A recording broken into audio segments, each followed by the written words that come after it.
Good afternoon, ladies and gentlemen, I'm John, this is many a true nerd, and welcome back to the Stellaris Utopia livestream. And specifically, welcome to the slightly awkward moment at the start of the stream where I've pressed the start button, but we can't be exactly 100% sure I've actually started until the chat catches up, and then we reasonably can figure out that the actual stream has started. But for now we don't know. Good afternoon, ladies and gentlemen, I'm John, this is many a true nerd, and welcome back to the Stellaris Utopia. I figured out what's on already. I'm already putting my own preview through. I'm just going to pause that now. Hopefully I haven't killed the live stream. Right, good. Right, you see, we're just starting out the small, but that's not good enough for me to start technical problems. Claire's giving me a thumbs up. Hello, Claire. Hello. Claire's here as well today. Claire's back with us, so the chat will actually be well represented. Don't you worry, indeed. Right, now the audio settings should all be as they were last time, so the game audio should be not so bad. It should be pretty on the quiet side. I can turn it down a little bit further, but I might actually do that before we begin, because a few people were saying it was a tiny bit loud last time. I'm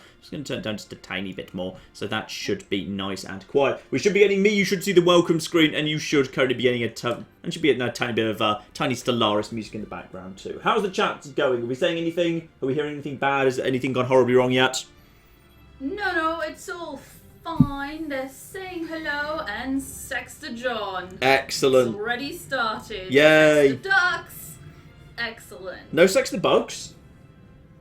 I mean, I'm sure it'll arrive now that you've mentioned it. I'm shocked and appalled if there's no sex to the bugs. There should be. There we go. There we go. Beautiful. One Cult person. of Claire, hello. Oh, for goodness sake. No, no, terrible idea. Right, okay, things look like they're all as they should be so far. So in which case, ladies and gentlemen, as things do seem to be, yes, under control. Ladies and gentlemen, good afternoon and welcome to Balls! Yeah, I've been wanting to do that joke for quite a long time. Okay, let's not do that. Let's actually, it's really hilarious now if I try and turn it over to the actual game and it immediately breaks. I don't think it should. Please don't break. Please don't. Yay! Woohoo! That's correct. That's what I actually wanted to see, yes. Excellent. So, welcome back to Stellaris Utopia, to be precise. Well, don't you worry if you miss, a little bit of the last one, or you didn't kind of catch it on the VOD or anything. I will provide a little recap for us. Let's just load all of this up here. Pax Romana, most recent save. Yeah, that's probably about right.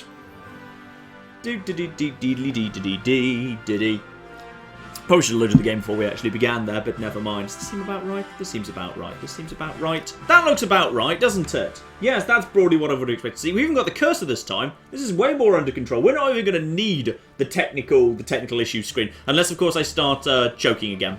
I may start choking again. Hopefully I won't start choking again. Claire's got chocolate biscuits, so I might start Oh, I really want to unify the Empire. It's kind of the first thing I want to do. So, welcome, just as a reminder, because even if you were there, you might well have kind of forgotten a few little bits and pieces, to our lovely space empire of 5, or depending on how you look at it, kind of 6 planets. So we are indeed Space Rome. Julianus Vatinius, of course, at the end of Rome Total War, got in his rocket in Capua and flew out to the stars, and he founded the lovely new planet of Rome here in the Vesta system. Since then, it has expanded beautifully. We have got Nero Prime down here to the south. Up north, we've got Clairthage 2. Don't ask about Clairthage 1. We don't talk about Clairthage 1. We've got Iverstead, which we made it to after a long journey, and Constantinople, the true beating, glorious cultural heart of the Empire. And up to the north, actually, we also have up here in Rurius. This is basically a bunch of little mushroom people who are very exciting. Because what we are is we are beautiful, wonderful xenophiles. And what we've done is we've formed a federation with the bugs up to the north of us here. And if we're very lucky indeed, we might actually get the Mighty Ducks, our old friends, the Mighty Ducks, might actually join that federation in time as well. And we've started a war against the Inari Slayers that it's quite possible we can't actually win. So don't worry, we'll figure out how to beat those guys. They'll be 100% fine in time, don't you worry. I'm sure we're literally rebuilding the fleet in a hurry. The game's paused right now, so don't worry, nothing's actually happening at this exact moment in time.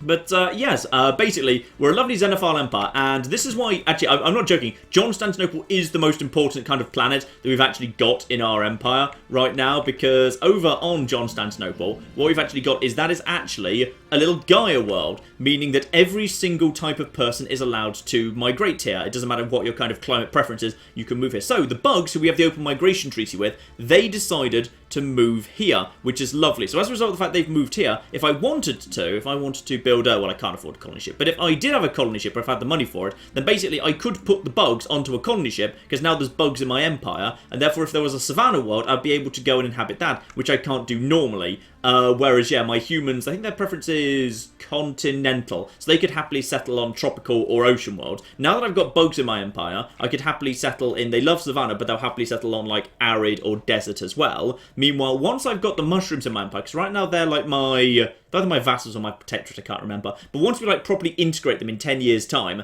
as a result of that, yeah, we'll actually be in a very good situation where they prefer cold climates, so we'll actually be able to have planets, like, everywhere. Because there's, like, some really nice planets, like, somewhere there's a really good planet. Yeah, there's a big ice world right here that we might actually be able to settle on. Obviously, that's not a great world. There's a lot of empty squares on that. Maybe I'll find kind of something better. Stay away from this world over here, though, Prophet's Retreat. Although it's a lovely world, yeah.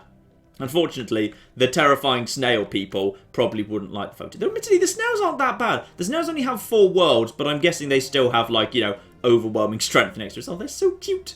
They're so cute, but they're terrifying, and they will actually murder us. So, broadly, that's where we are. Last time, because the chat told me to, so really I'm blaming you lot for this, we basically started war with these guys, the Inari Slayers, who are horrifying, terrible murder birds and are fanatical purifiers. So to be honest, we probably had war with them sooner or later. So we're at war, you know, they're at war with the Galactic Senate. They're also at war with those guys, these guys over here. Sadly, we couldn't actually bring these guys actually into our federation. So they're fighting 2 wars at once, and even then, they haven't actually managed to lose either of them. But we kind of sent our fleet in and we underestimated them. I've realised what went wrong, which is when I looked at the equivalent fleet strength, and like naval capacity being equivalent to ours, what I thought that meant was it was equivalent to my fleet strength. So when me and the bugs showed up simultaneously as a federation, that would mean we'd outnumber them, but it's not. When you look at like naval capacity and fleet power and so forth, what you're seeing is you plus any allies that would logically follow you into the war. So if you're part of a federation, that's telling you the relative fleet power to the whole federation. So that's why they were stronger than I anticipated. So right now we basically just need to desperately rebuild. Where are you, by the way? Oh, they're just basically returning to Vesta to rebuild, and I can't really blame you, no. So, I would say that is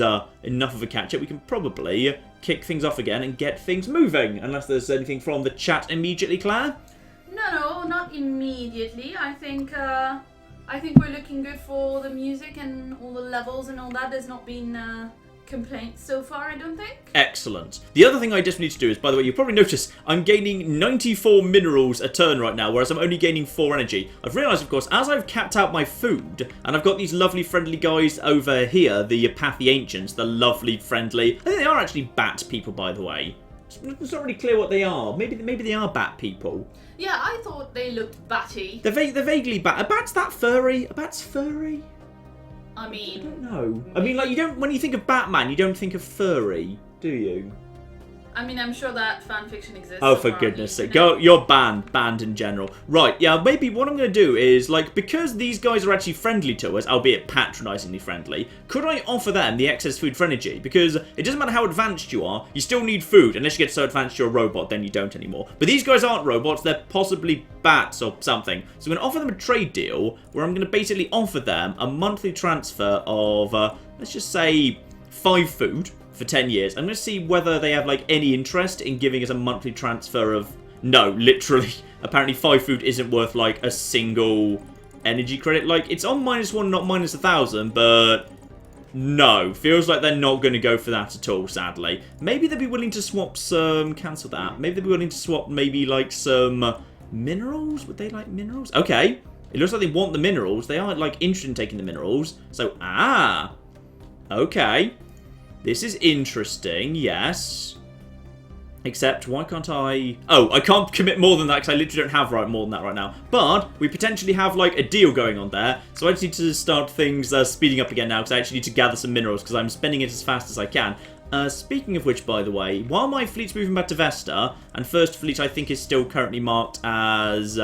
that's still marked as follow me, right? Yeah, that's saying encourage allied fleets to follow. Are they going to, once they rebuild their fleet, the bug people, are they going to potentially send some fleets to pursue me? I hope they do. Anyway, all our fleets are currently just basically converging on Vesta. We've got, encounter in Vesta with the Upsilon aliens.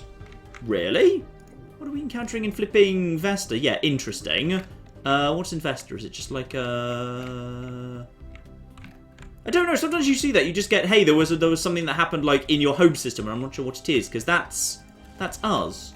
So in which case, yeah, I'm not really sure what's supposed to have been showing up investor, but something showed up investor. Fine, whatever it is, I don't need to bother investigating in a hurry. I just basically, yeah, my fleets need to, because they're kind of scattered at the minute, need to just bring them all home, bring them back to Vesta, start rebuilding as soon as possible, and yeah, now we've got loads of lovely minerals in. But if I could get more energy in, I could spend that energy on building robots. So we've kind of got a bit of a problem right now, which is, say, if we look at all our planets, they're a bit undeveloped. Like, Nero Prime's okay, and to be honest, I could do building some more stuff there. But say, if we go over to, like, Iverstead, actually, Iverstead's doing alright, but it's mainly Clairthage, where we need more people as soon as possible. We just desperately need to get some more people going on. So the fleets are all kind of gathering in. We've got ourselves some decent things going on. Rome, we just need to get some more fleets going on, because, yeah, there's no telling whether or not those guys are going to launch a counteroffensive. I'm not sure they're in a good position to launch a counteroffensive, but if they do, we need to have a fleet ready to potentially move to aid Constantinople. Because with the aid of our spaceport, I think we'd probably be okay, but just in case we're not,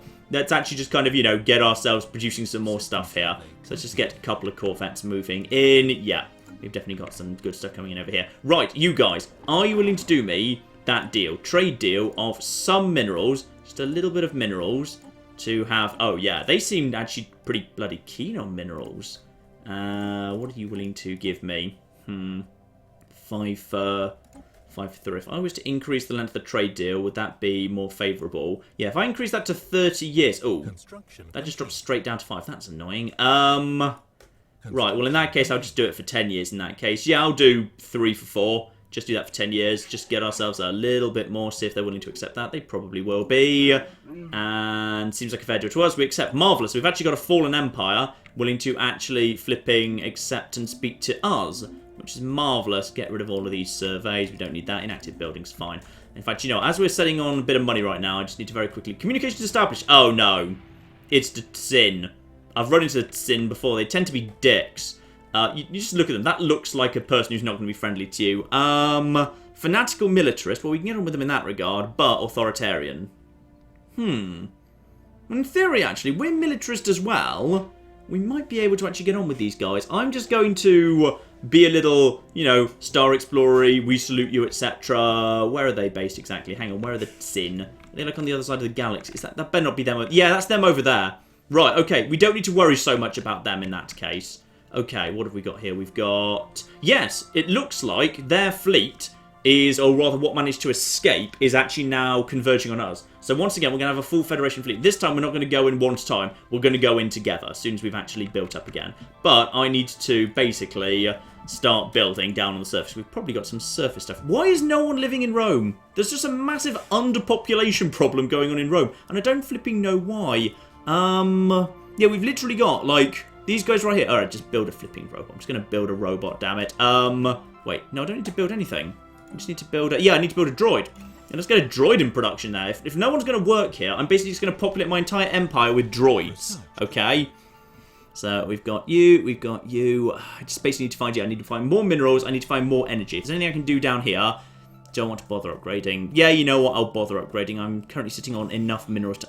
Upgrading's really expensive, by the way. Upgrading is really stupidly expensive. It's probably better, like, to... If you've got, like, empty spaces, it's better just to fill that out rather than actually kind of spending any time on, like, just upgrading buildings. Because upgrading feels like a minor increase in, like, your minerals that come in for a fairly big kind of outlay of minerals up front. So I'm just going to build, like, some mining stuff here and here. So we'll just build, yeah, more mining stuff. And are there enough minerals to justify a mining site? Actually, what have we even got? Hang on, we've got a trade dealers expired with those guys. Oh, active sensor links. Fine, well, that's a shame. I liked having an active sensor link with those guys. That is, hang on, what's even, that is a mineral processing plant. So we've already got a mineral processing plant. If I had a mineral silo, that is just, that's an adjacency effect, nothing else. I could have had an adjacency effect there. Is that, actually, you know what, that's worth doing. Go for, wait, can I cancel something that I've already, yeah, cancel that. Yeah, cancel that. Do I get the money back? Yeah, I do get the money back. What I'm going to build there instead is I'm actually going to build a mineral silo for the adjacency effect, like in every direction. So that will... Why would that suppress one?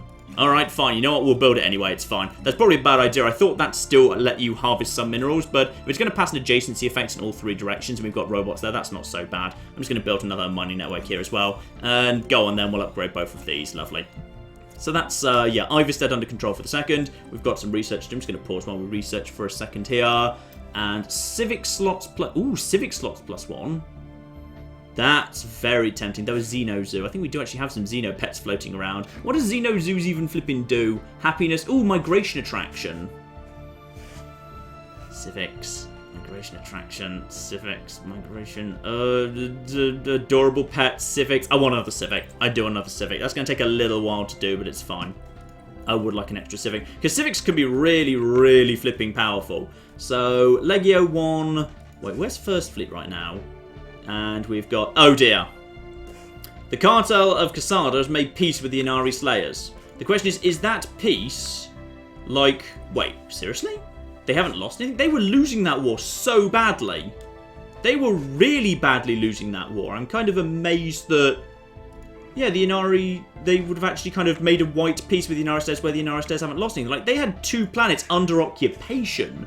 Like, so we passed them over and we couldn't take them over because there was so much that was under occupation already. Though actually that kind of works for us, because like it created a bit of a problem for us where, yeah, we had to, if we wanted to attack the United States, we needed to go way into their territory because these 2 planets were being squatted by the Casada cartel. If we now can basically go and take out those 2 planets ourselves, that's fine. When I say take out those 2 planets ourselves, we can't. We definitely can't until such time as we've got a fleet built up again. How's the chat doing, by the way, Claire? Tell me what's going on in the chat. Very, very good. The chat wants to know when the next bit of Rome will be out, when the next bit of Total War will be out. Total War begins on Sunday. I've recorded the first part of that. That begins on Sunday. And was that the part where you asked the people for their opinion and then completely... And then we completely ignored it, yeah. yes. Yeah, that was where we completely ignored that, yes. We completely ignored everyone's opinion, yes, that's absolutely... We're just sitting on a load of unemployed people in this area. Let's just get some basic power plants going on here. Lovely. Well, just get that in production while we're doing that. Yeah, we're sitting on loads of unemployed people, in fact, there's loads of minerals we could just be building here. Let's just get some flipping basic mineral stuff in here. Yep, just basic mines. Basic mines times 1,000,000. Lovely. Let's get all of the basic mines built. What else have we got going on in the chat? They want you to name a planet after your egg box self, and they also want you to not forget your promises regarding Tiberius. Tiberius will totally exist. There will be a Tiberius. There better be a Tiberius. There will be a Tiberius. Tabby the Many a True Cat is in fact in the chat. Mm-hmm. At the same time as she's sleeping in the other room. Mm-hmm. That's very, very impressive. That is multitasking. She's a very smart cat. That is very impressive. I wonder if we can actually, as time goes on, whether potentially we could actually bring the actual Mighty Ducks into... No. Well, we must be at peace. So we can't bring new people into the Federation while we're at war with the Inari Slayers. So basically, me and the Bugs need to fight these guys at least to a white peace before anything else happens. Fortunately, they don't seem interested in attacking us, but they're definitely expanding. I just saw their borders jump a little bit. So they're expanding in this direction, which is arguably a little bit of a concern. We desperately need to get some more stuff going on here in terms of just like, yeah, let's get Destroy going on here. Let's get some more Corvettes going into. We just need more and more strength. Actually, going on Investor, First Fleet is... why are you guys just around here? Yeah, you guys, everyone just converge on Vesta, please. Just Second Fleet needs to converge on Vesta as well. There we go, and First Fleet as well. I'm kind of wondering, like, because yeah, right now we're being joined by our friends right now. Hello, oh, this is nice. It's nice. In fact, actually, we're Sex the Bug ships. What? That's their ship. Yeah. That's our ship. Oh our pilots have indeed received the order Sex the Bugs, and they're doing what they can, damn it. They're getting right on. In fact, there's some really interesting orientations going on here. Sometimes it's us on top, sometimes it's them on top. Sometimes, like over here, I think they're just spooning. I think those 2 ships are just kind of spooning over there. Yep, those 2 are just gently spooning next to each other. I am curious, like, because right now we're president of the Federation. When we stop being president of the Federation in 5 years, does that mean they'll stop following us, or they'll expect us to follow them, for example. That's possibly what's about to happen, I'm not sure. So they also want to know in the chat if you're interested in doing a playthrough with like a hive mind or something like that. Hive minds I don't find that interesting. If I was going to do like a playthrough that was just like very different to the normal ethics I do, I'd probably do something like where there was like a lot of slaving and purging and whatever, because I haven't really done much of that. Like I naturally play this game in a more friendly fashion. I like playing in a more kind of xenophile-y sort of way. That's kind of just how naturally appeals to me. So yeah, I feel like potentially I would go kind of more down that route. I'd go for like an evil kind of... I wouldn't kind of go like... Fanatical Purifier is literally a kill everything run, so that's probably where they're going with that. It doesn't quite appeal to me because I don't think it really kind of... I don't think it quite works to my mind. Does anyone remember, by the way, in the chat, what year in-game I took over, or rather like the slugs, the mushrooms, ascended? Because I need to wait 10 years till I can actually get those guys... into being kind of... Oh, we can offer them a migration treaty. Oh, I didn't realize I hadn't done that already. Yeah, absolutely. Because if... I don't actually need to wait for them to... I don't need to wait for them to actually join the Empire. If what actually happens is one of them chooses to migrate to Constantinople because it's a Gaia world, so they're allowed to, then I can basically make a colony ship out of that, and as a result of the colony ship with the mushrooms on it, everyone on the planet I settle will be mushrooms, therefore I can settle on a cold planet, like this one over here, which I might just settle just because I'd like to join the Empire together. Or there's this one, but this planet's kind of small and terrible, so I don't really want to bother with that one. Though admittedly, at some point Nero Prime's going to be put into a sector to make room for other planets. So, like, if I were to just kind of put some people over here, that could just be like a placeholder planet. You don't kind of want crappy planets that don't do anything, because I think the bugs are literally sending in a science ship into the territory that they're in war with at the minute. And I don't think we've... no, I don't think we've got active sensor linked with them anymore, which is a shame. I might actually go and offer that to them, see if they're willing to like accept active sensor, because then I can see what their science ship is seeing again. So, no, don't kick for Federation. I want to offer them a trade deal. I want to offer you... Do you want to have an active sensor link? Is that not an option? Why is that not an option? I would have thought that would be there. Also, by any chance, do you guys want to buy my excess food? Because I've got a flipping ton of food. No, get rid of the research room for now. And they don't seem to value it very highly, to be perfectly honest. But if they're willing to give me, like, literally any... No. No. Food just doesn't seem to be worth very much. So my excess food just doesn't buy much at all. Cancelled that. Let's maybe offer them a trade deal. Maybe they've kind of recovered a bit and I can actually trade some minerals away with them. Oh, yeah. They desperately want minerals. And I desperately want energy. So this could work. Actually, they're putting energy at quite a high price, to be honest, as well. They actually want to trade 6 for 6.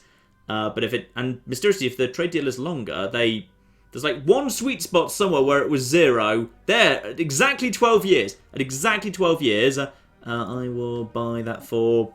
You know what? I'll give you a good deal because I like you. I will give you a good deal because I like you. And I will get rid of a few minerals and just get a little bit more energy coming in. The chat says if you just hover over the integrate subject option for the mushroom people, it'll tell you when you'll be able to do that. Ah, okay. Hang on. So let's go over to them and then integrate subject.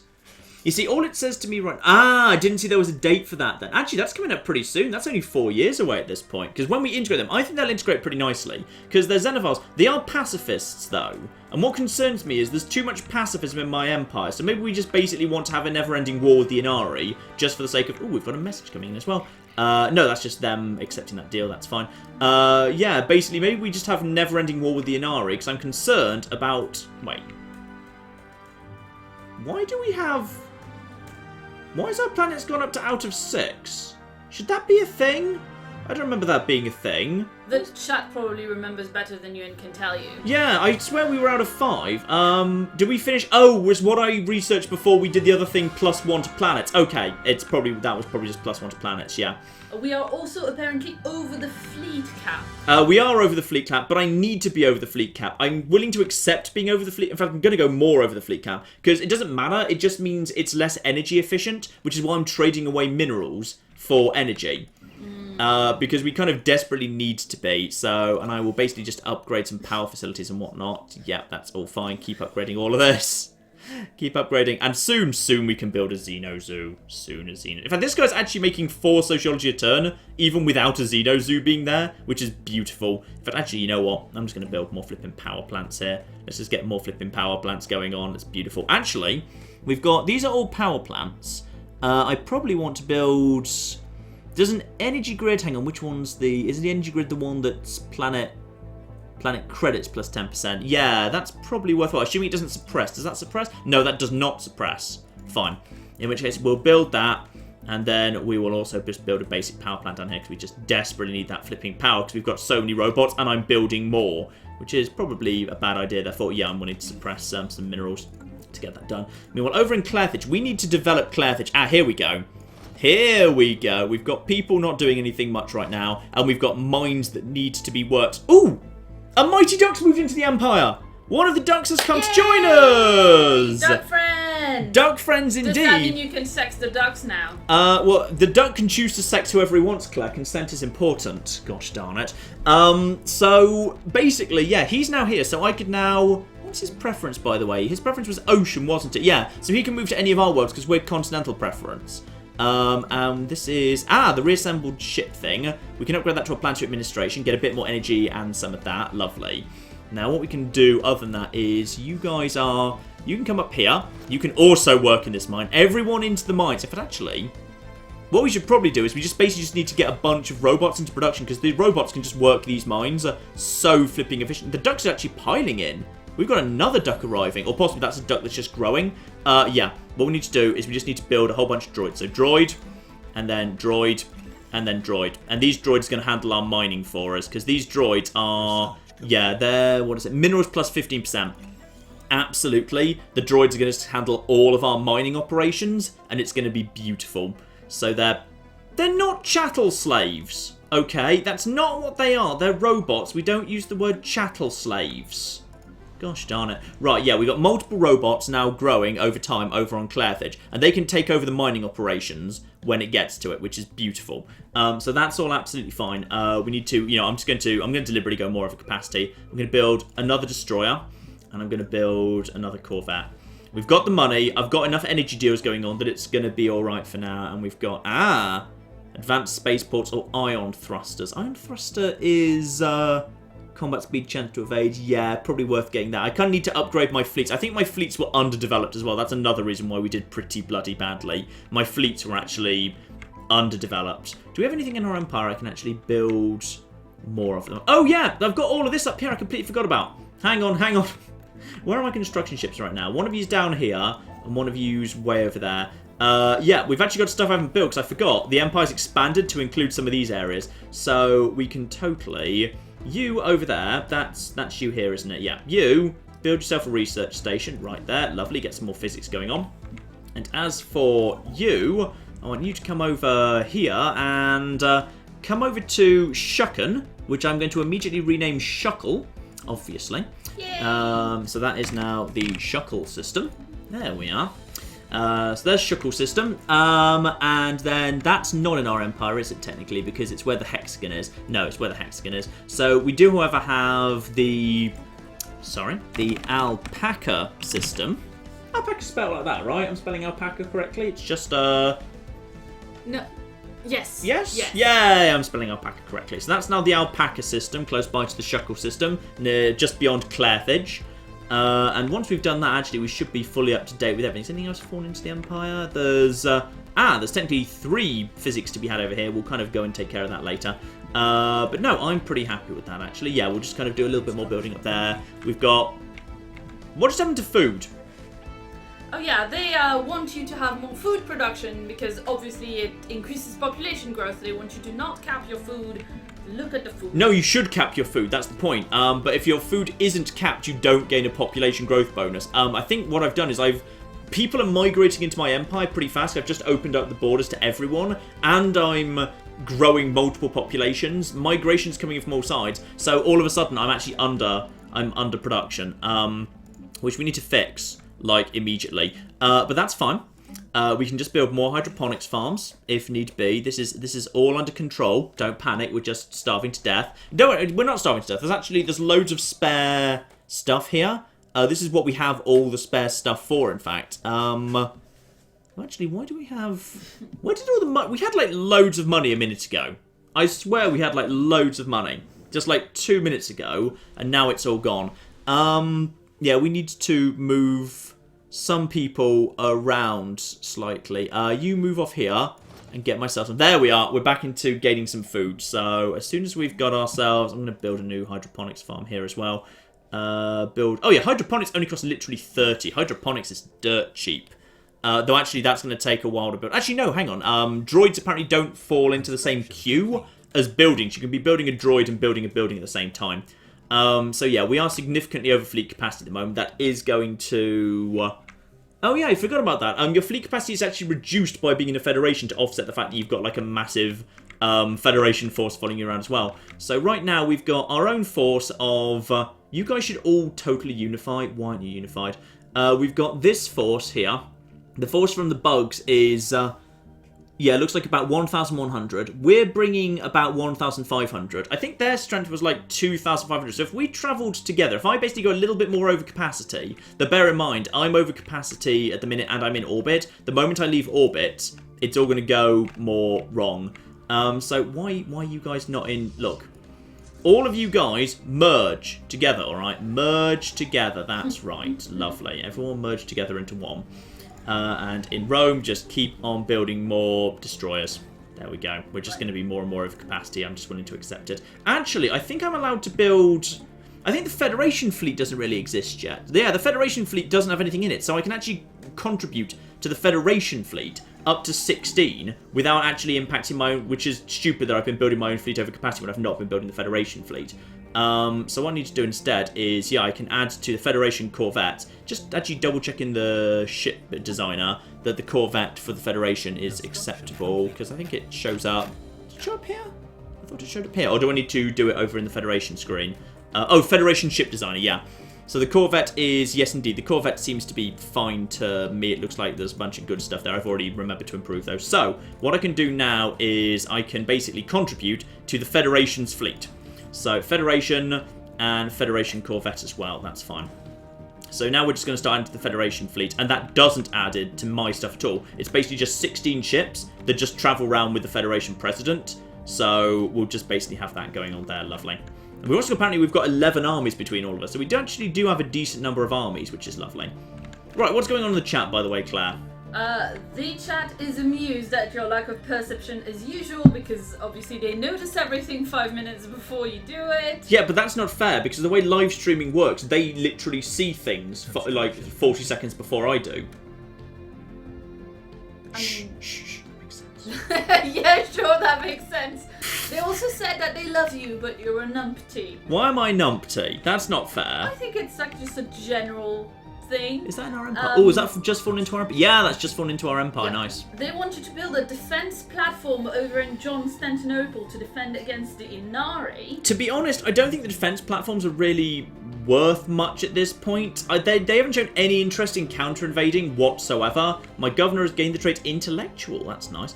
That's useful. That's something to do with research speed, I think. Whereas, like, they haven't shown any kind of interest in counter-invading. I don't think they can. I think they're still kind of relatively a little bit battered from the fact that, like, remember, they actually, like, didn't have two of their worlds for decades on end. So, like, yeah, I think they're kind of still a little bit on the battered side from that. You've gone up to, yeah, intellectual is, and you're on Iverstead. Okay, so Iverstead, research on Iverstead is now better. Got it. Oh, yeah, that's right. John's a numpty, but he's our numpty. I quite like that. Yeah, just keep on with the Federation stuff going on here. Keep on building that. Sex the numpty, of course. Sex the numpty. That is... Presumably now there is a fleet. Yes, now indeed the Federation fleet has started filling up. Though presumably it will actually just start unifying at some point. I'm not sure I can... Can I actually tell the Federation fleet to unify? I assume they can. I think they'll be hanging out in Vesta, right? Is that the... Which is the Federation... fleet? Oh, God. Can you merge into... Legio, what? Second fleet? No, second fleet and first fleet. You two, I want you to merge. Okay, you go over there, and you also go over there. I'm pretty sure, yeah, you're the Federation fleet, but I want you to merge into one. Can you do that?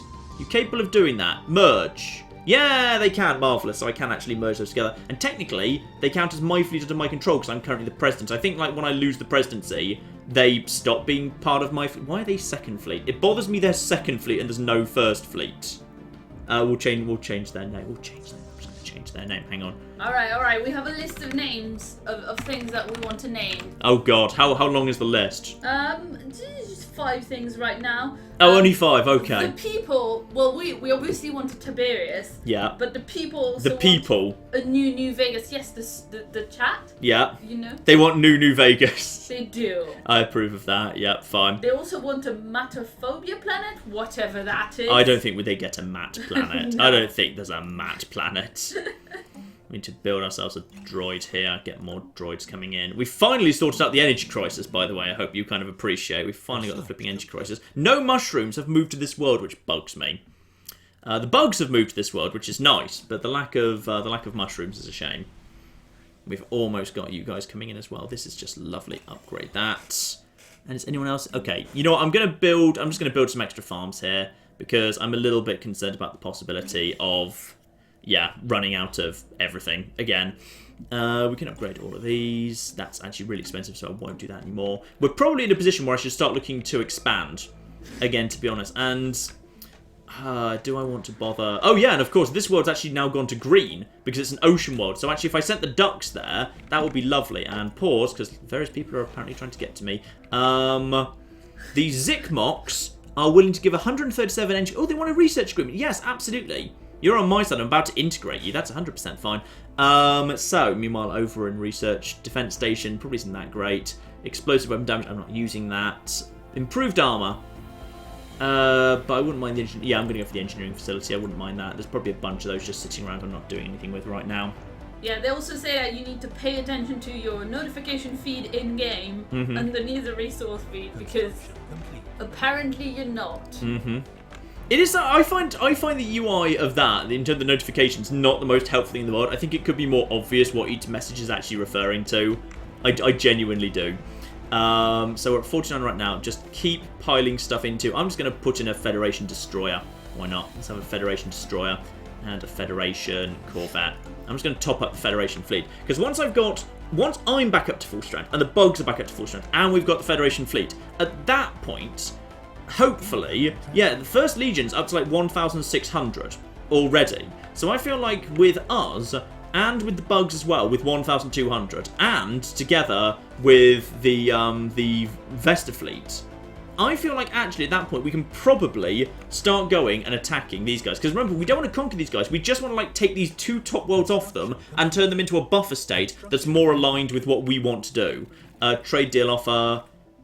They want to give 44 minerals and a research. Yeah, you know what? Research agreements all round. Let's get you guys. You guys seem to be friendly. So anything that we can do to just basically speed up their technological advancement, I'm fine with that.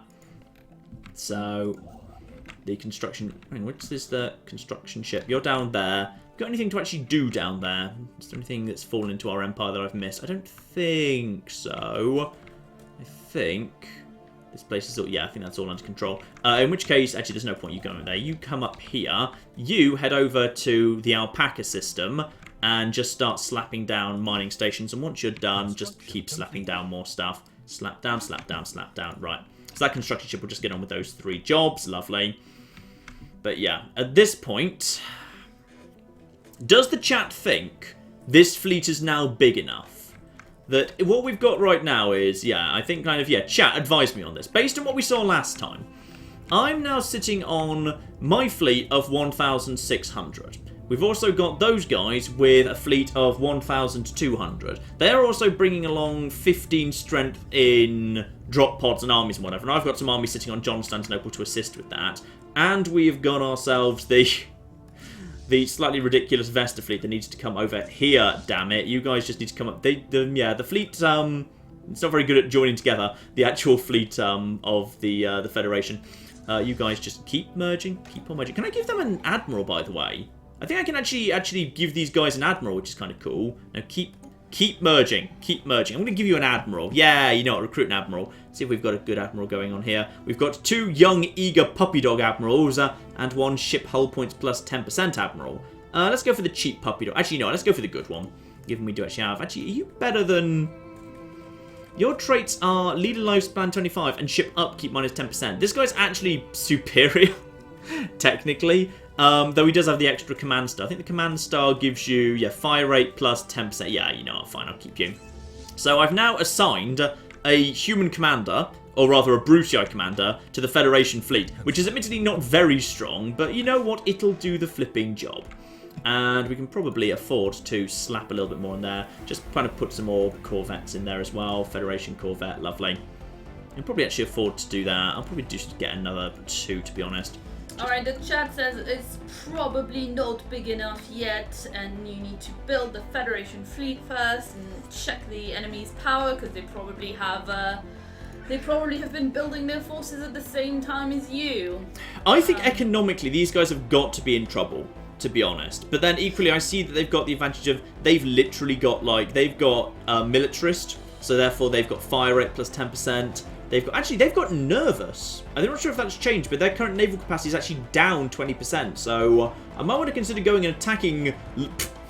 I thought his name was Lord Purify Quack there for a second, but no, he's not. He's Lord Purify Quootrock. Good old Quootrock, member of the Inari. I mean, they want you to go and attack, but they also say that you don't have enough ships. The thing is, if I'm already over capacity, I'm pretty sure as the bug people aren't providing more ships, they're probably at their capacity as well. All I can do now to increase my capacity is... actually, what I can do to increase my capacity is I can spend money upgrading all my spaceports. But my spaceports are already... Like, I've already deliberately grown them higher than they need to be for the sake of actually making them better.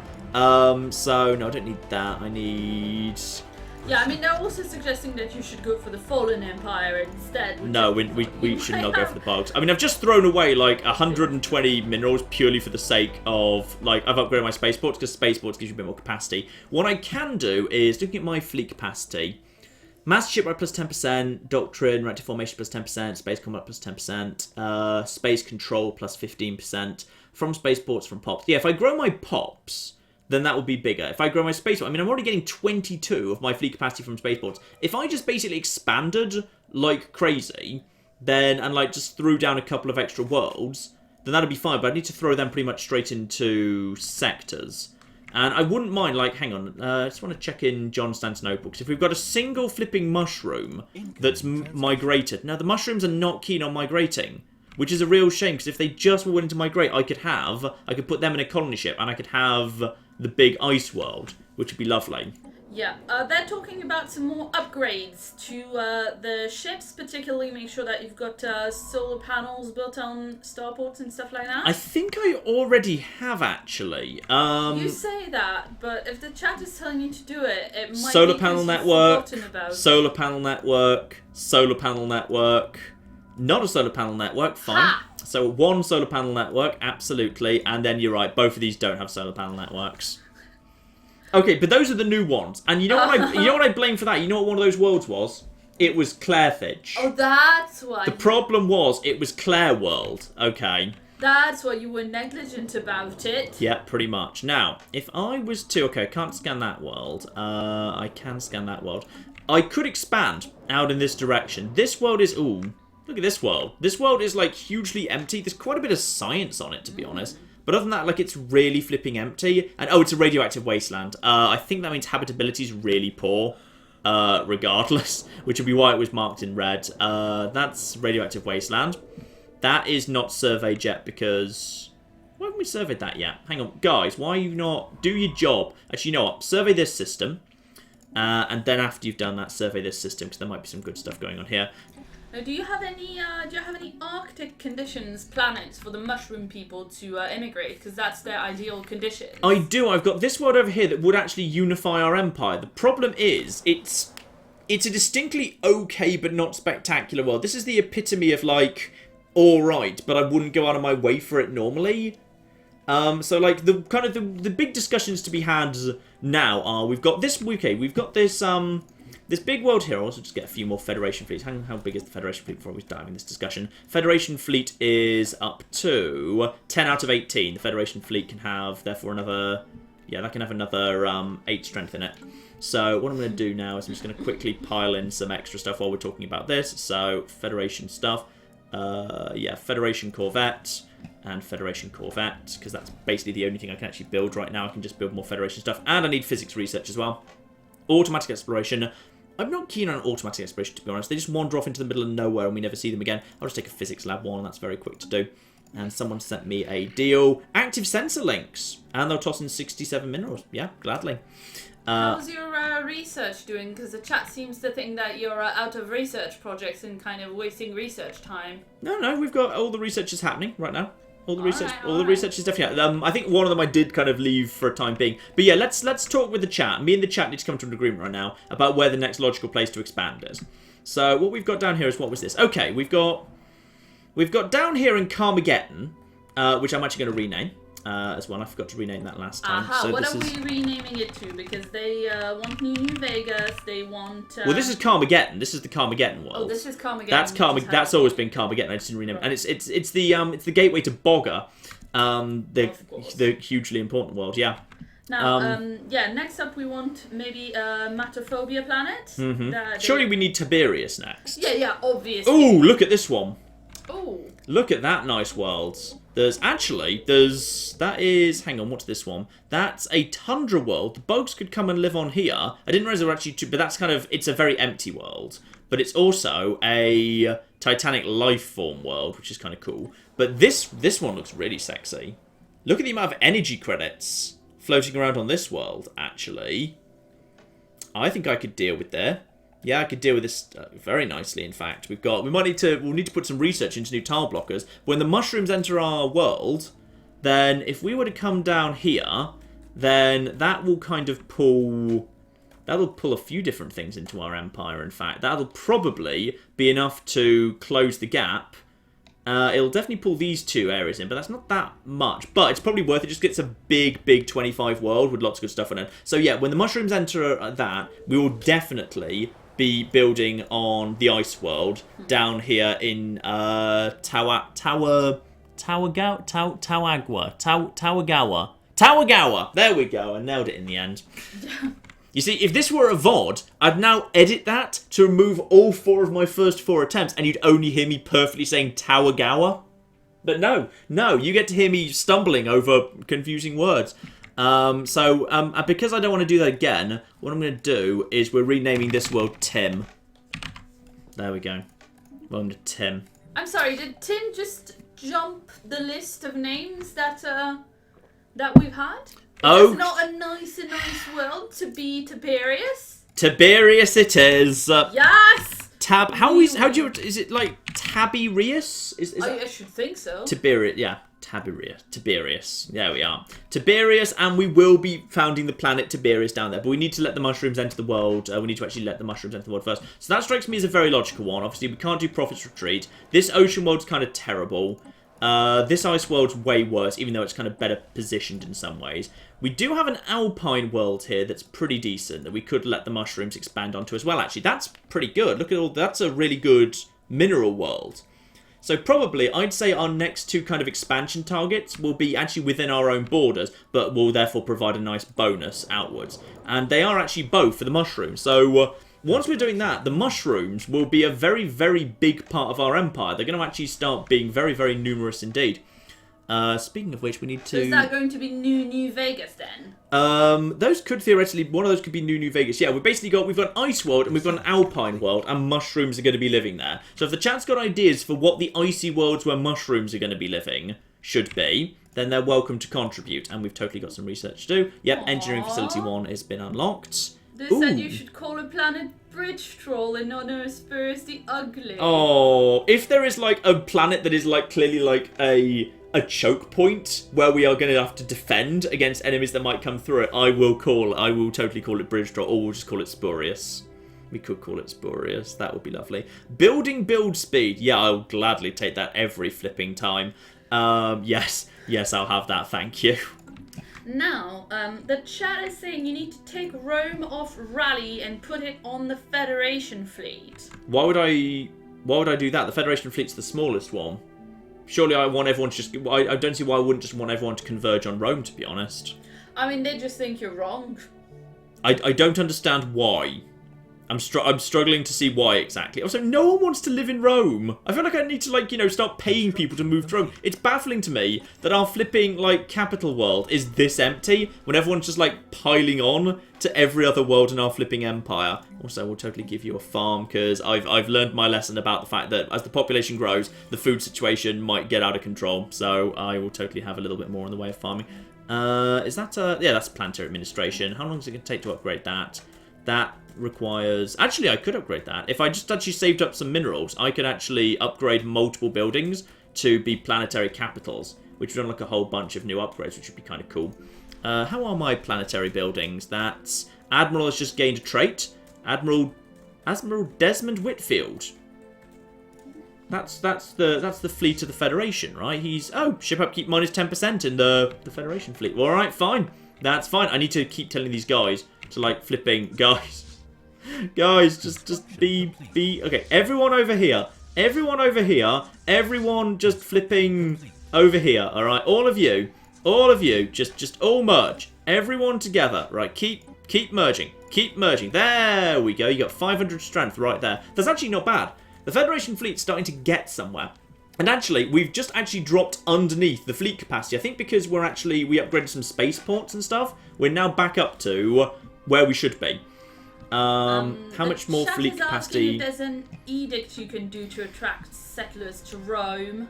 There might be, actually. Let's have a look-see. Planetary summary, active edicts, and we've got ourselves re-education campaigns. Propaganda broadcast, which is happiness. Re-education is governing ethics. Land of opportunity. Migration attraction plus 100%. But it costs 100. Actually, I've got loads. You know what? I'm going to try and literally draw people to Rome. Just because I don't like the fact that my flipping home world is, like, not actually doing anything. And speaking of which, I should probably actually... I'm just sitting on a ton of influence right now. I should probably, like... Because I've got capacity overload, energy credits plus 15%, minerals plus 15%. Yeah, if there's a world that's, like, producing a ton of that, due to the advanced technology, the Zikmoks have become a vassal. Fine. And they've entered the war against the Inari Slayers. Excellent. I kind of want to... So the Mushroom people have basically just said, yeah, we're now formally a vassal because we've caught up technologically because they started as a protectorate. The question is, what are they bringing to that fight? Actually, that's not bad. They're bringing 500 strength. Very good. That's actually potentially going to tip the balance. Right. Also, about Rome... I'm actually amazed. They've literally got, like, nothing. I don't know where they've managed to get a fleet of 500 from, but there they are. That's actually not bad. I'm actually... I'm amazed they can afford it. Or they've got the fleet capacity for it. But there's their general. Their mighty, mighty mushroom general. But I tell you what, I say go for it. Is Legio 1 actually set as yet? Legio 1 still set as encourage allied fleets to follow. So he will presumably now... But yeah, they're now setting off to rendezvous with us. Okay, That's so really... about your fleet... Yeah, about the fleet. What they were saying about the fleet in Rome is that it looks like right now you're only building Federation fleet. Yeah, because I'm at capacity, so I'm filling up the Federation fleet first. Because the Federation fleet still has capacity, which isn't full. So I can have another 6 ships, which I pay for up front. I don't think I pay the maintenance on. I don't think I pay the maintenance on that. Because I think that's shared between everyone. Right, I think that's where the confusion came from with, like, Rome and rallying. Yeah. Yeah, because... They're saying you're just building up the Federation fleet, so why not? Which I want to do. That's what I'm trying to do. I want to build up the Federation fleet because it's the only fleet I've got that wouldn't put me over capacity right now. Subject enters war. Yeah, the Zikmoks have entered the war. That's fine. Zikmoks is now a vassal. That's fine. So we won't integrate them just yet because I'd rather have them fight alongside me. But I feel like with Legio 1, this straight, and actually I think we've also just picked up a new bit of technology. I think I can actually improve my ships in the ship designer. Because I think what we picked up is... we've got... Hang on. Deflectors. I swear we had some armour coming in, but maybe it's not ready yet. Oh, no, hang on. That's the... No, that is the Equites. Hyperdrive jump charge time minus 10%. Okay, so I can slightly improve things. And I can also get the ion thrusters on these guys. And then, other than that, I've just got deflectors. And I could put the... Actually, I can put the afterburners on as well. The afterburners... What do the afterburners even do? Hang on. Come on, a combat speed plus 25%. That's not bad. So, okay. So we could... Why can't I save that? Oh, I need to give it more power. Actually, I need to really invest in I'm going to replace that with... Ooh, I'm literally taking shielding off these guys. Yeah, I desperately need to get these guys... I need to invest in a new reactor because I've just sacrificed... I'm not sure whether that's necessarily a good idea. I'd rather have them hit harder. I mean, the shielding barely lasts anyway. Like, they've only got, like, 20... I've kind of sacrificed, like, 20 points of shielding for extra combat effectiveness. I think that's probably for the better. Maybe, I don't know. Right, but over here in the... Yeah, but tell me if I'm wrong there and I should change that back, because I'm concerned that that was probably a bad idea. I mean, they still think you're wrong about the rallying thing. They think the entire point of rallying all your troops to the fleet is that you're building up the fleet right now and it's not at capacity. Fleet. I think either I'm missing something or you're missing something or both. I don't Probably quite both, know. yeah. But yeah, the chat thinks we're completely wrong about this. It's not right currently making a huge amount of difference though. I'm not sure even how I can set the rally point for the fleet. Wait, I think I see what they mean. So they want this to be the new rally point. So set the rally point there. So does that mean Rome is no longer the rally point? Yeah, so Rome isn't the rally point. So now everything converges on First Fleet when it's new, which I think is what they wanted anyway. Hopefully, maybe. I think that's what they wanted. I think that's what they wanted me to do. Also, do you have something you need to do to integrate the mushrooms? I need to literally go over to them and do it. Alright, then go and do it. Chat wants shrooms. Why... I'm not sure we need to do it right this second. Like, I'm happy for them to actually fight alongside me as a vassal. I don't think we don't, like, need... Actually, no, if I integrate them, then that will... Their fleet moves into my possession, I think. But potentially it's going to lead to closed borders, integrate subject. We can integrate the subject into Empire. I think that comes with a cost. Integrating them and will cost 120 influence at a rate of 5 influence per month. Alright, fine, we'll give it a go. Confirm that. And we've just gone up to... Presumably that's going to... Or maybe it takes time. I think it's in the process of happening. Because I've definitely said yes, and we're losing influence over time now. Subject integration. And that's nope, that was a construction thing. So I think that's just going to take a bit of time to do now. I'm assuming if it was saying 5 per month up to 120, I'm assuming once we've burned through 120, then it will have happened. So it's going to take a little bit of time for that to actually occur. But for the time being, at least, I just want to keep building up. The Federation fleet's still got... Federation fleet's still got tons of flipping space on it. Perception minus 50 for John. I wasn't actually... No, that's not fair. I didn't even want to integrate them because I'm perfectly happy with them just floating around nearby to me. They are literally in the process of travelling to me right now. They are coming to join me in this war. Now, I feel like with flipping Legio 1 at 1,600, 500 in Federation fleet, and a further 1,400 in the first Navy cluster of the bugs, and 500 of our Zik Mock Mushroom friends.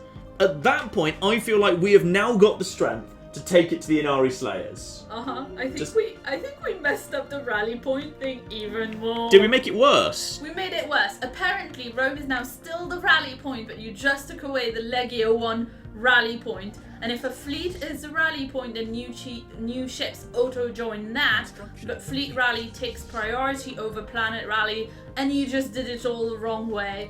We are very sorry, stream. We are trying. Okay, Legio 1 is a rally point, and it's encouraging people to follow. Okay, it's fine. Everything's... Oh, here they come! Oh, hang on. We need to witness this. This is a mighty meeting of flipping empires right here. This is the moment the mushrooms arrived and then sort of awkwardly floated around nearby, but we've got ourselves a good little bit of strength here. Now the question is, am I still technically... Oh, the Fleet Federation is now over capacity, fine. Don't build any more Federation fleets. For once, we're actually okay. Right now, in 37... Yeah, in a few months' time, actually, it's going to be... Yeah, in a few months' time, we're not going to be the president anymore. So we might want to actually start this war, like, now, before that happens. Yeah, also, the chat agrees with that. I think we're actually ready to go. But first, I just need to merge all these fleets together, because all of the fleets in the world are gathering over here. Right, all of you, all of you, all of you. Everyone that's like a Federation fleet, right, all of you that's a Federation fleet, just round here, lovely. So all of you, yeah, that's right. All of you just merge together like crazy. Merge and just keep flipping merging. And then there's also you two. You finally, no. You two finally merge. And then we'll actually have, I think, we're good. Though I need to do a little bit of sciencing first. Sensors, physics labs. Ah, there we are. I need that new fusion reactor. Because I feel like my thing's going a bit... Oh, naval capacity plus 10%. Or interstellar fleet traditions for the Grand Fleet. For naval capacity plus 35% as an edict. I kind of wanted to have that one a while ago. I'm going to take that. I'm going to take that right now. Now, there's one thing I do need to do, which is I need to upgrade... I need to upgrade the fleet for... Ooh! For 700 minerals. But it's worth it. Let's just get to the next month. Get to next month to let the money come in. Because it's going to cost a bit of money here. Right, there we go. Right, now, yeah, upgrade the fleet. We've got the money coming in for that. So all of these ships are now upgrading up to the final thing. And I think possibly I'm no longer president. I think they're naffing off. You want to check on that, maybe? Guys? Can you check on that? They're moving to the Braylix system. But surely you can see whether you're president of the Federation. I can see whether I'm Federation. Pax Romana is the Federation president. That's me. And I will remain so until July. And it's May. Why are they wandering off? And also, why are my own vassals wandering off? Is it because they're trying to... Where are you going? Okay, you don't follow them. You need to follow me, alright? You're definitely following... You're definitely going to be following me, right? Is it because I'm technically not doing anything right now? Is it because I'm upgrading? Because I don't know where they're going. Maybe once I'm done upgrading, they'll immediately change their minds and come back. I'd like to think so. Come on, come back. Come back. Come back. Yeah, they're coming back. I think it's because I don't exist while they can't follow me while I'm upgrading and repairing. I think is what was going on there. So now, I think that they're now back to falling in line. And I think at this point, what we're going to do is it's time to move out. I think it is time for us to move out. So it is time to move to the staging post. Constantinople, which is our staging post closest by to the territory. And in Constantinople, I believe, we have a bunch of armies waiting for us. In fact, if I recall correctly. No, that's the situation log. That doesn't help me in the slightest. Armies. Yes, embark all armies. We actually have a bunch of strength in our actual landing crafts right now. Beautiful. Still losing that. The mushrooms are being integrated and will be for some time by the sounds of it. We've got ourselves, Legio 1 has been fully upgraded. Yep, saw that. And now the fleet is just going to make its way out. So we do indeed have this strength of... I think... The Federation fleet has now moved out of our command because we are definitely now not the president. But that's fine. Because the Federation fleet will now follow around the bug people. And the bug people are travelling around with me. So, because they are going to follow us. Because even though they're the president, we started the war and we're still saying follow. So even though they're the president, they're not going to insist they actually get to make the orders or anything. Ooh! The Empire's reunified! Yay! It's unified in the crappiest way possible. But it's there! The Empire, it's touching. The Empire's touching. It's... Now, I think there's a strong suggestion in the chat that we should do some scouting ahead. We should kind of figure out and scout the enemy. Okay, what I'm going to... Figure out what's going on. Yeah, what I'm going to do is at Constantinople, I'm going to build a single lone, corvette that's going to go in and have a little look, see what's going on. That's what's going to happen. We're just going to have a single thing in Constantinople. It's just going to go and have a little look, see. So as soon as second fleet comes in, that's going to happen. I kind of noticed my bug friends and my duck friends. Oh, my duck friends, actually. My duck friends have expanded a bit up here. They've actually set a new world way up here, which is nice. But yeah, other than that, my bug friends have not really been doing much in the way of expanding. Research agreements with the Cartel of Casada, absolutely. I will gladly do that. That's absolutely fine. So, also, check Constantinople in case any mushrooms have moved in. Come on, mushrooms. No, just droids and whatever. Kind of disappointing. Speaking of which, actually, I should just quickly check the status of all my planets, just to make sure nothing major's going on there. No one's massively employed. I think actually over on Clairthage, there's good things happening. Which is, yeah, we've got at least one robot already ready to go. So you move down here. Robot moves up here. That's lovely. So we've got robots coming in like crazy. We're going to upgrade this. We're going to move you over to... You're unemployed. Yes, I know you're unemployed, but it's fine. We'll kind of just get you on... There's not much in the way of energy, to be honest, around here. We'll just build yet another mine over here. Yeah, mineral. Actually, do we have on this world... Do we actually have a mining network? Mineral processing plant, mineral cider. Yeah, we need a mineral processing plant for the entire planet modifier being 10%. I don't think we've got a mineral processing plant on this world yet. So what I'm going to do is I'm going to actually just have you actually have a mineral processing plant right there. Because this world's got a lot of minerals on it, so it's going to be absolutely fine. And pop needs... Oh, yeah. Actually, we're actually giving people kind of generous amounts of flipping consumer goods. And even then, like, we are swimming in minerals. And all sorts of good things. Building speed, 25%. Let's get some improved armor in research. But more importantly, we've got ourselves a new tradition to have here. And this is just in time for the flipping war. So that's nice. So anything in diplomacy that's nice. Habitability, 10%. No, that's fine. Federal unity... Our unity output is increased by 5% per member of our Federation. Tempting, but maybe not quite yet. Amount we contribute towards the Federation naval capacity counts for twice as much. So basically the Federation fleet can be larger because we're contributing whatever our fleet is. 20% of that gets added into Federation fleet, so that kind of all works. Let's go into supremacy. Ship build speed by plus 15 and naval capacity up by 10. Tempting. Seed planet, I'm not wanting to seed planet. Army damage up by 25%. Tempted you can do without it, because that doesn't really matter so much, because armies, like, if you're kind of losing, you just pull out, let your armies recharge, and then try again later. As long as you're bombarding the planet, you can recharge and they can't. I want to do something in prosperity. Ship cost and building cost reduced by 15% is bloody tempting. That's really bloody tempting. I could just go for naval capacity. I might just go for naval capacity plus 10% and ship build speed by 15. Yeah, I'm just going to go for that, I think. Oh, wait, can I not? Oh, I think I've already taken that. I think possibly that's why I can't take it, because I've literally already taken it. So that would explain a lot. Yeah, I'm just going to go for the ship cost and the building cost in that case. Unless there's a really good adoption bonus for one of these. War demand to subjugate their empires, we're not doing that. New colonies, 1, not doing that. Happiness of all pops by 10%, not doing that. Research station, 33%, doesn't feel significant enough. We've already unlocked all of those. In which case, yeah, I'm just going to go for the prosperity tree, because the prosperity tree goes into, yeah, ship upkeep cost minus 10%, which is actually pretty damn good. So I think we'll just kind of go for that one. Yeah. It's like, it's not exactly desperately sexy, but it's kind of it's a useful one to have. And as soon as either the mushrooms get integrated, and where is the... Actually, the mushrooms are following us around, by the way. Pax Romana, Legio, the bug people... Yeah, I think they're just falling behind, whatever. They are trying to follow us, they're just falling behind a little bit. So move to the staging post.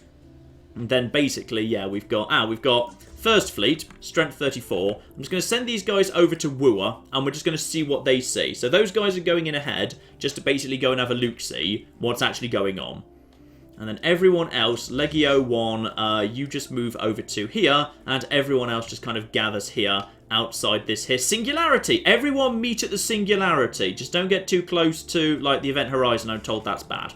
While you're all just gathering there, is there anything else for you guys to build? Cathy is still not technically inside the Empire. Over here, there is this 3 physics to be had here. Just build a research station on that sun, why don't you? One more construction ship round here. Has anything kind of come into the Empire by any chance? I don't think anything really has. Actually, Holden technically does belong to us, and I don't think we've ever actually... Why have we never scanned it? Where's my science ship right now? My science ship is just over here, having a look-see at this world. Okay, fine, you're just having a little scan around here. After you're done with that, go and have a... Oh, that'll be why we've never scanned Holden, because apparently there's bad things in it. What was in here? Oh, 554. Maybe we'll just knacker that on our way back. And then we've got the... No! No, guys! What are you doing? So the bugs have just decided, screw it, they're going in. I think they're following the first fleet. I think we just basically need to... Yeah, these guys have just decided they're going in, actually. Which is a bad idea, because the whole point is we really, really need to stick together. Well, if these guys are going in, I think we have to follow them. I think we're committed at this point. You guys entering the orbit of this world. Yeah, there we are. They're entering the orbit of Kraj. Okay, so they basically just want to take over this world. Fine. They've just decided that they're just going in, are they? Well, that's okay. I mean, I did say follow this fleet, but whatever. I'm concerned that they're going in by themselves. Very concerned, actually, because I don't know why they're doing that. But, okay. We're just sending in... Yeah, they're going to bombard that planet, then they're going to send in reinforcements. 2,500 strength is floating nearby. The second stellar the Rectrix even, is coming in on Wooer. But if we can get there before they do... Oh, dear. Question is whether... Do not engage before we arrive! Do not engage! What are you doing? I specifically said don't! Oh, no. They're going to be incredibly badly damaged before we even... It's about to happen again. We finally made it, but flipping hell, we're going to be late. Right, get in there as soon as possible. At the bare minimum... Oh, no. Why did they separate from us? We set them to flipping pursue. This is all about to happen again. What happened before is about to happen again because they didn't flipping stay close to us. And we flipping told them to. And now we've got 1.6 coming in over here. We need the flipping 500 to join. I think we need to basically pull out. I only think we need to wait for the time being. We need to wait until our flipping... Yeah, there they are. Our friends, the mushrooms, have shown up. I'm sorry, we need to hang our flipping people out to dry because the flipping mushrooms, they went... Why did they go ahead? Why did they go that stupidly far ahead? Gosh darn it. And also... Where's the bloody... Yeah, there's that fleet. Encounter in a singularity. We really don't care right now. So the Federation fleet's being utterly, utterly torn apart right now. That is not my fault. That is not my fault. I think the chat believes it's your fault because you fucked up the rally point. I did not fuck up the rally point. Okay, we are now engaging with these guys. They've backed out. We might be able to win this one anyway, or at the bare minimum, we can do a lot to flipping cripple them. Right, while we're waiting, we need to basically just start rebuilding up the... Oh no, we can't build up the Federation fleet anymore because it's not our responsibility. So basically, we just need to start rebuilding like right flipping now. Have you considered pausing and maybe checking what ship technology they have and adjusting your tactics on that? Well, I have now you've mentioned that. Yes, well we know they're using... chat. Well, we know they're using nuclear weapons because I saw that already. So we know they're using nuclear weapons, which are kind of weird, and these days nuclear weapons have a bonus versus shield. That's their new thing. It doesn't work very well, and I think they're still kind of buggy. But to be honest, I think even though their number's not bad, I think we're actually going to do okay because their shields were weakened by the bugs. So basically the bugs have smashed their head against a brick wall sufficiently long that as a result we can now actually finish them off with the help of the mushroom people. Because our combined fleet strength is 1.8 to their 1.1, and they've already taken a few knocks. They're already a bit damaged. So yeah, they seem to have... They definitely have some shielding, but not much. But yeah, they've definitely got some shielding going on here. Let's look at one of their undamaged ships. That's just a corvette at the back. So they've got 40 points of shielding, and hull point is 330, and they're firing nuclear missiles. So we're not desperately badly set up for that because we're more dependent on... We're not dependent massively on shields anyway. Nuclear shields are kind of useful. Nuclear weapons are good against shields. So actually, I think... So can you use point defense to deflect missiles? I could, yes. But at this point, they're collapsing. Really, just look, they're actually just basically collapsing at this point. In fact, they're gonna collapse. We're barely even... I think they've barely even kind of pierced our shields, to be honest. Our destroyers have done a good job. Rivalry has been ended. Okay, the bug people have basically decided they don't want to be rivals with those guys anymore, and I can't really blame them. Right, so we're in an odd situation right now, where we've now got this fleet here. Some of the bugs have managed... Bug reinforcements have shown up. Our mushroom friends are still here. Now, at this point, we are winning this war by... Yeah, we're 10% up because we just won that massive naval engagement. We would have won it much more clearly if the bugs hadn't run off ahead. Like, bloody idiots, and I blame them for that. Not your rally points. No, I don't know what I did wrong. I've no bloody clue. We'll I don't research it cocky later. know. Like, I've set my first fleet as the rally. Like, literally, first fleet is a rally point, and they are encouraged to follow it. The crappy flipping first fleet that they did decide to kind of converge on is not. So I don't really know what they flipping wanted me to do. You guys go and join up with this fleet as well. Bloody hell. Yeah, they're saying, yeah, you can check the rally point in the outliners, you can, and you can, unrally Rome and make the... But the Federation fleet was already a rally point. Yeah, I'm going to turn... Rome is not a rally point right now, but why would Rome being a rally point have encouraged them to rush in ahead when I literally had it set? Because, like, surely me having set the option saying encourage fleet to follow, that should take precedence over any form of rally point, because they were following me before. It's just they went nuts the moment they got near the Inari. Alright, so a few things. You need to invade this planet while you can, and you also need to make sure to scan the salvage. Oh, I'm going to, don't worry. Though admittedly, the salvage, I don't think technologically there's going to be much we're going to learn from it, but I will get over there to salvage it. Like, the thing is, this is the war goals we've set are not particularly aggressive. Literally, all we need to do is get up to about 27. I think it's two... Wait, is that the... No, that's the white peace thing. I think, like, yeah, all we need to do is liberate 2 planets. We're going to leave them with a fair few planets, so I think actually we'll be okay. Our war score is... Yeah, our war score is reasonable. I think we'll actually be alright to... It'll be fine. But as soon as... If we can successfully crack this planet, what's its armies like? They're saying because of this massive series of cock-ups you just made, yeah, if you get this planet, you should name it after Spiros the Ugly and his children. We're not going to take this planet. We're going to liberate it. We just want to make this into a buffer state that's more friendly to us.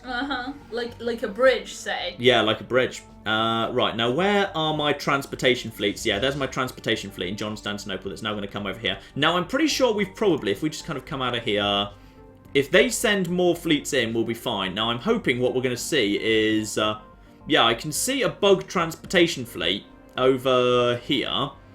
So we've also actually got ourselves a, what are you? That is, what are you? You're just kind of floating around there for no well-explained reason. Well, yeah, you come on down here. You just join this thing and do that special project. So I'm just going to bring my science vessel in to do all of that. Oh, John, while you're on science, yeah, the chat says if the research thing up top has an orange glow around it, it means it's been idle for at least a month and you've been losing points into the void. That's a timed project. Right, so do you think possibly it's the same with the other thing next to science then? The science is fine. Orange for a bit. That's the situation log. That's fine. I mean, there's a bunch of stuff I haven't done yet, but it's fine. I think we're fine for science. Has it maybe been idle for a while though? Because that was. It might have been, but I don't know what difference that makes, to be honest. Yeah, sorry, I'm a bit far, so I couldn't see. I thought it was research. Right, now we just need to get the planetary fortifications down. They're going down pretty quickly. Bloody hell. So we've successfully integrated the Zikmoks. They have now integrated, so we probably just want to pull their fleet into ours. Oh, that's... Thanks, chat. Thank you so flipping much. What happened? What the chat has just done is, because we've integrated these guys, we've got a massively oversized fleet. The oversized fleet is now my problem, and as a result of that, we're now massively over capacity, and we've got all these ridiculous numbers of fleets just floating around for some reason. Right, but yeah, that's now our world. Let's actually go and see what's going on in this world here. Does it even have a spaceport? Yeah, of course there's a spaceport. But I need to basically upgrade this place as fast as possible. Level 3, just to basically desperately try and give myself a bit more strength here. Now, what's going down? Actually, now we can actually rename the world Cranadeth. Which is a little bit rude, quite frankly, because we're literally just taking these people over. Like, we've literally just, we've integrated them into the Empire. So it feels... Do we have a New Vegas yet? Well, they're winter mushrooms. Like, I mean... Ooh. They are suggesting either Miniature Snow or Matosnobia. Shh, Matosnobia. I kind of like. I almost want to. I wouldn't mind calling it Nuclear Winter because there's a well-known joke in New Vegas about the soldiers wandering around talking about all this. He makes me wish for a nuclear winter. And this is literally the New Vegas snow planet. But that would be a bit harsh calling it like literally Nuclear Winter. Planet McPlanet face. Planet face. I need someone. No, I want an actual flipping some form of pun or reference to it either being snowy or mushroom, and I will settle for nothing less. Also, apparently, this bloody upgrading this planet is now my responsibility. People love the Matter Snobia. People are saying Matter Snobia, are they? Yeah, they are. Oh, bloody. Also Scotland. Scotland. Come on, it's not that cold in Scotland. It's somewhat cold, but it's not that. That's it's pretty not cool. snowy. Mm-hmm. Right, we also apparently, now it's our responsibility to fix this bloody world, so we're just going to flipping have to clear all this out, which is annoying. But on the plus side, yeah, they are feeding us with energy and stuff, which is nice, but I don't think it's worth the cost of their fleet, quite frankly. Right, now what... Canada... The bloody hell is going on with the thing. So, what we need to do now is... That is First Fleet. That is flipping the first extra orbital core. And then we've also got Legio 1, and that's the reinforcement. So all of you guys, just merge together for the sake of just, not confusing me anymore. And then continue bombarding. Yep, fine. Continue bombarding. So now we've got a fleet of 2,000, and they basically are going to struggle to rebuild, I think. So we're now basically bombing these flipping birds. I mean, this is what they've got. I think this was actually recently colonized, and then for ages it was occupied by the Casada. So they haven't built anything here. It's literally just a flipping reassembled ship shelter, and that's it. That's all they've got here. 500 reinforcement strength from the bugs has shown up. Don't run ahead. For the love of God, just don't run ahead, please. Alright, so people are suggesting a straw poll about the name of the planet. Someone said Fungis. Fungis, yeah. I quite like Fungis. Let's go for. They're also suggesting Jon Snow, but they don't know that you know nothing about Game of Thrones. That's true, yeah. Diplomatic channels have been with somebody. The Ken Joden Galactic Empire apparently want to chat. Ooh, I like you. You're good. You are materialist and militarist. So me and you can totally get on. That's fine. Yeah, let's be materialist and militarist with them. We will not be held up. Well, that sounds negative. That perfectly matches them, but it sounds negative. So instead, I'm just going to be fellow star explorer, etc., etc. Shall we do a little? Oh, and the flipping some. Oh no, more fanatical purifiers are somewhere around here. I bring greetings from Lady Purifier Lolfin Uvi Nadfinava, the undisputed. You know what? Shove off. I don't like you. So cooperation will surely benefit us all. Flipping fanatical purifiers. Right, just zoom out here. Where did they just show up? The Rontor are doing pretty nicely. We've got. I think this is. Oh, they're up there somewhere, so we don't have to worry about them. They're the far side of the flipping infinite pond. The bug people really need to expand more. They're not doing a good job. They've literally got I think they've got 3 worlds. They really need to expand better, to be perfectly honest. We've got a crappy world up here. That's technically just, oh no, that's technically not just inside that space. We probably should go and, probably a terrible idea to actually go and scan that. That'd be a really stupid idea. We're not going to, I've just noticed that there's a 21 size world up here, but that is literally squeezing against the flipping fallen empire. It's a bad idea. That would be a bad time and we shouldn't do that. But now we've integrated those people, a new option obviously becomes available immediately, which is we could straight away go and because we've integrated them, the flipping, the borders have just jumped, because now there's a whole new world in here, which means probably there might be some new stuff we can... You're technically... Yes, actually, that is technically inside the Empire. Right, I need to get my construction ships in production, doing stuff as soon as possible, because various borders have just skipped around like crazy, and in particular, the Screeching Abyss now belongs to us. So very nice. Yeah, absolutely. And that's worth 5 physics in one go, which is great. And then we've got Screeching Abyss 1, a little asteroid that's just circling a flipping black hole. So my construction ship's totally going over there to deal with that, which is very, very good indeed. Alright, shall we do a straw poll about what to name the new ice planet then? Yes, we should. Alright, so we've got fair. Matosnobia, Matosnobia. Yeah. Also people were suggesting Pundra. Pundra, yeah, okay. Slush Room. Slush Room, that's a bit weak, guys, come on.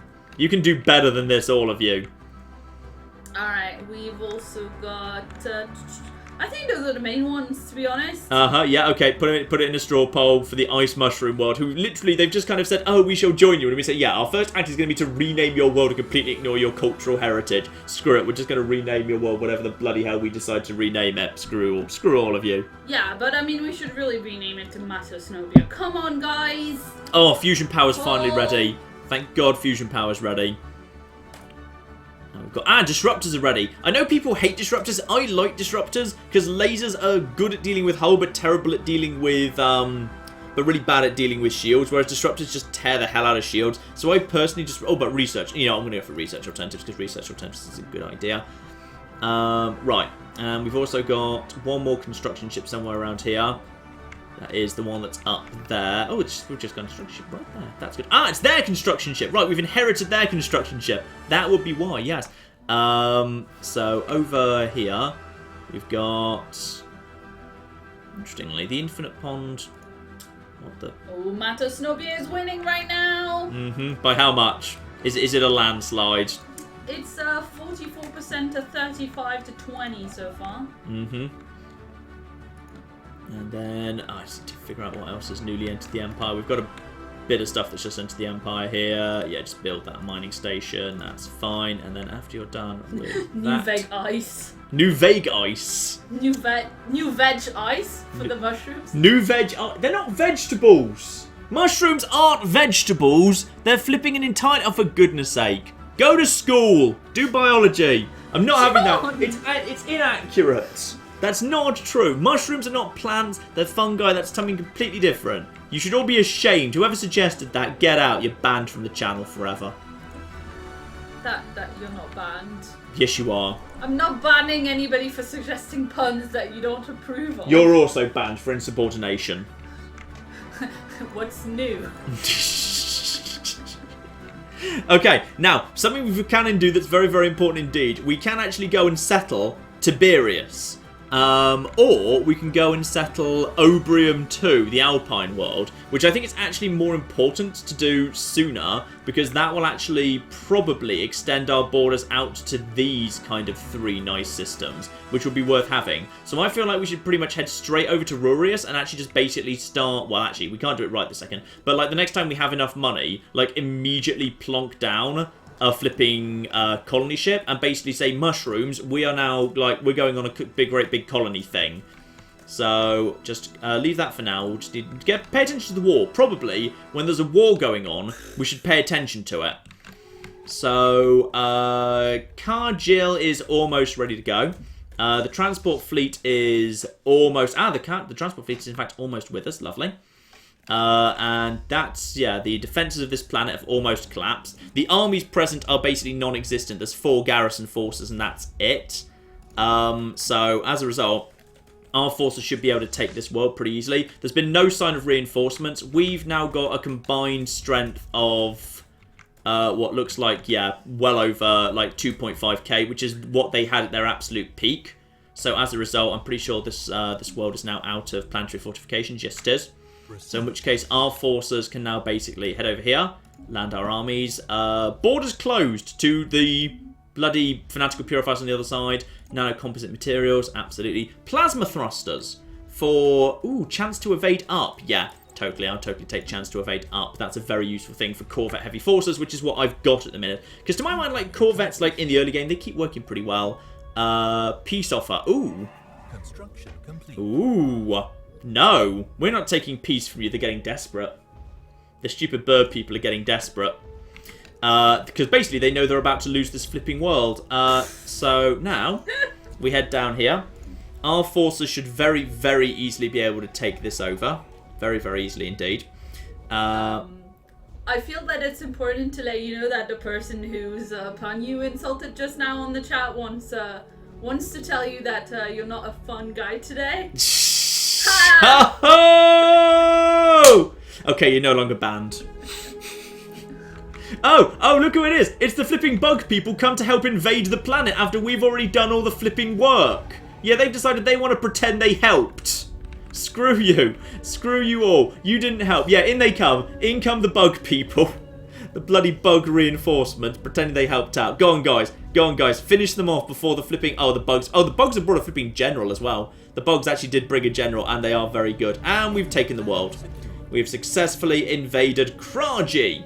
Lovely. Now, that's probably going to be enough war score for us to actually settle this war right now. Because we have occupied their world. They've backed off. Yeah, we saw briefly what was there. Like, the advantage of this system is we can literally... We've got sensor range. We can see if they try and bring reinforcements over here via Harbin, we'll see it coming. So I'd say at this point, with the invasion successfully concluded... And we've also, and we've also analysed that stuff. So thank you for people who reminded me to do that. We've gained a bunch of research from analysing the fleet battle. We're probably in a pretty good place at this point to say, we just want to basically demand some 34% war score, 45% acceptance plus. So if we send these demands right now, then we'll actually they'll accept. And that'll probably be the war over. So, let's see what happens. And just back out here. We have won the war with the following demands. Liberate planet, liberate planet. The war has been won. And that is how the war was won. And bear in mind, of course, what we wanted out of this war was never conquest. We never wanted conquest. All we really wanted was to make two kind of little buffer states between us and the Inari Slayers to basically just reduce their strength. We might go and finish them off again later. We don't need to worry about it right now. So if I recall correctly, these guys, these guys are basically pretty much exact clones of ours. Together we will unveil the secrets of the galaxy. So the Empire of Wua. Basically what I would like to do is I am going to turn them into my vassals right now. I'm going to turn them into my vassals immediately, which they will accept. Because they're pathetically weak, and we just liberated them, and they agree with us on, like, everything, and we're so much stronger than them. And also, we have a doomed fleet floating above their planet, so they're not going to say no. So we'll turn them into our vassals immediately, and then, in time, we will integrate them into the Empire in 10 years. So we're just going to basically demand vassalization. For the people asking in the chat, yes, John does this many puns every day. Yep, fine. And the Warthog people, the people of Pumba, have just actually shown up, and they are actually xenophile. Really no, but that's what I'm gonna call them. They are xenophile materialists. Actually, we've been really lucky. We've been really, really lucky with like everything we've run into so far, and more people have just shown up too. Terrifying people! I don't like the way they look at us. Their eyes kind of follow you around the room, probably quite literally. That's racist. More flipping xenophile materialists. Yeah, actually, wait, what's going on? Why is literally everyone suddenly showed up? Hang on a flipping minute here. So, and also, we want to offer you people a migration treaty as well. So you can have that. I assume you'll accept that as well. And in just a second, now let's just check everything is as it should be. So, we've won the war. That's fine. We have got peace, diplomatic response. They have accepted. Consider this a ceasefire. We've not given up our mission to eradicate the... I think the game just made a mistake. What? The Inari Slayers contacted me after they agreed peace and said, consider this a ceasefire. We've not given up our mission to eradicate the Inari. Is it like... They're the Inari. No, but maybe they were the Inari Slayer like Buffy the Vampire Slayer all along. Maybe they're talking... Maybe their names is Buffy. I think they're talking about the Wua Inaris. Like maybe they kind of resent the Inari that have been liberated. Oh, these guys. Possibly, because this is now them, and I'm assuming these guys, by the way, are the Inari commonality. We can. Why would vote yes? Root of power, wary attitude. Yeah, and let's actually bring the Inari commonality into... We may as well... Actually, no, I don't want to bring them... There's no point bringing them into the Federation because they don't kind of add much to the Federation. I'd rather just basically integrate these guys over time. So we've been left with a massively oversized fleet that we're going to have to deal with at some point. But I would say, actually, we're in pretty good shape, all things considered. I'm pretty happy with the way that war concluded in the end. It would have been won much more neatly if it weren't for the fact that everything kind of went completely... Yeah, these guys just completely screwed up everything. I'm going to bring my armies back to Constantinople. I'm just going to land them there, because I think once they're landed, they Land armies, colonies must be colonized. Oh! How long have you been there? Oh yeah, you've always been there. It's just you weren't very good. Yeah, there's two like really nice to habitat. There's two nice planets right next to each other. I just never looked at it before because this was an ice world, but it's not a very good ice world. So Titanic life monitoring. Yeah, you know what? Sure, why not? Monitor some Titanic life on John. Apparently, was there always Titanic life on John Constantinople? Yeah, there always was. I remember that. Also, we can build a Xeno Zoo here. We totally researched that, didn't we?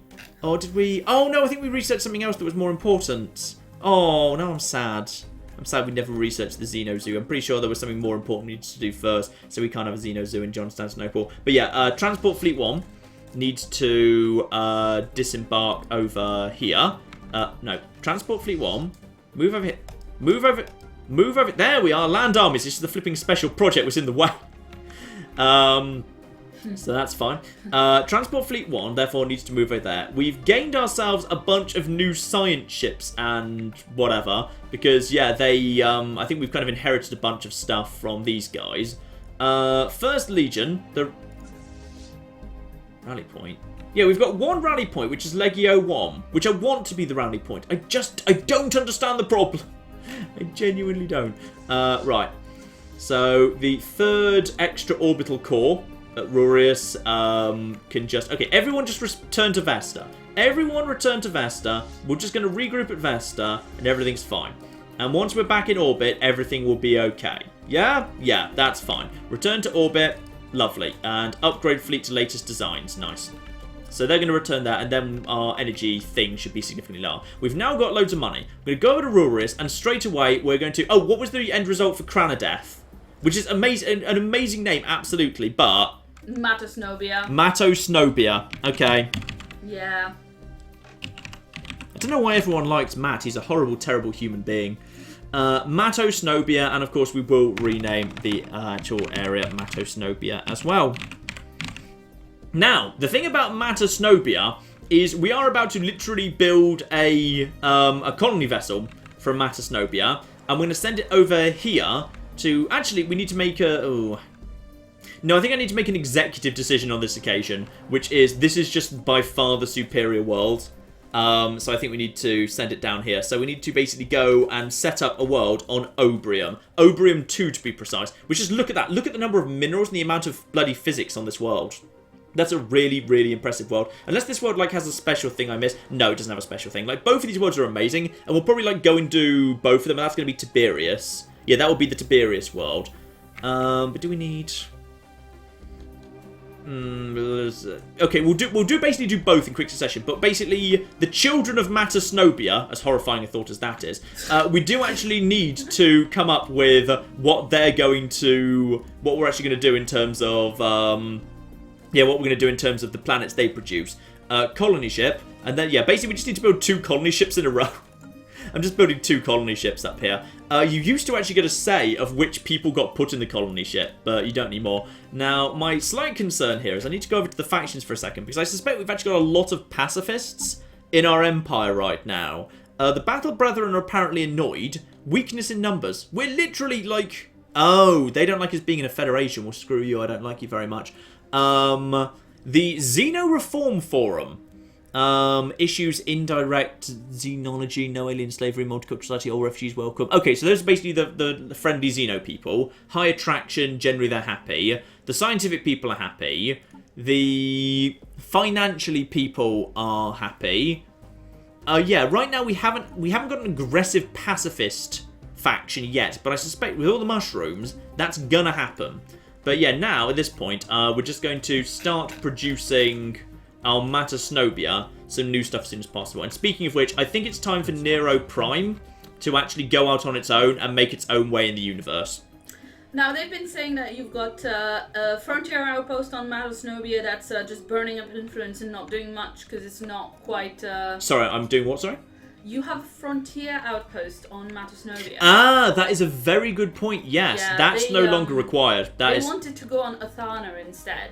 You're absolutely right. That is completely not necessary anymore. Rurius Frontier Outpost. That can totally be destroyed. So, disband that. Yes, I do. We don't need it anymore.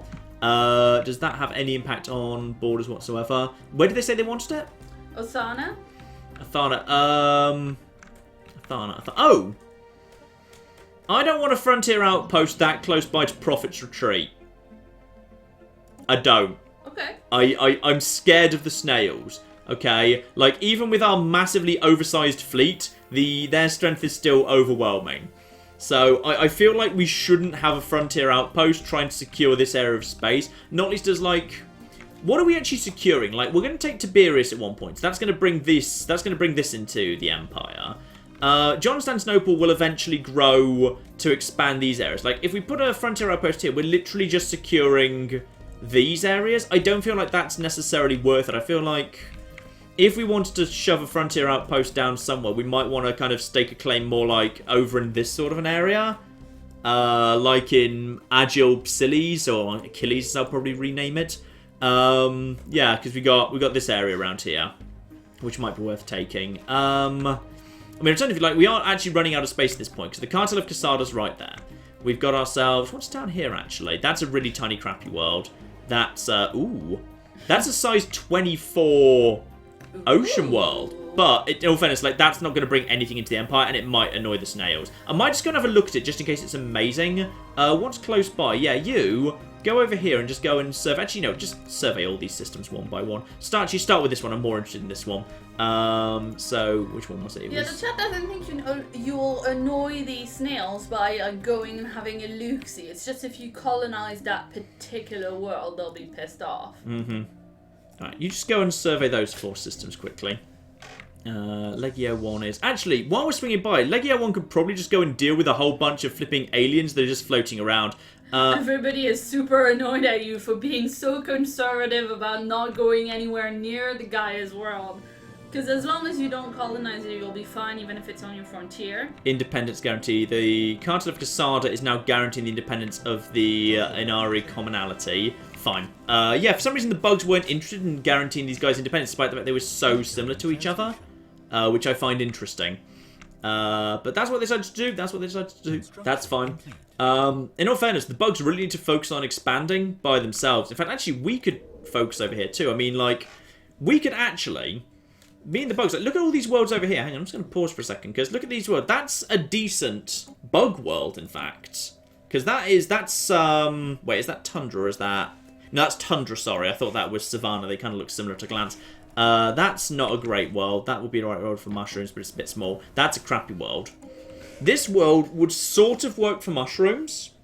We could basically, like, because we've got open borders with our friends over here, we could literally just, like, send some mushrooms. Like, I feel like our entire empire just basically wants to convert into a great big mushroom lovin'. Because it feels like the mushrooms have got, like, all the good worlds we find in keep being ice worlds or cold worlds. That's just a basic... That's a continental.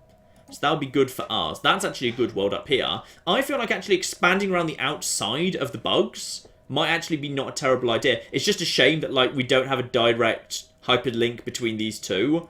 But, ooh, hang on. Claire. Yes. Look at this. 12 minerals, 10 minerals. That is quite good. That is quite good, and I think we should actually rush that. I really think we should rush that. Can you federate the ducks? Can you invite the ducks to the federation? Oh yeah, I wonder if the ducks are interested yet. The ducks right now are still not up for it, and the reason is because they're pacifists. So that's giving them that they're not keen on it because they're pacifists. I wonder if they'll ever come round, in fact. Because all we need to do is, if we ever changed our war philosophy, then that'd be fine. But if we ever changed it back, they'd leave immediately. So I think simply we just have to have them as associate members. Because associate membership, I'm pretty sure, comes with, like, non-aggression packs. So they're not going to really do anything to us. But, oh, look at this. That's another beautiful ice world. Look at that. Wow, that's quite nice. That's really... There's a lot of, yeah. There's a lot of free spots on here. Yeah, there's a lot of free stuff. There's a lot of... I mean, the most important thing is that, like, you just keep an eye on, like, how many squares have something on them. Because a square with nothing on it is kind of terrible. But, well, you can build whatever you want there, but it doesn't get any bonuses. But, like, a planet with all the squares have something good. Yeah, actually. I feel like... Right now... Oh. Remember how the chat told me I should be keeping an eye on all this up Yeah, here? yeah. Hang on. They're all still saying that, but you keep ignoring them and all getting distracted, so... Associate status in the Federation. Yes, I vote yes on that. That's fine. That was construction complete. You guys want to join the Federation? You can do. Independence guarantee, I saw that. Independence guaranteed, I saw that as well. You have been... I'm going to keep voting yes on that. That is... What did I just vote yes on? John. Yes. Yes? What? Maybe pay attention to what you're voting on. Voting is important, Very John. well. If we agreed to defend us from the horrors of the galaxy, the Empire of... Well, yep, so we got them as vassals. That already happened. Migration treaties, yeah, we already did that. Guarantee revoked, yeah, we saw that. Okay, that's fine. All of that, I knew at least 60% of that. I knew like 60% of that already. So I'm voting yes on that already. That's fine. Everything's under control. It's fine. Don't panic, Claire. Stop panicking. Have you given the mushrooms the same welfare and rights as you have other species in the Empire? Excellent. Good call. I think actually they were, even when they were our vassal. I think we already set their things, but let's set their rights now just in case. No migration controls, no population controls, colonization is allowed, limited military service, social welfare, they've already received social welfare. I literally can't go up to Utopian abundance. I think you literally need to be egalitarian as like right down into your core to actually... Ooh, I didn't realise they had little tentacles. I was happier when I can only see their heads. I don't like when that... Okay, for a sudden we want to purge them. Well, someone Begin says purging. you just voted on purging them anyway when you clicked yes on voting and you didn't know what it was. I didn't do that. They're lying. Hopefully.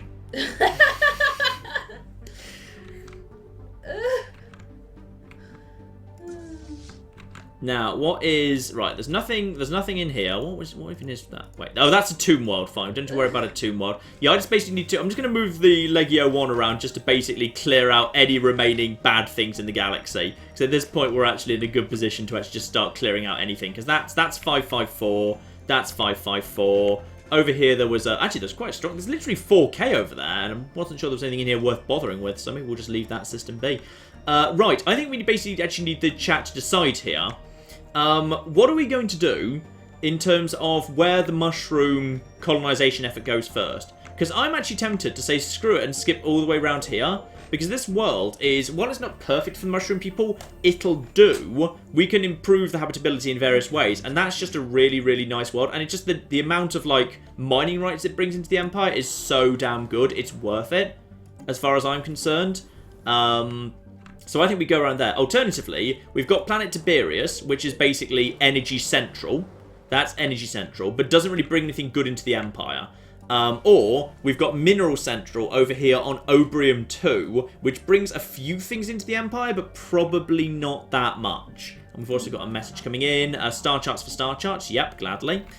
So what, should we do a poll for it? Or, oh, hello. What have we got? Hostile fleets. Oh, no, we knew about the hostile fleets because we are deliberately trying to destroy them. Hello there. Hello there, cruiser-class Void Cloud. It's Void Cloud. We're going to murder it, probably. Oh. So, hang on, we're just kind of, yeah, we don't even need to, we'll keep an eye on that just in case. But, yeah, we are basically just murdering a Void Cloud nice and quickly here. Come on. Speed it up. There we are. It takes, like, you know, half a month to actually reach the Void Cloud. There we are now. The Void Cloud is going to start... Ooh, we are just lasering the Void Cloud and just slowly just training its shield. Oh, I like that.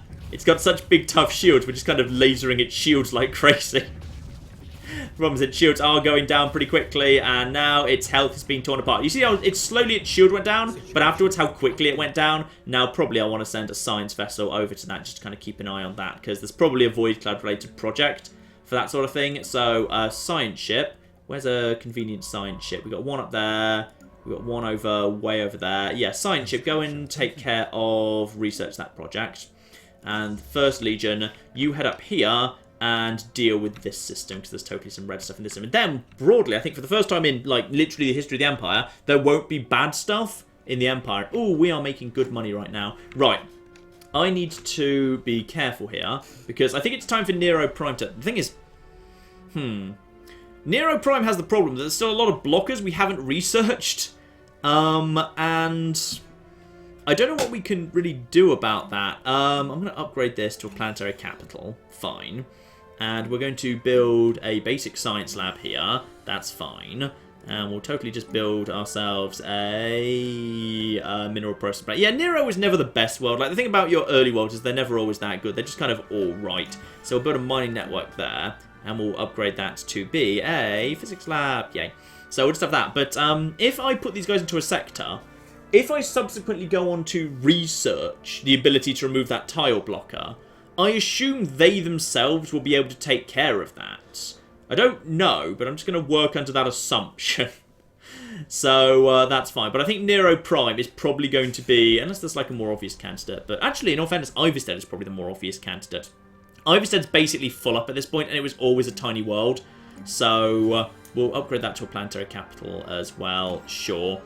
Because I think Iverstead will put into a sector, and we'll clear that. And we'll also just shove a science lab down there. Because this world's pretty much full. So as a result, like, we may as well, to be honest, just basically say, screw it, we'll just put in a sector. Because it's not going to do anything more productive for us at this point. So I would say Iverstead, we're going to put into a sector in order to make room for the first grand expansion project. Can you invest in science a bit more at all? Because the chat is concerned that the empires around us are getting ahead technologically speaking.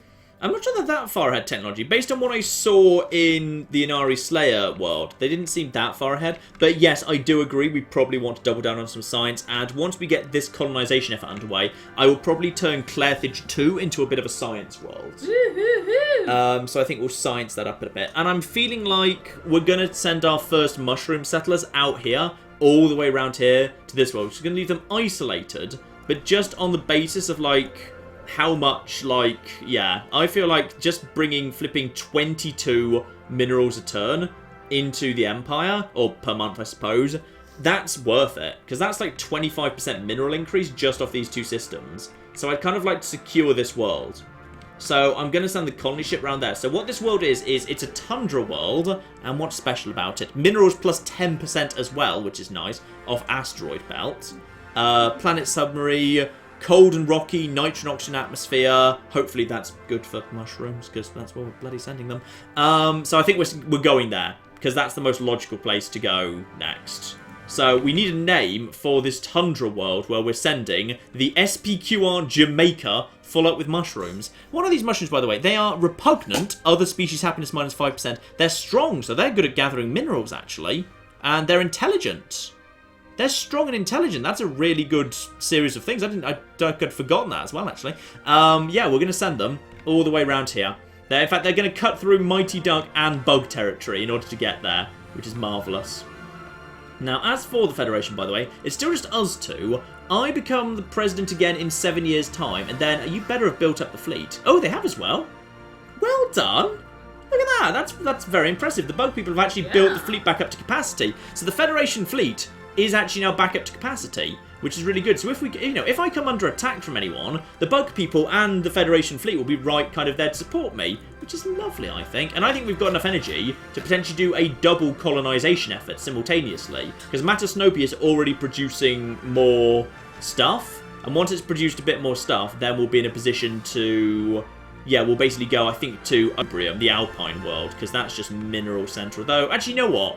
I think we owe Tiberius a visit. The question should be where we actually put down a colony outpost, because I feel like we probably ought to. Oh yeah, we were totally scanning this world, weren't we? Did you scan the world yet? This is the ocean. Ooh, look at that.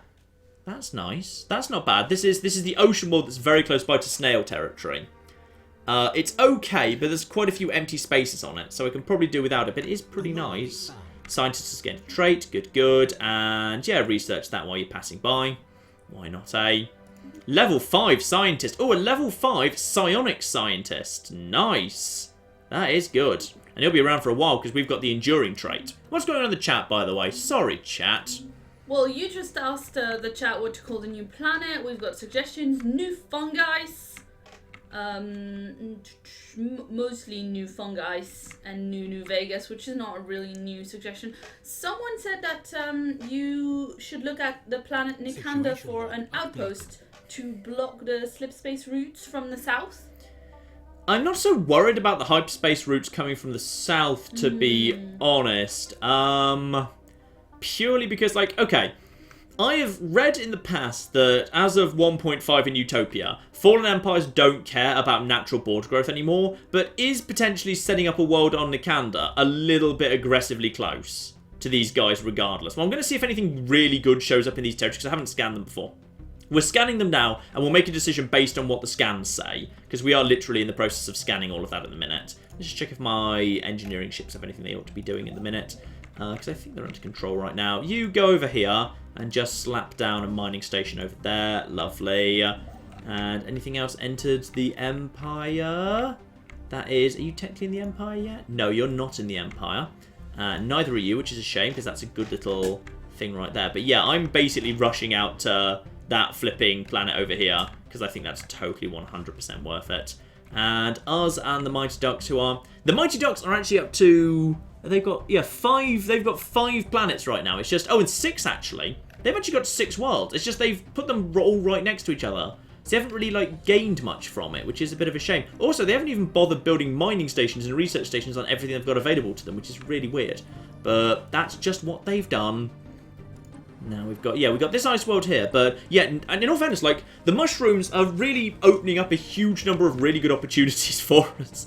They genuinely are. Like, I wouldn't mind slapping down a frontier outpost right here, but that's so aggressive, and it will so annoy the Casada cartel. I'm not going to do it, but, like, there's a load of good systems around here. Yeah, Ancient Life Pod. Ooh, research 150 sociology, nice. Sorry, people were saying in the chat about Nikanda that unless they're a xenophobic, like militant xenophobic, they won't care unless it's a holy world. Mm-hmm.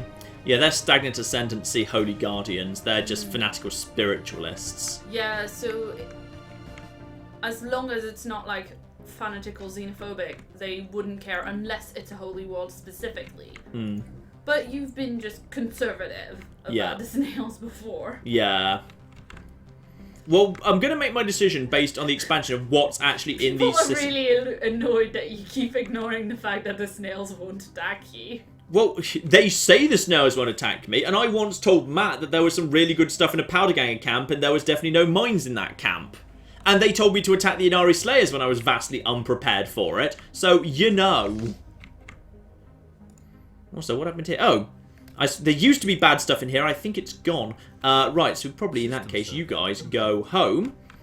And you guys go... Oh, you're already there. Fine, you guys go there as well. And that means we've probably got ourselves... Where's the science ship nearby? Ah, science ship right bloody here. In that case, you survey... No, go survey this system. Go. Why aren't you willing to survey this system? Are you surveying this system or something? What's... Oh, is it because you're doing a project right now? Is that the issue? Yes, I think you're doing a project right now. Or are you? Construction complete. What are you doing? What's... This... Hang on. This ship... Right, okay, that ship not doing anything. This ship, we've got a science ship right here. I want you to move here. Yeah, move there and then scan it. Why are you not... This is really weird. I don't know why that science ship is refusing to scan this system. But okay, fine. You're not in the Empire yet, so our construction ships don't have anything to do at the minute. Now, where is the Jamaica? The Jamaica's making its way through bug space right now. And we've got a second colony ship. Yeah, and the second colony ship is heading down here towards Obrium. Obrium. Yeah, going straight here. Colonized planet for only 30 influence. Now, where's the right place to slap down this thing? It is... to pass on mineral benefit. Do you not have a scientist on that science ship? Ah! Yeah, it's... Well, actually, there should have been a scientist on that science ship, because if there wasn't, then it was... That's the one I inherited. That's not my fault. I inherited it from the mushrooms. That's not my fault. Right, where do I want to put this? I'm going to put it... Is still amused.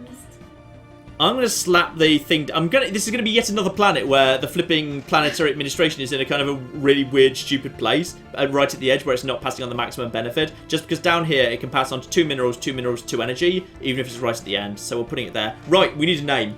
We need a name for the Alpine world. This is an Alpine world of mushrooms. This is the child of matophobia. Alpine world of mushrooms. Or we can just call it something like New Vegas or something. It's not that icy, it's Alpine-y. Well, we still haven't done, what was it from before? Tundra or, Well, it's not a tundra. The other world's a tundra. This is Alpine. This is Alpine. This is Alpine. The other world's going to be tundra. Well, whilst we ask the chat for new suggestions for naming this world, Yes. should we maybe take a moment, given that we've been going for 2 hours, to do a little bit of housekeeping? Okay, but if you want to do the vacuuming, that's fine. Can you make me a cup of tea after you're done? No. Okay. I'm bad at making cup of teas for British people, guys. She doesn't Never know how. mind. She's terrible at it. She puts the milk in first. Okay, so Yes. we've been going for 2 hours. We're going for another 2 hours until 8 p.m. UK time. That's what we're lying, yes. What? That's what we're saying at this point, yes. Oh god. You're going to want to go until like 10, aren't you? 10 is so conservative. Oh no. This is what happens when you start playing Stellaris. Yes, it is. This is the danger of allowing me to play Stellaris. Go on. Right, so do you want to do a quick recap of what we've done so far if people haven't come in straight at the beginning? Yes, I have. So, this is Stellaris. It's a game set in space. Oh, bloody hell. Because the flipping things here, I can't move the cursor quite effectively. But yes, basically, let's just zoom out and get a view of the entire galaxy. So actually, we're not doing so badly. If you look at the size of our empire versus like large parts of the rest of the galaxy we've run into, we're doing all right. But that's because we're quite spread out. But yes, we are Space Rome. We have expanded. We are Xenophile. We're all about like open borders, getting loads of exciting people into the world. We've got flipping. Look at this lovely multicultural world where we've got people and, well, basically it's mainly just people. It's mainly just people, but there's also 2 bugs and a robot. And I'm hoping at some point, a mushroom might decide to come and live here. That would be just beautiful if they decided to do that. I'd be so happy if that were to happen. But yeah, and basically, yeah, we've had 1 war against the Inari Slayers. Basically, we've forced them to hand over 2 bits of their territory to us. That is our vassal, the Empire of Wua, right now, and below them the Inari Commonality, who are perfectly friendly to us. They're 100% fine. They're kind of friends with the Cartel of Casada, who have always been friendly with us as well. Basically, we're in a friendly bit of space for the most part, with the exception of the Inari Slayers, who are dicks. We may have to go and finish them off at some point. We may just need to go and liberate the whole system, because once our fleet gets big enough, I think we might just have to go and finish them off, because well, you know, they are fanatical purifiers, and to be honest, we'll be doing the Rontor Coalition a favour when it actually happens. And actually, we should probably expand the Federation at this point. We could probably do that. The Rontors might be willing to join us, quite frankly. I remember they were relatively like in line with us in terms of agreeing with us. The problem we do have, however, is our empire is literally between 2 fallen empires, and this is with Utopia and also with Leviathans attached. So war in heaven could theoretically break out. Either of these empires could wake up again and decide that we have to take sides. Obviously, if they do wake up and tell us to take sides, we're siding with the Apathi Ancients, because the Apathi Ancients have always been lovely to us, and all they did was one time, they kind of politely kidnapped one of our people to take to a nature preserve, but they gave us like 3,000 minerals in return and 1,000 energy, which was really cool of them. So, if they want to, like, I would gladly sell more of my people to them, if they're willing to pay the same price. Probably less, to be honest. I'd give them 2 for the price of 1 at this point. Meanwhile, yeah, we've got the fanatical spiritualist snails on the other side who are keeping me away from a Gaia world. Because if they get destroyed, I can go over to that Gaia world, and I would consider my life complete if the snails were destroyed and I could go and settle lost profit. I would consider my life complete at that point. So at some point, war in heaven might break out with those 2. Other than that, yeah, we ran into the Mighty Ducks to the north of us. We've got the Sex Bugs to the north of us as well. They're both our friends. The Bugs are actually in a federation with us. The Mighty Ducks are just associate status, so we kind of want to probably expand the federation. So if you can expand the federation just a little bit further, and we've got 3 empires, we'll probably be much safer.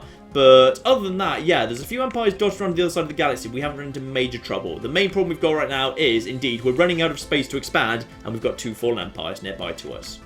That is where we are. And yes, right now, indeed, because I've actually previously vassalized some mushrooms who loved the cold, there was a whole bunch of really great planets around that really like the cold. So basically, I'm going to go around filling those planets up with mushrooms and robots. And our empire is going to be a mushroom and robot habitat. It's going to be marvellous. Right, so have we named the planet New Vegas yet? We have not named any planet New Vegas. So we can do that. Yeah. Someone also suggested that we should name a planet a nice cup of tea to Uh-huh. combat the fact that one time I put the milk in first. Yeah, And I I've have to hear seen about you it do it more on a than very once. regular I've basis. seen you do it more than once. But of course, because this is going to be a world for the mushrooms, we have the suggestion Skitarchy. Wait, what? Okay. This doesn't work because you don't know that shiitake is a type of I mushroom. know that, but why Skitarchy? Because you can ski because it's an alpine world. Oh, You go skiing. skeet. Okay, I'm having that just because it's so awful. Okay. Unless there's a better one, I'm having that just because it's so terrible. I mean, there's not really a lot of alpine mushroom puns apart from that one. Okay, so wait, so ski. How's shiitake spelled? Is it with K or double K? No, it's the N. Is it? Okay. Yes. Would that be Oh, it? I think they suggested it with 2 eyes in the beginning. Yeah. So Skitarchy. Yes, I Yeah. think that was the All right, the suggestion. world of Skitarchy. Yeah, that's dumb. We're gonna have another one very soon. We're gonna have the Tundra world very, very soon indeed. All right. Though there was Pundra already being Yeah, but flagged that's for not. that. That's an alpine world. Yeah. Skitarchy wasn't. Yeah, that's Skitarchy's out, but there's gonna be a Tundra world momentarily. And we can name it Pundra. That can be cool. Pundra. That can be Pundra. Right. So Oh, that reminds me. I need to just flipping create I need to actually put one of my worlds right now. I need to put Iverstead into a flipping. Yeah, look at Iverstead. Iverstead's very small and crappy. Iverstead, I'm just basically going to slap upgrades on literally everything, and then I'm just putting it into a flipping sector. Because it's not worth very much, so it's time for sector management, quite frankly. Planets and sectors. Create new sector. Right now, set him to 3. So Iverstead is now its own sector. We should give them some stuff so that they're okay. So I'm going to give them. Oh no, I can't give them that. I definitely don't want to give them that. That's the world we're literally about to go and inhabit. I'm going to go give them this world, so they've got a bit of energy as well. So they can have that. It can be their territory, and other than that, I'm going to leave them be. I'll give them that for now. People can say if they feel like, they deserve more than that. But I feel like that's going to be enough to keep them going, because pretty much their planet's already as built as it can be. So I'm fine with that. So now we're down to 5 out of 6, which is good, because we've literally got one of our colony ships en route. But hang on, we also need to pick a new one to be turned over. I think Nero Prime is probably ready to also become a... Yeah. Nero Prime hopefully will just, figure out how to deal with tile blockers by itself. Because Nero Prime is also ready to go. I can't... John Constantinople I want to keep in the Empire, because John Constantinople I want to build Xeno Zoos on it yet, and it's also an important cultural centre, because anything can migrate to John Constantinople, because it's a Gaia world, so I want to keep it in. Carthage needs more development yet. Ooh, speaking of which, loads of robots are done. So robots over here, robots over here, and also just upgrade all of the mining networks. And humans can just be over here working the land. Marvellous. We'll figure out how that all works in a second. But yeah, Carthage needs more development yet, and indeed can also become more of a scientific hub. And Matasnobia, I just want to keep in because the mushrooms are producing colony ships for us for the moment that are really, really good. Though, admittedly, Matasnobia I probably will put into a sector in the not-too-distant future. In fact, actually, can someone confirm for me in the chat, can I actually can I keep trading colony ships from something that's in a sector? Because I believe that is true. So if so, and also that we can just have a basic science lab there. That's fine. And just also, we've got loads of minerals right now. I'm just going to upgrade all of their things. What is their current level of... Yeah, they've already got a planetary capital. So that's lovely.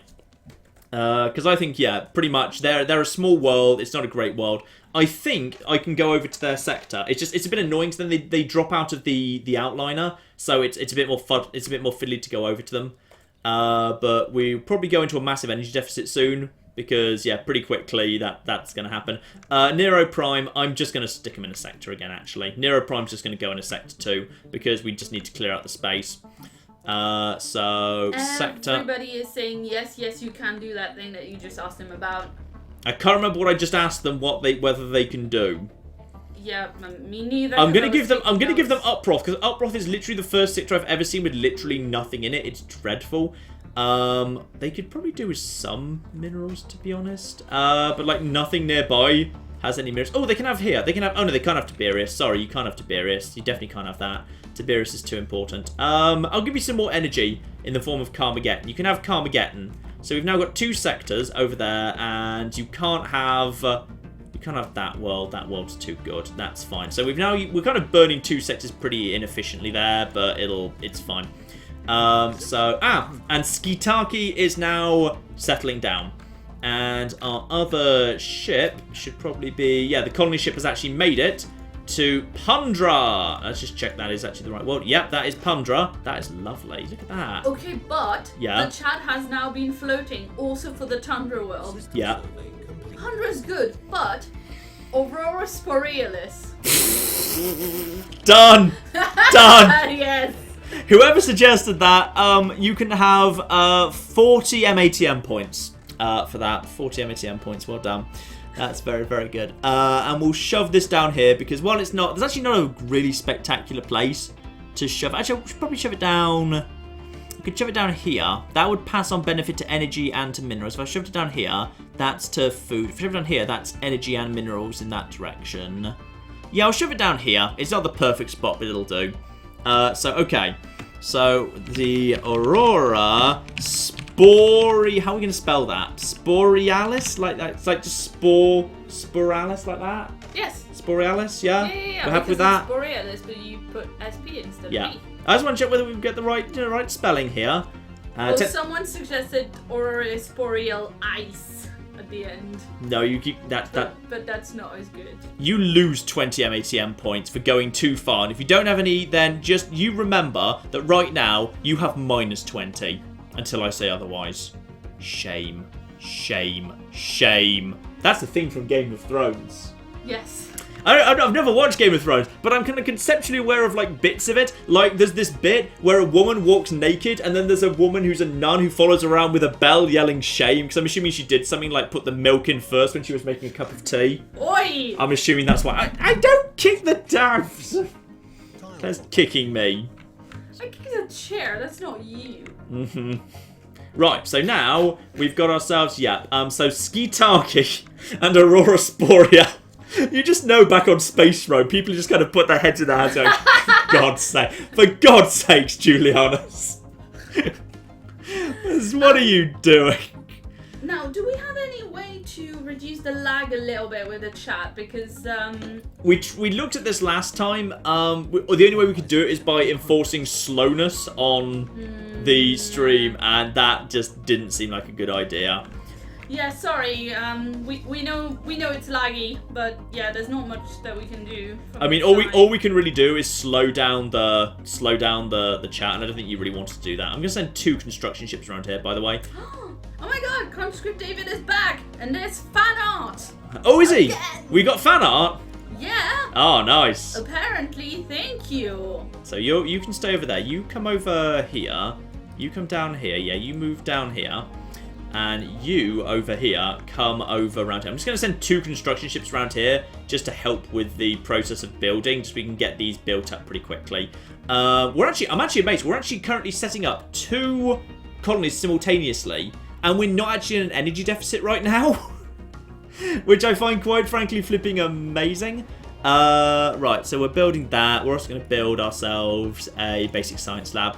We've got a ton of money right now. I'm going to actually use this money to actually basically build a ton of robots and science facilities to make things more efficient, because I agree that probably that's what we can do right now.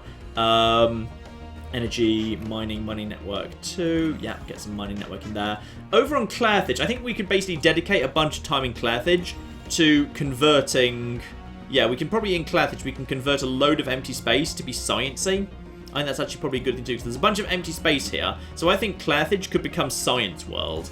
Speaking of which, Governor, let's actually get ourselves a new Governor here, who is... Apparently we've got two available Governors.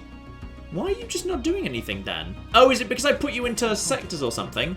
And Titanic Life Study was a success. Science on John Constantinople studied the Titanic life, and Titanic... Ooh! Hello! High numbers of Titanic life are safe for colonists. Right, so Titanic Beast can now be recruited on John Constantinople for our military forces. I've never had this before, but that's great. Right, so you can go over there to Clairthage 2 to help with the science. And yeah, apparently we've just got other worlds that don't have governors that probably could do with them in that case. Yeah, over to Matasnobia. Sure, apparently we've just got governors sitting around not doing anything. So sure, intellectual, get on it. Go and manage them. That's beautiful.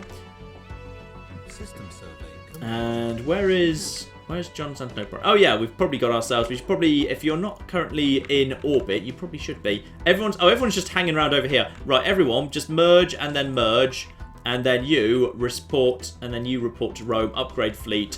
Get into orbit. Yeah, the problem is we've just had the fleet floating around the outside. Oh, we've got the fleet's getting to a decent size now. The fleet's getting to a decent size. What can I even train right now? Yeah, right now the fleet is still, however, really dependent on flipping. Yeah, we've got Equitaires, and then we've got the different style of Corvette. We've actually got a load of, I think, kinetic weapon Corvettes floating around because technically we inherited them from the mushroom people. So that's nice. So you guys, you just need to return home, upgrade, repair, etc. So you just go and do that. Yes, Claire. You need to dock the fleet. Yeah, I'm literally doing that right this second. Okay, that is literally what I just did. The chat is, That is literally what I'm doing right now. Research group with the Mighty Ducks, absolutely, every time. Inactive buildings, yes, I am aware of that. What we'll do is we'll move you over there. That will be momentarily, and apparently I've never researched Biolab. Blimey. So don't upgrade that just yet. This is because you're always forgetting to look at research. No, it's just I've been researching other stuff instead. It's just like I often just put off biolabs and whatever just because it's the sexier stuff that gives you more of a big impact. But like it does kind of stack up if you forget to do it. And we'll totally just build a new. How many minerals are being produced on this world? Probably enough that I should get a mineral processing plant here. Yeah, we'll build a mineral processing plant right there. That's fine. And ivory. Ooh. The Inari commonality has declared the Inari slayers their others. I wouldn't. You have literally one world. They still have 4, damn it. Okay. I would not kind of, cause trouble with them just yet. And more importantly, I think our survey is more or less completed. Or not quite yet, but getting close. But honestly, these guys are not doing that. There's not much here, really, is there? So this world here, I think you're right. This place needs a scientist. Is anyone available in my science team? Nope, there is not. We need to recruit someone. Normally failure risk down. Lovely. Recruit you. Now. Hello, Matt. Matt's in the chat. Matt's in the chat, is he? Yeah. Does he know about Matasnobia? Well, I tweeted him, so... Oh, we built the... Well, I wouldn't have done, but the chat insisted that the icy world of the mushrooms, Matt, be named after you. So, as a result, yes, indeed, there is Matasnobia now. So, you get on with that. Let's go show Matt his world here. So, yes, hello, Matt. Say hello to you. This is you. These little horrible fat mushroom creatures. That's you, that is, Matt. Just, what everyone thinks of you. It's that. Actually, I'm going to take their rights away from them. Population controls. Slavery. Totally. Oh, I'm not allowed to purge them. Bloody being lovely to everyone.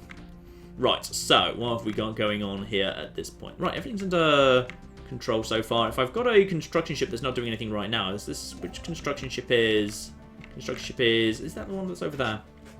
Alright, everyone who wants to see the fan art, I'm retweeting it right now from the Many a True Nerd account. So we will put it up on the stream later as well, yes. Absolutely. It will totally be up on the stream before the end. Can I see it? Yes. I want to see it too.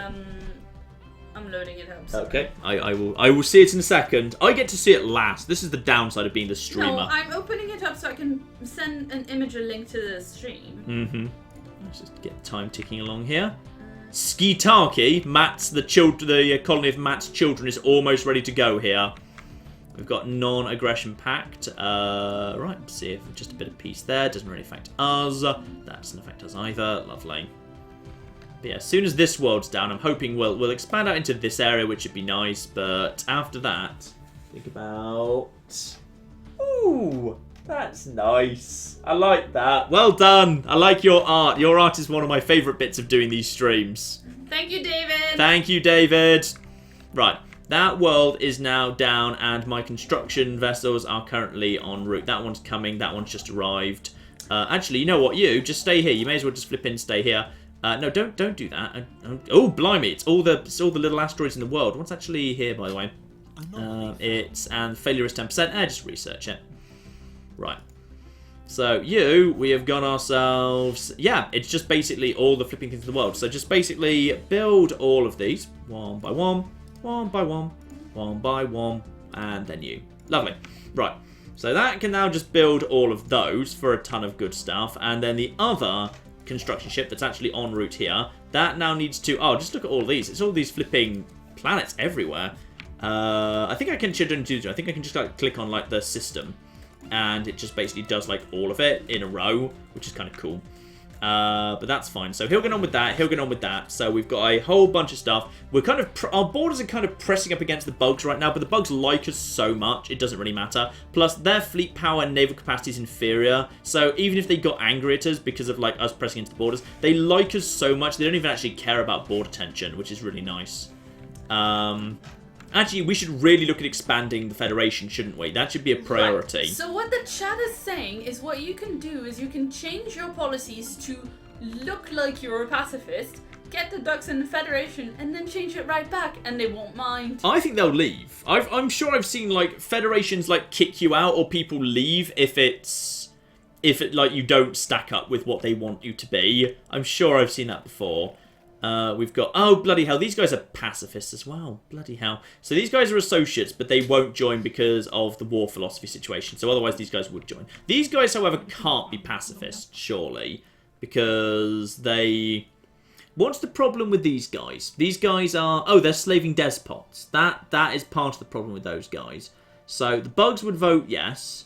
But distance -8, friendly attitude, slaving despots, base -50. Are they associates with us?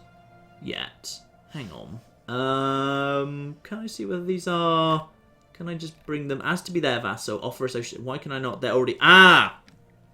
They're already associated with someone else. Fine. Yeah, I wouldn't mind... Like, if I can, I wouldn't mind bringing in both the ducks and the Rontor. Because... What?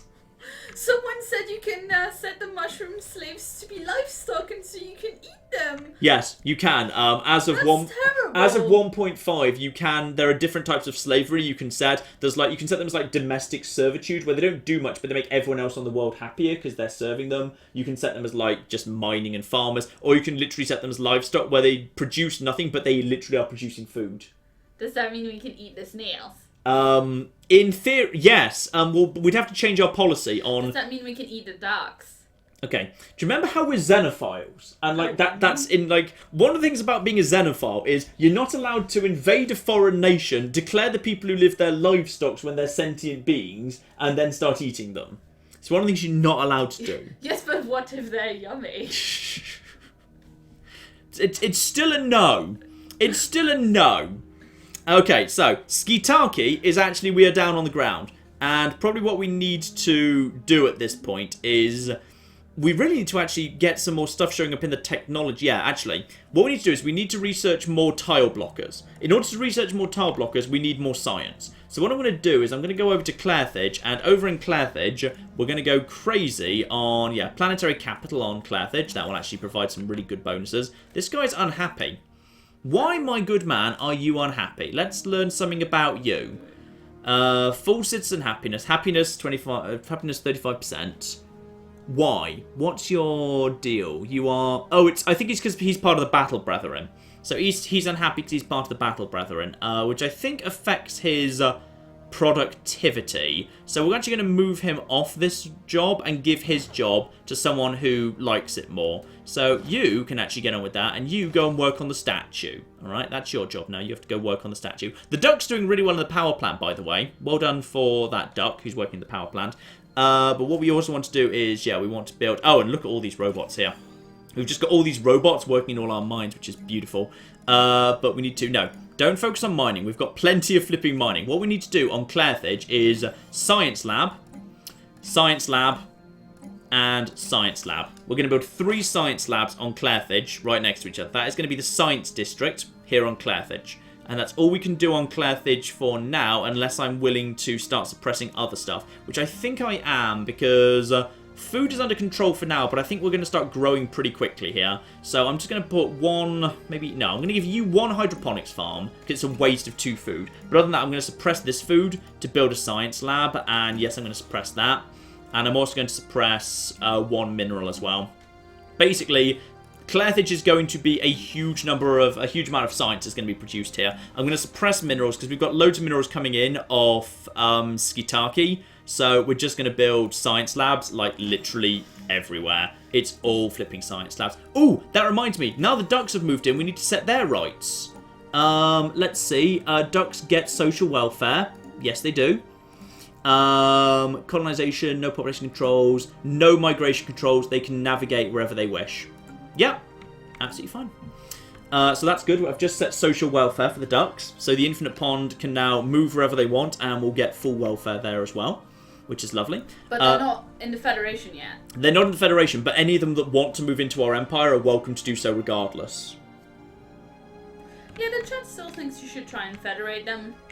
Okay, if I wanted to do that, well, the thing is, I'd need to change my policies quite significantly. So, for example, the main thing I'd need to do would be Liberation Wars. If I just change to just Liberation Wars, then Wars of Aggression are allowed, but Conquest War goals may only be used against previously owned planets and planets where the dominant species is the same as the Conqueror. Okay, or Defensive Wars only. If I just change to Liberation Wars, because Liberation Wars is probably all I'm going to be doing anyway for a while, is that good enough? Can the chat tell me, would Liberation Wars be good enough? Or would they literally go for defensive only? Because they're not fanatical pacifist. They're just pacifist. They're fanatical materialist. So if I were to say Liberation War only, and also, you know what? I could also reduce my orbital bombardments. I could reduce orbital bombardment as well, which I think they probably should like. Yeah, I could literally turn orbital bombardment to light, which would technically mean things were a bit slower, but it would be fine. I think we'd be okay. Yeah, you know, I'm going to do that right now. I'm going to change orbital bombardment to light. That's fine. We can change it back in 10 years if we need be. I don't think we're going to have a war necessarily in 10 years anyway. So I'm going to give it a go. I'm just going to put this over to Liberation Wars only. Because no offense, that was exactly what we did anyway. So we're now Liberation Wars only. We're now orbital bombardment only. The militarists, the Battle Brethren are going to hate this. Just so you know, they're going to be so much trouble. Right, so we've changed that. Now we go over to these guys. Invite to Federation. They will now probably accept. Yep, confirm. This will increase their trust of us. And we've invited them to join. And we've also found a asteroid fossil. And I think they have. We've decided to join the Galactic Senate. The Ducks are on board. Okay, and that probably means we can also bring the Rontor in. The Rontor Coalition, who actually seem pretty powerful. Actually, technically, the fleet power is equivalent, even though naval capacity is inferior. So they're good enough to join us, I'd say. So, right now they are. Actually, even so, they would actually not be willing to. Oh, hang on. Minus 997. Why? Why? Dislikes the Infinite Pond. The Rontor Coalition dislikes the Infinite Pond, despite the fact that both of them are pacifist materialists. That's weird. That's really weird. What have they got against the Infinite Pond? They're not close by to each other. They'll probably barely even run into each other, to be honest, but okay, I mean, that's fine. It's just kind of odd that that's... Okay, John? Yeah? Before the chat is pointing out that Liberation Wars means you can't liberate another race's planet unless that race is already part of your empire or your federation? No, they mean you can't conquer unless it's already part of your race, I think is what they're saying. I'm pretty sure Liberation Wars means you can go in and liberate anything? Well, I mean, I'm not sure. That's definitely not what they were saying, what this person was saying in the chat, but, I mean, maybe. Ah, Xenozoo. Oh, no, that's not fair. Core Systems +1 versus... I will be back for you, Xenozoo. Oh, Core Systems +1. No, I don't...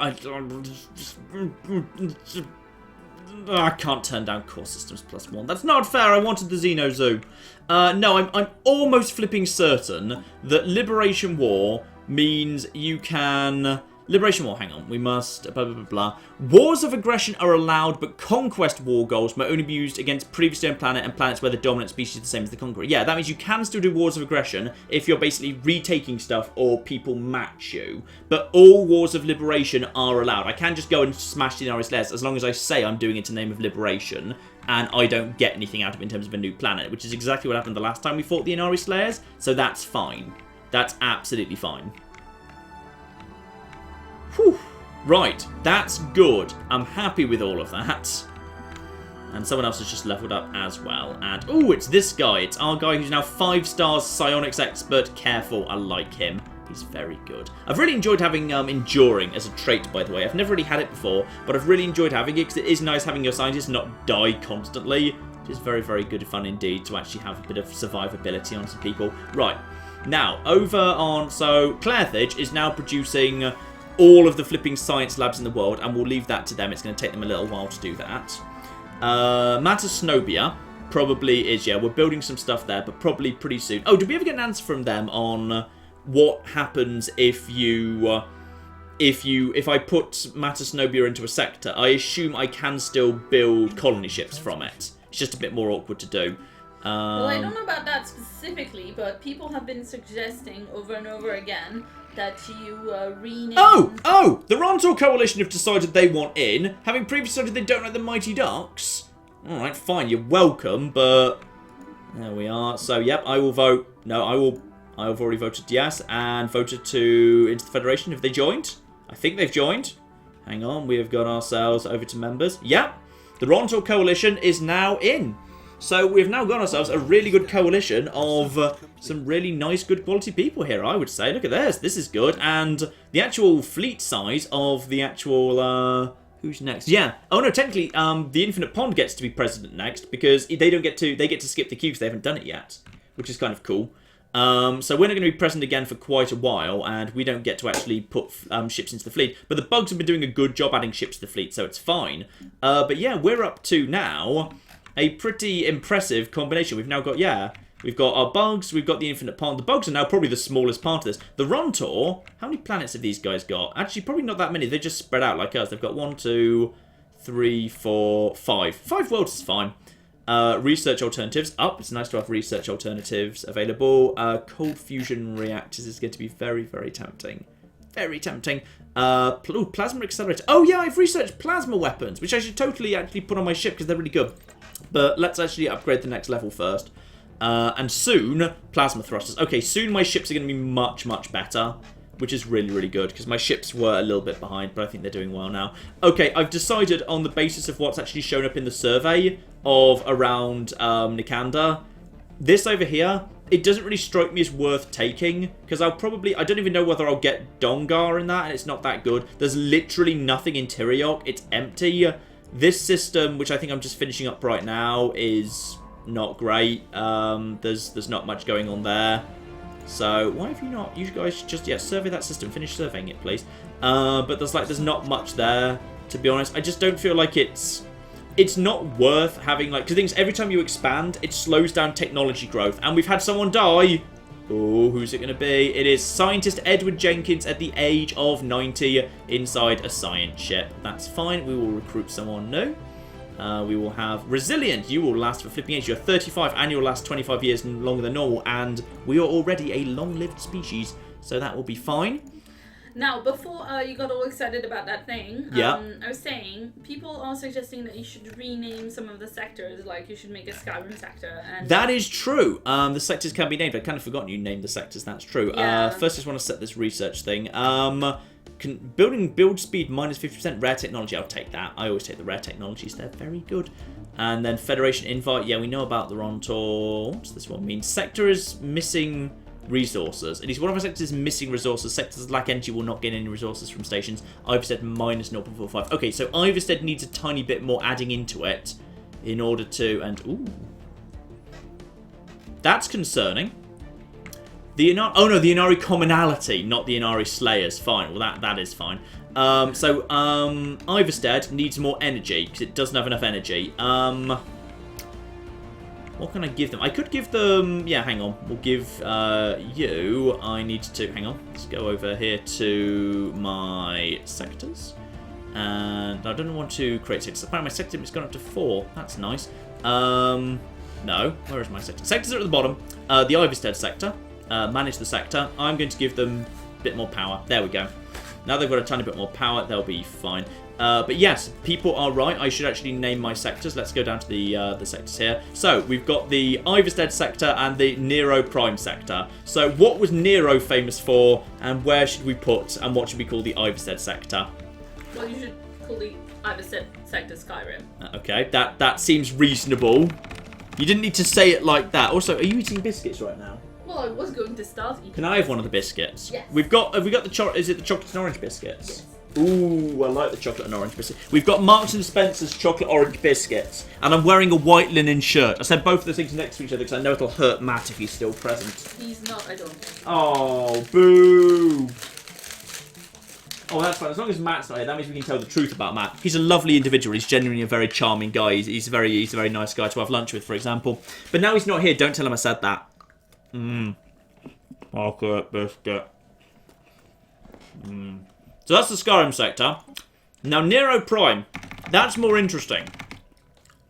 I mean, my first instinct will be to call this Lepkis Magna. Now, that was because Lepkis Magna was where Nero died. It's where he fought his greatest battle. The battle against Gaius the Harsh, his gallant last stand, where he almost succeeded in sniping the Scipio faction leader. So I think I'd like to call that Lepkis Magna, because that is where Nero's greatest triumph, his epic last stand, did take place. And I think that is what we should do, in fact. I feel like that's the right thing to do. But I'll eat a biscuit. And while the chat catches up to see if anyone has anything to say about that. Yeah, they're saying that for the Skyrim sector, you should give them a good governor and taxes for the Empire. Okay. Well, yeah.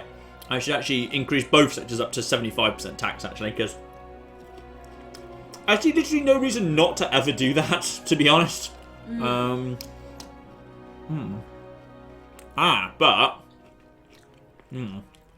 Lepkis Magna is actually losing a tiny bit of minerals, so I kind of need to fix that. Right. Let's give these guys some governors. Building cost, building speed, clear blocker. Neither is necessarily that useful. I think, no, neither of them had that many blockers left. I think one of them had, I think Ivystead still had some blockers. Things, if I give them governors, my leaders are almost full already.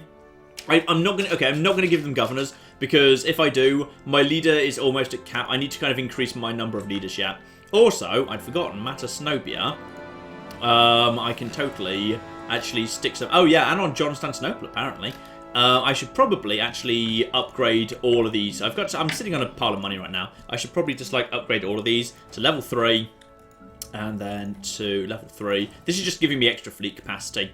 And we should build these guys a spaceport, damn it. Yeah, build these guys a spaceport.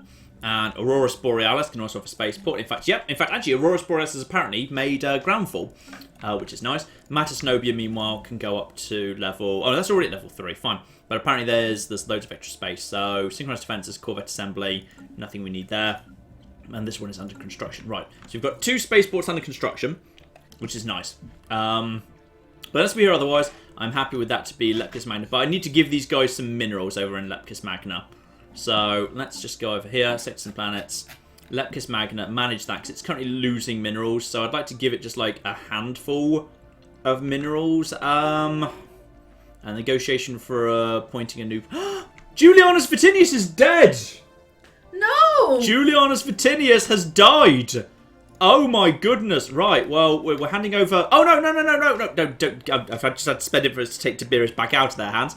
They can't have Tiberius, unfortunately. I'm gonna have to give them Tom Bowden, because at least that's got some flipping things on it. Yeah, there's limited stuff I can give. Right, we need to pause. We need to figure out the consequences of the death of Julianus Vatinius, because we're Imperial, but we're not there's not, he doesn't like, it's not his son. Fortunately, Gnaeus Vatinius doesn't follow him, because Gnaeus Vatinius was immensely disappointing.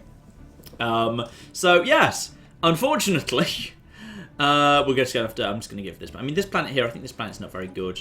Yeah, there's 2 not very good planets here. I'll just move this into here. That's fine. That means there'll be a little bit more energy going on in that realm, so we'll just close that. That's lovely. Right, so Julianus Vatinius has indeed died at the age of 91, and the stream is mourning. That is, it's the saddest thing. The thing is, now we need to figure out who's going to follow him. Who can possibly follow him? And also, the thing is, whoever is faction leader, of course, one, they're going to be faction leader for a very long time, and 2, whoever it is, like, it has a big influence. If they're in a faction, then that means that faction gains a lot of favour and attraction to it. So we've got to be careful here. So, who have we got? Right now we've got someone who's leading our society research, who is warlike, army damage and weapon damage plus 5%, not that useful to be honest. Monthly influence plus 1, could be useful. Agenda, secure the border. And yeah, basically military station health. Military stations I don't find that useful, so not so keen on that guy. We've got the useless admiral, who I've always flipping hated. He wants to have ship upkeep minus 10%, ship cost minus 10%, ship build speed plus 20%. Not the worst thing in the world. And his 2 traits are warlike and investor. Energy credits plus 10%. Okay, so more of a kind of a financial guy. We've got ourselves the other admiral. This is actually the admiral who I think is currently serving. Oh no, he's been relieved of his command aboard the fleet of the Federation, because of course when it moved over into the control of someone else and the birds, therefore they decided to take control of it. So he's currently busy. So research speed plus 10%, monthly unity plus 10%, colony ship build speed cost and colony development speed plus 25%. Okay. I'm almost kind of tempted by him just because he's going to be a great scientific leader. That's intriguing. Or alternatively, a woman who's currently aboard a science vessel. Naval capacity plus 30%.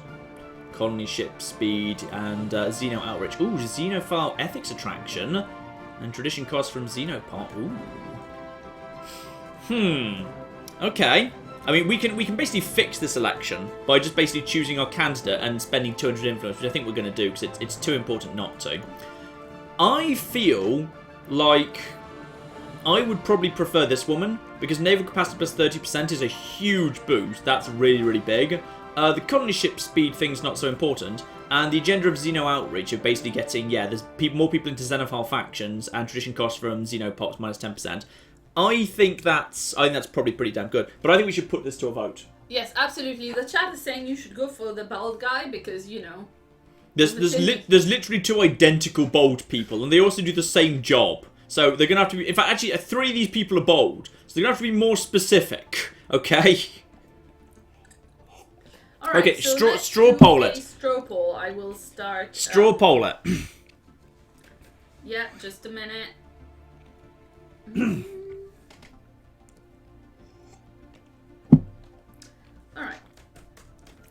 Alright. Who is going to be the new Julianus Vatinius? Watch the chat. Claire will be spamming it with a straw poll momentarily. Alright, give me the options. So, we have got ourselves Tendaji. 10-D-A-J-I. Who is, he is secure the borders. He is all about, he gives us a bit of extra influence. His armies are a bit better and he's about military stations. Honestly, I'm not feeling he's that useful to us, but obviously, we'll decide our dictatorship democratically or something before we fix the vote so it's not decided democratically, because that makes 100% sense. Mm-hmm. Yep. We have got Arnold Newman, the completely bloody useless admiral who has led us down repeatedly and has generally been incompetent his entire career. We can just put Arnold. He's just Arnold. Warlike again, so again his army's a bit better, but he does give us plus 10% energy credits, which is welcome. That is unquestionably welcome. And he will get us fleet expansion. He'll let us build more ships, but we're already over capacity. So arguably that's not that useful. Like, he doesn't bring any fleet size increases, which is kind of useless, but never mind. We have got Desmond. Desmond is our next candidate, who is, yeah, basically he's the science guy. He's going to bring us flipping monthly Unity. He's going to come up. He's going to bring us research speed and Unity. So that's going to be a more peaceful, scientific approach, which I definitely can see the attraction of, absolutely, as well as doing potentially more in the way of colonization, if that's the way we decide to go. So I can definitely see the attraction of Desmond, our scientific guy, or finally Shivangi, who is... she is, yeah, more about, well, I like the fact that she's naval capacity plus 30%. That's amazing. I can't see her age, unfortunately. It would be nice to see their ages, because, like, they're going to serve until they die. So if they're really old, then it would be good to know before I spend 200 influence getting them. But I think she's relatively young. I think all of these guys are. Probably Arnold's the oldest, because he's been our admiral from the very beginning, so he's probably getting on a bit. I think Desmond and Shivanga they're both younger, so they'll be around longer, whereas these two guys I think are a bit older and they'll probably die sooner. And yeah, she's more about Xenophile and fleet size, so I like her as well. So those are your 4 options. Are we ready? Yeah, I've put the straw poll in the chat. Spam it, spam it, spam it. Yeah. Watch out for Claire doing that straw poll. Yeah, I think my personal preference would probably be either for Desmond or for Shivangi. Either of those is absolutely fine. I think they will both be fine successors to Julianus Vatinius. I think, yeah, Tendaji just doesn't really suit the way I play. Armies, I don't think armies need to be more powerful. I think armies are fine the way they are. Someone says you can see their age in the outliner. In the outliner, really? I don't see anyone in the outliner. Unless I need to literally fix it so I can actually fix it so... No, I can't select to introduce more people into the outliner. I don't see introducing that. Who was it that you liked best? Either Desmond or Shivangi. I think Desmond or Shivangi are my 2 favourites. If you kind of need to be reminded who's who, I will keep the election thing on the stream so you can look back at the election thing to see what's going on there for each of them.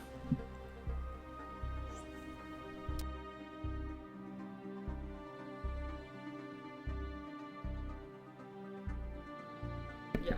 Okay. From the leader's screen, apparently, you can see their ages. Ah, okay. So I will also get that up as well, so we can actually have a little look at that. So, yeah, Desmond is 53. As I suspected, Arnold is like 70, which is definitely a disadvantage. Oh, Shivangi, I think, is the brand new recruited one. She's only 35, so she'll be with us for a very, very long time. So she's actually really good, because she'll increase the fleet by 30%, and she'll be around for flipping ages as well, which is actually really bloody good. And, meanwhile, Tendaji, the problem with him is, 1, he's 83, and 2, he is psionic. So we almost kind of want him in society research because there's a chance he'll actually let us research psionic stuff. So it might be better if it's not him, therefore. Yeah, actually, based on the fact she's 35, having basically probably guaranteed... Oh, and she's resilient. She's the one who's resilient. She'll live till she's like flipping 140 or something ridiculous. So, yeah, I would probably put a recommendation in for Shivangi, because basically she's guaranteeing us like 100 years of 30% fleet boost, which is very, very useful indeed. Oh, lovely. We've just got fresh water. Fresh water is good. So live streaming is tough, by the way. Normally when I'm recording, there's like gaps of a minute or 2 constantly. This you just have to talk for hours. So yeah, I'm gonna say Shivangi would be my recommendation, because yeah, at 35 with resilient and with the fact that we have the enduring perk already, she's going to live for a long time. We're just gonna get a massive fleet bonus off that. Oh no, people are saying they already voted and they can't change. What way's the vote going? What way's the vote going? The vote is going in favor of Desmond, but he's dropped like 6 points since we started the vote, and we noticed that Shivangi is younger. Yeah. But yeah, he still is like a good... Yeah, he's still way ahead of her. Okay. Well, in fact, that's fine. I mean, I'm happy for the science bonus, to be honest. Like, he's going to be around for a good amount of time. And like the Unity and research speed 10%, I will gladly take that, because we've fallen a tiny bit behind science, so I'd gladly take all of that. Oh no, people are saying do a revote. Okay, scratch it and start again. Now we know the relative ages, but now we're well aware that Tendaji and Arnold are probably about to drop dead within maybe 10 to 20 years. Should we do a second turn to this election between just Desmond and Shivangi? Okay, yes, Desmond or Shivanji. Yeah, just let's do a runoff. As the French system is clearly working so damn well right now, Claire. Let's not. Yeah, Desmond versus Shivanji. Both of them will be around for a while. There's Desmond? Desmond was he was definitely older, but he wasn't. I think he was like 50. But like I think everyone yeah, he's 53. He's 53 and she's 35. But like everyone in our empire is already like everyone in our empire is already enduring. I'm pretty sure that's one of our kind of race traits, if I recall correctly. Where can I see those? They're not showing up there. That's ethics, that's civics. Where is our... We need to look at species, actually. Yeah, we've got... Ooh! Droid, I'm assuming that's Roman. Yeah, Roman is making up an increasingly small part of our empire. And pretty soon, Romans won't even be the total majority anymore. There will be more than half of the empire will be non-Roman, because droids are apparently included, yes. So, yeah, Romans... everyone is enduring, so everyone gets leader lifespan plus 15 years already. So, yeah, Shivanji will be around for a century, whereas, yeah, he'll probably still be around for a good 60, 70 years. So basically, we're just saying, like, for the next 60, 70 years, are we going all in on the fleet? Do we want bigger fleets, or do we want to go in for the science? And I think both of them are fine. I see the attraction of a really long-lived leader with plus 30% fleet size. I see the attraction of science being 10% and unity being 10% as well. I see the attraction of both of those. What's the vote going? Do we have the new vote? Yeah, the new vote is going very much in Shivanji's favour. Shivanji, yeah? Yeah, like okay. 70% Shivanji. 70%. Do we have enough votes to call it? Is it kind of settling down a bit? We have 400 votes. 400 votes. And Shivanji's go. Okay, well, that sorts our fleet problem out. Very, very nice. Shivanji, 35 years old, basically new to the Empire. Actually, you know what? That feels like an appropriate follow-up to... You know, Julianus Vatinius? He was just a kid when he was promoted to Factioner and then Faction Leader within a matter of years. He was some untested youth who just showed some skill. And she is the same. She is brand new to the Empire. She's 35. She's a kid next to some of these people. She's relatively inexperienced. Yeah? Are we happy with her? Yeah, I think we're happy with that, but we're she electing has her. to shave her head. She has to shave her head. That's acceptable. And now we have a new Vatinius. Shivandri Gowda is the new Vatinius. And she has been chosen as new ruler and will reign until her death. Marvellous. So there she is. She's already tied it back, actually.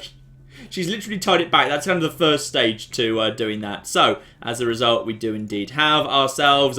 the fleet has just jumped inside, so we're no longer over capacity. Also, Yay. the chat thinks you should rename her Claire. Why? Why would we do such a thing? So that I'm in charge, clearly. Why would we put you in charge? That's not a good idea. I'm just pointing out that's what, like, 2 people in the chat said. And... where is she even there? Yeah, she's no longer listed as... Yeah, she's disappeared off our leaders, because now she's running the place. I'm not sure I can, actually. I think I need to have changed her name beforehand. Because normally you double-click on someone's name to change it, but I can't double-click on that. Meanwhile, I can't... she's no longer in the Leaders tab, so she's not there. Unless she, like, shows up in, like... Unless she's, like, in the Government section or something. No, that is the Government section. I can't change her name there. I could reform the government, but that doesn't help. I'm not sure how I change her name, actually. Yeah, I said earlier 2 people said change her name, and now they're all saying change her name, and we've not even gotten to the point in the lag where I actually say that. So, okay. FYI, it's a thing now. I don't think we can. If you know how to, tell me in the comments. Claire will keep an eye on it, but I don't actually think we can.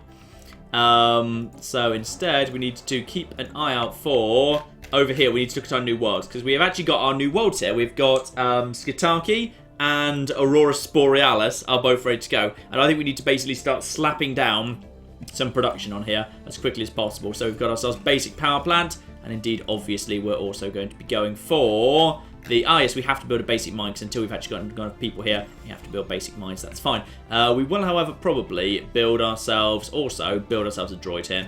Let's get some droids in production. Help out with the droids. The droids are not that important here because these mushrooms are actually strong, which is kind of cool. So they're good at mining by themselves. Let's just get on with that. Lovely. Construction ships are doing their job. This construction ship over here is, yes, as I suspected, on account of Skitaki, this sector is already kind of come here. So build research stations. So you're going to build 2 research stations on this lovely sector. Oh, that's nice. 3 research sectors for 3 sociology and 4 engineering over there. That's good. Now, over on Carthage, meanwhile, I think down here on the planet, hopefully by now some of the... Pretty soon, some of the bloody science labs are going to start showing up. There's a lot of science labs behind here. But yeah, once Carthage starts getting going, that's going to be good. And we've already queued construction. Okay, so we're already upgrading the government building there. Lovely. So we've got ourselves, yep, 2 new mushroom colonies. And I suspect the number of mushrooms is going to start growing very, very fast. Did we ever get an answer, by the way? If I flipping sectorize Matasnobia, can I still build colony ships from it? Because I suspect I can. I just don't know. Ooh, hello. What's this? Ah, Tomb World. The one thing we can't actually land on is a Tomb World. Sadly, something's gone horribly, horribly wrong here. And the thing that's gone horribly wrong is Bomb Crater. Whoever lived here, they are long dead. Nuclear war took them. Over here, we've got nothing, just a crappy little world. Don't want to bother with that. But in all fairness, potentially... At this point, we need to kind of figure out which direction we're going to expand it. Because we could expand up to the... Ooh. Hello? Oh, they're just taking on. So I was about to say, the flipping Infinite Pong getting involved in something, but no, it's just Space Amoeba. It's nothing major. We have got ourselves War Declaration. Ooh. Hello. Somebody wants to go and finish the flipping job. Somebody wants to go and finish the job here. Right. So. What do we actually have going on? What's actually happening right now? Liberate. No. Liberate, Lee, sack for... Ah! Okay, so, the Rontors want to go back to war with the Inari Slayers, which I'm totally fine with. And interestingly, what's actually going to happen as a result is the Rontor Coalition wants to liberate the planets of... that are in Inak and Thalasus, and that's that one and that one. So basically, that is going to become a buffer state that agrees with the Rontors. They'll probably almost certainly immediately try and take on as a vassal. Meanwhile, the flipping... the bugs simply want to humiliate them. The bugs just want to flipping humiliate them. And the Empire of Wua, my vassals, would actually get a new system. They would get Lisak, which is interesting. Am I actually allowed to... suggest new things, by the way? Can the chat quickly tell me this? I'm not sure whether I'm allowed to, like, insist on different war goals. If I can say, yeah, I'll agree to this, but my condition is I want to, like, you know, I demand that something else gets handed over to my guys as well, for example. I'm not sure whether that's even a thing. Because, yeah, right now I have the option to vote yes or vote no. And I can give independence to the Rook, that's fine. But I can't click on any of these. And I can't, like, insist on anything else, I don't think. Unless I, like, it's over here. No, that's construction complete. That's construction complete. That's the war declaration. That's an active building. So I don't see anything else I can click on. I think it's just either yes or no. But in, like, and I'm happy for the Empire of Wu, my vassals, to gain extra territory. That's fine.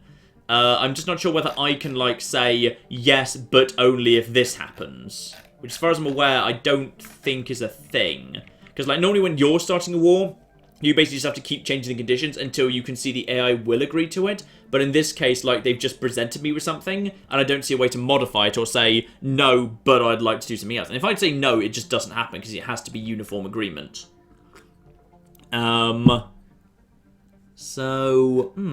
Interesting. Liberate planet in their favour. Guys, you're all really nice, but we can't change the name of the ruler once they're ruler. It's been checked. We can't do it. We tried double clicking. Yeah, like you're all really nice. If you I'd like to be in charge of the galaxy, but it's not possible. You know how to do it, tell us. But like, she's not showing up in the leader anymore. She's not a leader because I can't reassign her. She's just in the government tab, and there I can't click on anything to change anything. She's not there. So there's nothing I can do as far as I'm aware. You know what? I'm going to say yes to this war anyway. I feel like the Inari Slayers at this point are kind of screwed. I'm just going to vote yes. So it's war at this point. So let's just go and have a little look-see at these guys. These guys are... Yeah, they're also just coming in and saying vote yes. Yeah. We've just caught up with ourselves with the lag, and they're saying vote yes. Yeah, so I think we basically just move our fleets over to here. I'm just gonna move the first thing. At this point, I don't think they've recovered from the last war, to be honest. If we look at them, they are pathetic. Fleet power inferior, naval capacity inferior, technology level equivalent. I don't think they ever recovered. So in all fairness, pretty much removing them from the galaxy. This isn't total conquest. I think they get to keep I think they get to keep their capital. But other than that, they're pretty much now being carved up entirely, which I'm not opposed to because they're dicks and they're fanatical purifiers. And to be honest, they're never going to come round. They're never going to reform. Pretty much, they die or they keep trying to kill us for the rest of time. So, you know, it's unfortunate, but that's what we've got. So you are just... Why are you not surveying this system? Get on with surveying it. There you go. I swear I've asked that science ship to survey that system like 3 times, and they haven't got around to it. Oh yeah, I'd forgotten, of course. We are actually living inside a curator. There's curators around here, aren't there? We can actually... I need to remind myself, which ones are you guys again? Let's chat to you. These guys are, yes, star charts. Can you aid us in our research? Actually, we're sitting on a ton of energy. Energy credits, ooh, minus 2,000 for helping with research, which I could do, actually. And then for 120 months, yeah, you know what? I might actually sit on 2,000 research, 2,000 energy, and actually come back for those guys. But I can give my research a big boost by doing that. Now, let's actually unpause the game. We are presumably now, yep, we are now at war, and indeed, as is the Federation. The Federation fleet is still only at 21. The bugs haven't done a good job updating it, but the bugs are presumably going to be coming at some point. So, hang on, where's the actual fleet here? Let's just see what you're doing. That is First Fleet. Looks pretty strong. I think some of them are on the move. Well, we're on the move anyway. I mean, I assume these guys, I mean, they probably should have let us know ahead of time. Oh, yeah. I mean, their fleet is 1,800. I think their fleet could basically take this by themselves, to be perfectly honest. I don't think they even really need us for anything. But we'll just gladly head in and murder whatever's there. They're just going in. They're not even waiting for everyone else. We're heading in. That is, it looks like someone's coming to assist. Yeah, there is. Our fleet's coming in. Their fleet is... I'm not sure the bugs are actually moving, but the Infinite Pond is definitely moving first murder in the right direction, I think. So I think they are coming. It's just they have to come a long way around. Actually, I think the bugs are sending a fleet, just not a massive fleet. I think the ducks are also sending invasion forces in. This is basically just going to be a bit of a walkover, to be honest. Like, this is one of the nice things. I really like playing Federation style. I really genuinely enjoy playing Federation style. It's very, very good fun indeed. Like, this is the... Ooh, there's a mysterious thing over there. Right. Get rid of that. Yep, we know we've declared war on them. That's fine. You finally managed to finish scanning that sector. Well, flipping done. And over here, this sector is... You guys are still just... Yeah, you guys are just doing your jobs over there. That's fine. Our fleet is just basically slowly moving around. I think our 2.3 fleet can handle this by itself. Though, actually, you know what? I should probably start building myself just some extra... I'm just sitting on a pile of money right now. I'm just going to build some extra destroyers and whatever. Actually, I'm not. Or rather, what I should do quickly is I should probably upgrade my ships. Because I've unlocked a bunch of new stuff since last time.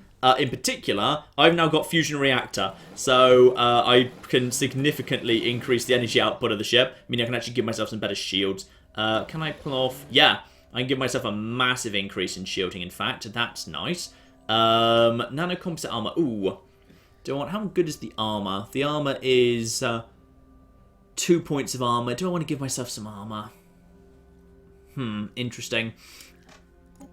And do I want to give myself, yeah, blue lasers, 18 to 27, 18 to, ignores 80% of armor, minus 20% shield damage, ignores, oh yeah, the plasma thrower is just better, isn't it? I'm just gonna, wait, is that, I think that's just better overall.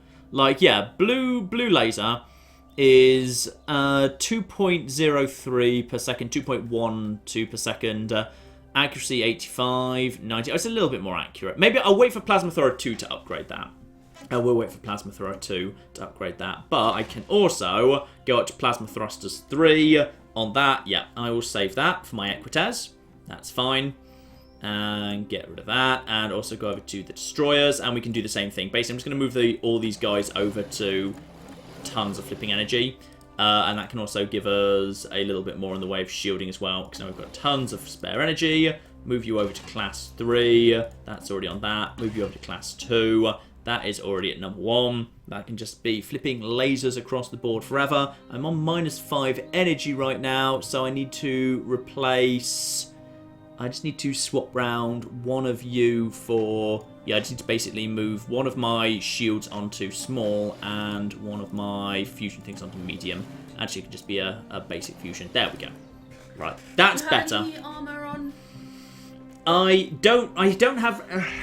I don't know. I personally like getting some shielding up because we're going into a small skirmish war right now.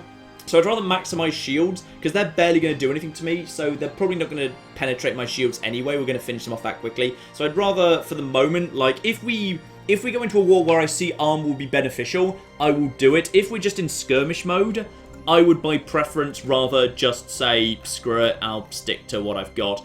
Then also I should actually upgrade all of these. Just because there's loads of basic crappy things like transport ships that you can totally just upgrade that I haven't yet, which I probably should, just for the sake of making them a little bit better. Give myself, you know, some nice shields and what have you. There we go. Just put some shields on my transport ships. Someone was pointing out you might have an extra civic to allocate if you want to look at your government. I think that's true. I think they're right, yes. Just for the time being, I'm just slapping on a bunch of stuff just to make sure I've got... Yeah, I'm just making my science ships. I'm going to put some actual shields on my science ships as well, actually. Why not? And then one of you, and then one of you, and then one of you, and that's better than it should be, but whatever. And probably my construction ship as well. Why not? Let's just put some flipping afterburners on so they can do kind of space wheelies after they're done with building the thing, whatever it is they're building, I forget. There we go. Oh, definitely needs more. Definitely needs more. There we go. Lovely. Lovely. That's nice. Now I've upgraded all of my ships and they're looking much nicer. And soon we'll have Plasma 2 and I'll totally upgrade everything to Plasma 2 the moment that's available. That is definitely better. But yes, you're right. Over in government, civics, budget, demographics. Where is the add civic option? I don't know where it lives. Is it in species perhaps? No. Policies need X? No. Someone tell me where that is. If I did, I can't remember if I even researched that. I think I did. But I can't remember where it goes. Also, the Galactic Senate is now the biggest federation in the galaxy. Because the only other group present is the Righteous League, by the looks of it. So, and they only have 2 full members. So that's nice. Well, unless, of course, there's a big one we haven't run into yet. But it's the biggest one we've found, which, as far as I'm concerned, is good enough. But yeah, I'm not actually sure. Let's just check research. It was in Society, wasn't it? I think, actually, I might have not researched it. I think I researched something else instead. I think I might have, like, gone for core sector systems, and I didn't research that one. So, if you know for a fact I did, and you know where it is that I change it, tell me. They're saying you have to reform the government and then just add the civic. Ah, okay. Reform the government is 250, so I'll do that. And yes, civic pick left 1. Well done, thank you, people. So you can't turn off Mechanist, that's the one you can't actually change. We'll keep with authority, but now the ones I can add in are, what have we got that we can theoretically add? Philosopher King, ruler skill level +2. Technocracy, research alternatives +1. I'm already happy with the research alternatives. Police state unrest -20. Environmentalist consumer goods cost -20. Warrior culture, definitely do without that. Fire rate +8%. In distinguished admiralty. Free haven migration attraction +50%. That's tempting. That's very tempting actually. Cutthroat politics, monthly influence +1, shadow council, election influence cost, mining guilds, 10% minerals. I think we've got enough minerals. Nationalistic zeal, border range +10%. Ooh. I'm really tempted by nationalist zeal. Yeah, I'm going to take it. I just want the border range. The border range is so good. And boom. And then just stop that. And in a second. There we go. Lovely. Oh dear. So the Cartel of Casada have literally just set up this world and we've immediately started squeezing it a bit. We're literally just squishing it between the Empire of Wa, who are our vassals, who we're going to actually absorb. Oh my goodness. Okay, I think I've changed my mind. I think I'm going to do what the chat says and potentially go and take Nikanda 3. Because it would be hilarious, because we're totally going to integrate Wooer at some point. And when we do that, if we take this, we'll basically be able to encircle this crappy little thing here. We'll totally encircle them and we'll cut them off. And then eventually we'll just take away their border access. There's no point to this. I'm just being a dick. No surprise there. Right, construction ship over there is already doing its job. Yeah, you two are doing your job. You're doing your job there. That has brought a bunch of stuff into the Empire, including... Oh, just this system has. Nice. Right, so as soon as you're done with that job, after you're done with that, then I want you to come over here, and I want you to build mining stations. Then I want you to come over here. I want you to build mining stations. Oh, you can't even flipping afford the mining stations there. That's fine. So you go and do that. We're going to need more money first. Right. Maybe we just win this war. Let's just win this war quickly because we're a bit shy on money right now. But yeah, that's nice. That's very, very nice indeed. Yeah, there it is. There's Prophet's Retreat, my bane of my existence. And yeah, let's just quickly check on what's going on down here in Skataki. We've got ourselves robots coming in. Comet sighted through a belt. Marvellous. There we are. Oh, it's the old paradox joke. If there's a comet, happiness goes up a little bit. Marvellous. So happiness plus 10% for a comet. Very nice. And more people are just piling in. Legio 1 is moving in nice and quickly. Meanwhile, over on Aurora Borealis. Aurora Borealis, I love it. Right, basic mine and basic power plant. And get some robots built as well. There we are. There's the robots. We're just sitting on a ton of energy right now. I should probably start selling the energy. Like, we've gone from having no enough energy to just a massive stockpile of it, which is nice. That has completed that. That's fine. And now that construction ship has... these construction ships have finally flipping finished their jobs, which is good. So you can probably head round here. And where was there an expansion? Yeah, there was expansion around here. You guys come around here and build mining stations like crazy on that area.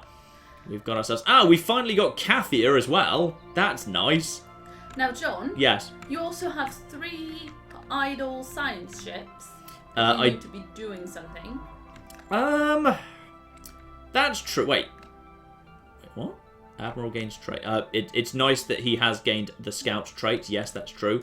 What have we got? Oh, that's just telling me where that terrifying monster is. Yeah, that's where the automated dreadnought was. That's why that's still there. Yeah, you know what? They're right. What I need to do is I need to pick one of these science ships that's just like in a good position. Where's one? There's literally 2 in the same sector. One of you, I need you to go round out this way and start basically scouting this sector and just basically start going in this direction. Just basically start figuring out what's going on around here to here to here. And just basically if there's anything good in this part of space. So you guys just basically, keep going around here. This will take them quite a while to do. So one of them's heading over in that direction. And we already know about all of that stuff. So I just want them to basically head over there and start scouting all of that out. Another one, which is down here, can start basically heading north and start scouting out what's going on over here. Oh, requires a scientist. You're out of scientists. Fine. My scientist must have either died or been... Oh, no, that'll be the scientist that was literally promoted. Custom AI assistant. Yep, you can have that.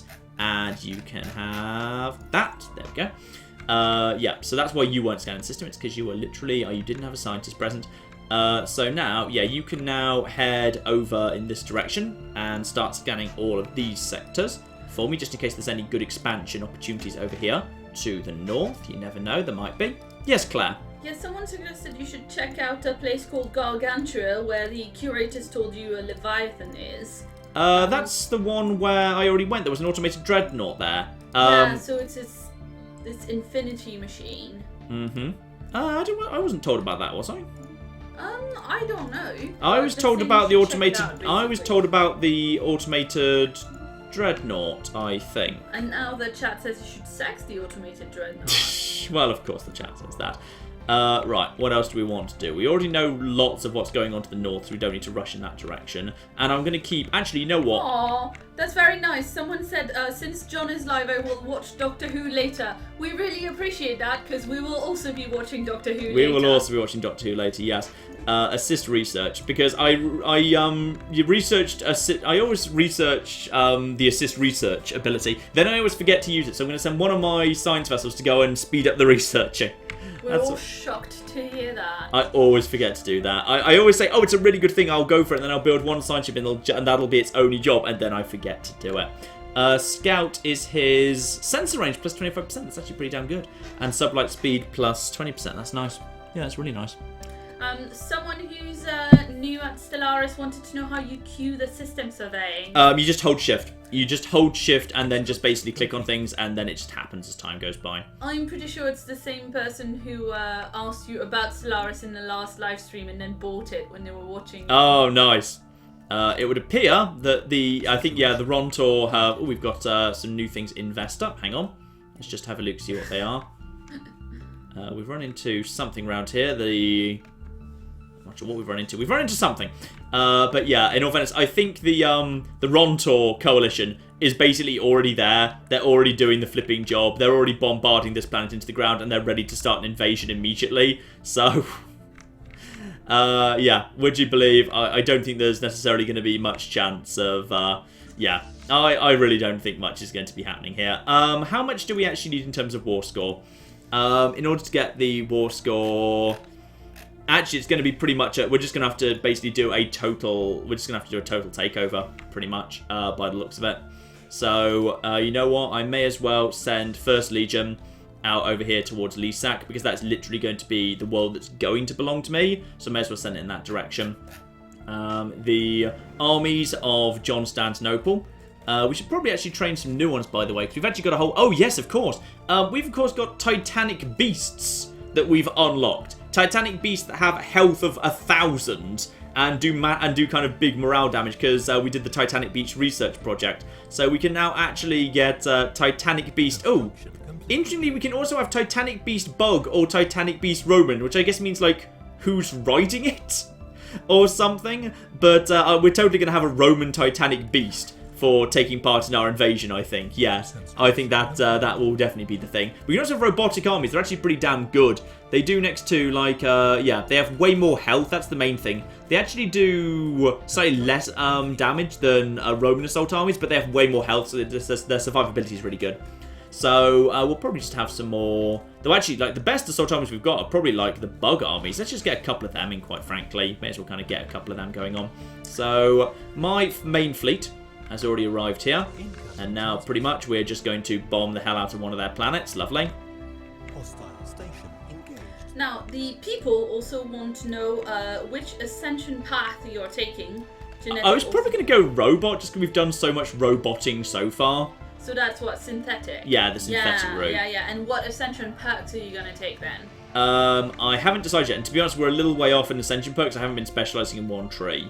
But I haven't decided yet, because I haven't looked into it. Like, I've seen them, but I can't remember which ones can come in which order. So we will make that decision when it actually shows up.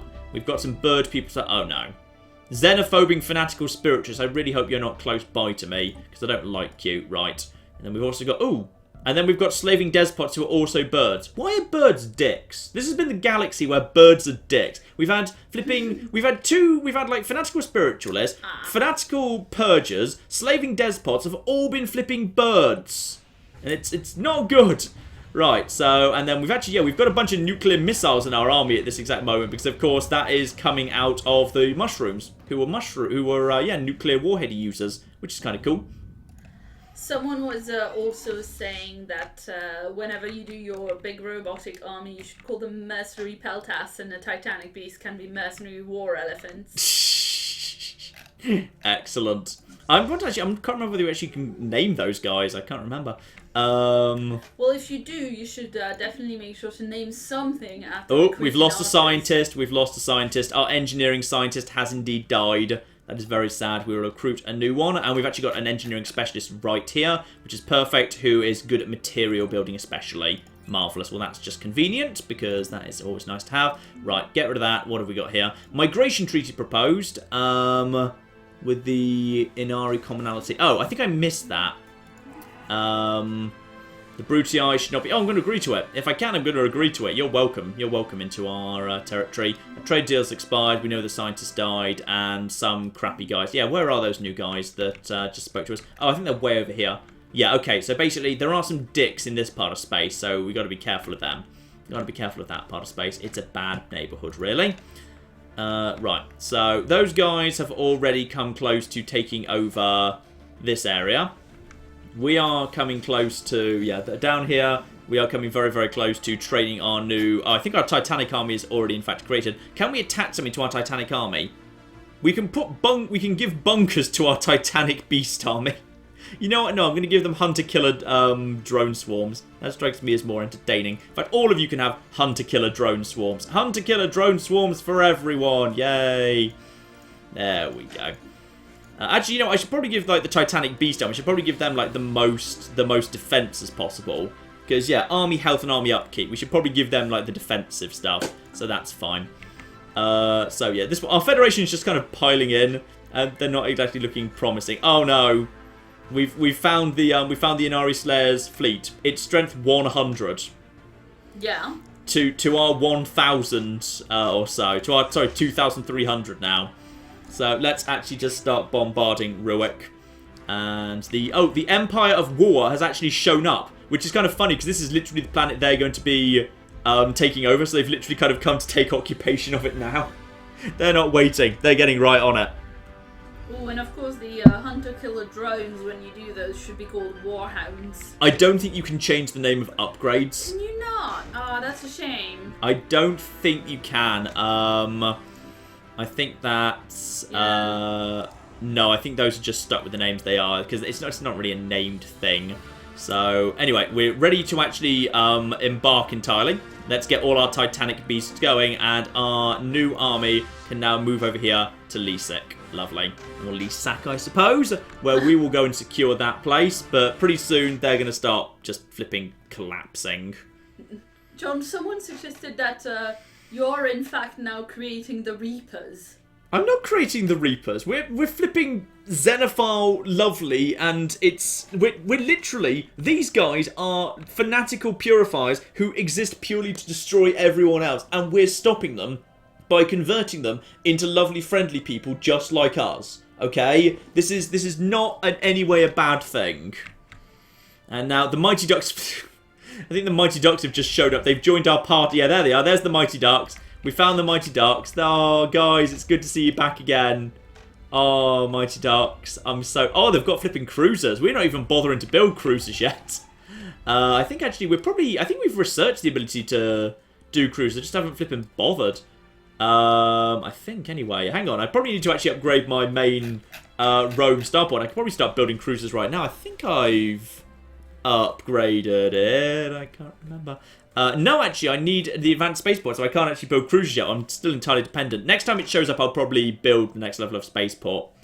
So where are you? Legio? No, not Legio 1. Where's my transport fleet? Oh, that's still some way out. It's going to take a little while to get there. Possibly they'll take this planet before we even manage it. What's going on down here? If you manage to take this planet yet, you're bombarding this planet like crazy. And right now... Oh, I think they actually failed to take it. I think actually the Rontor Coalition failed to take this planet. It looks like they actually... Yes, some of these armies have taken damage, which normally means they attempted to, but they didn't succeed.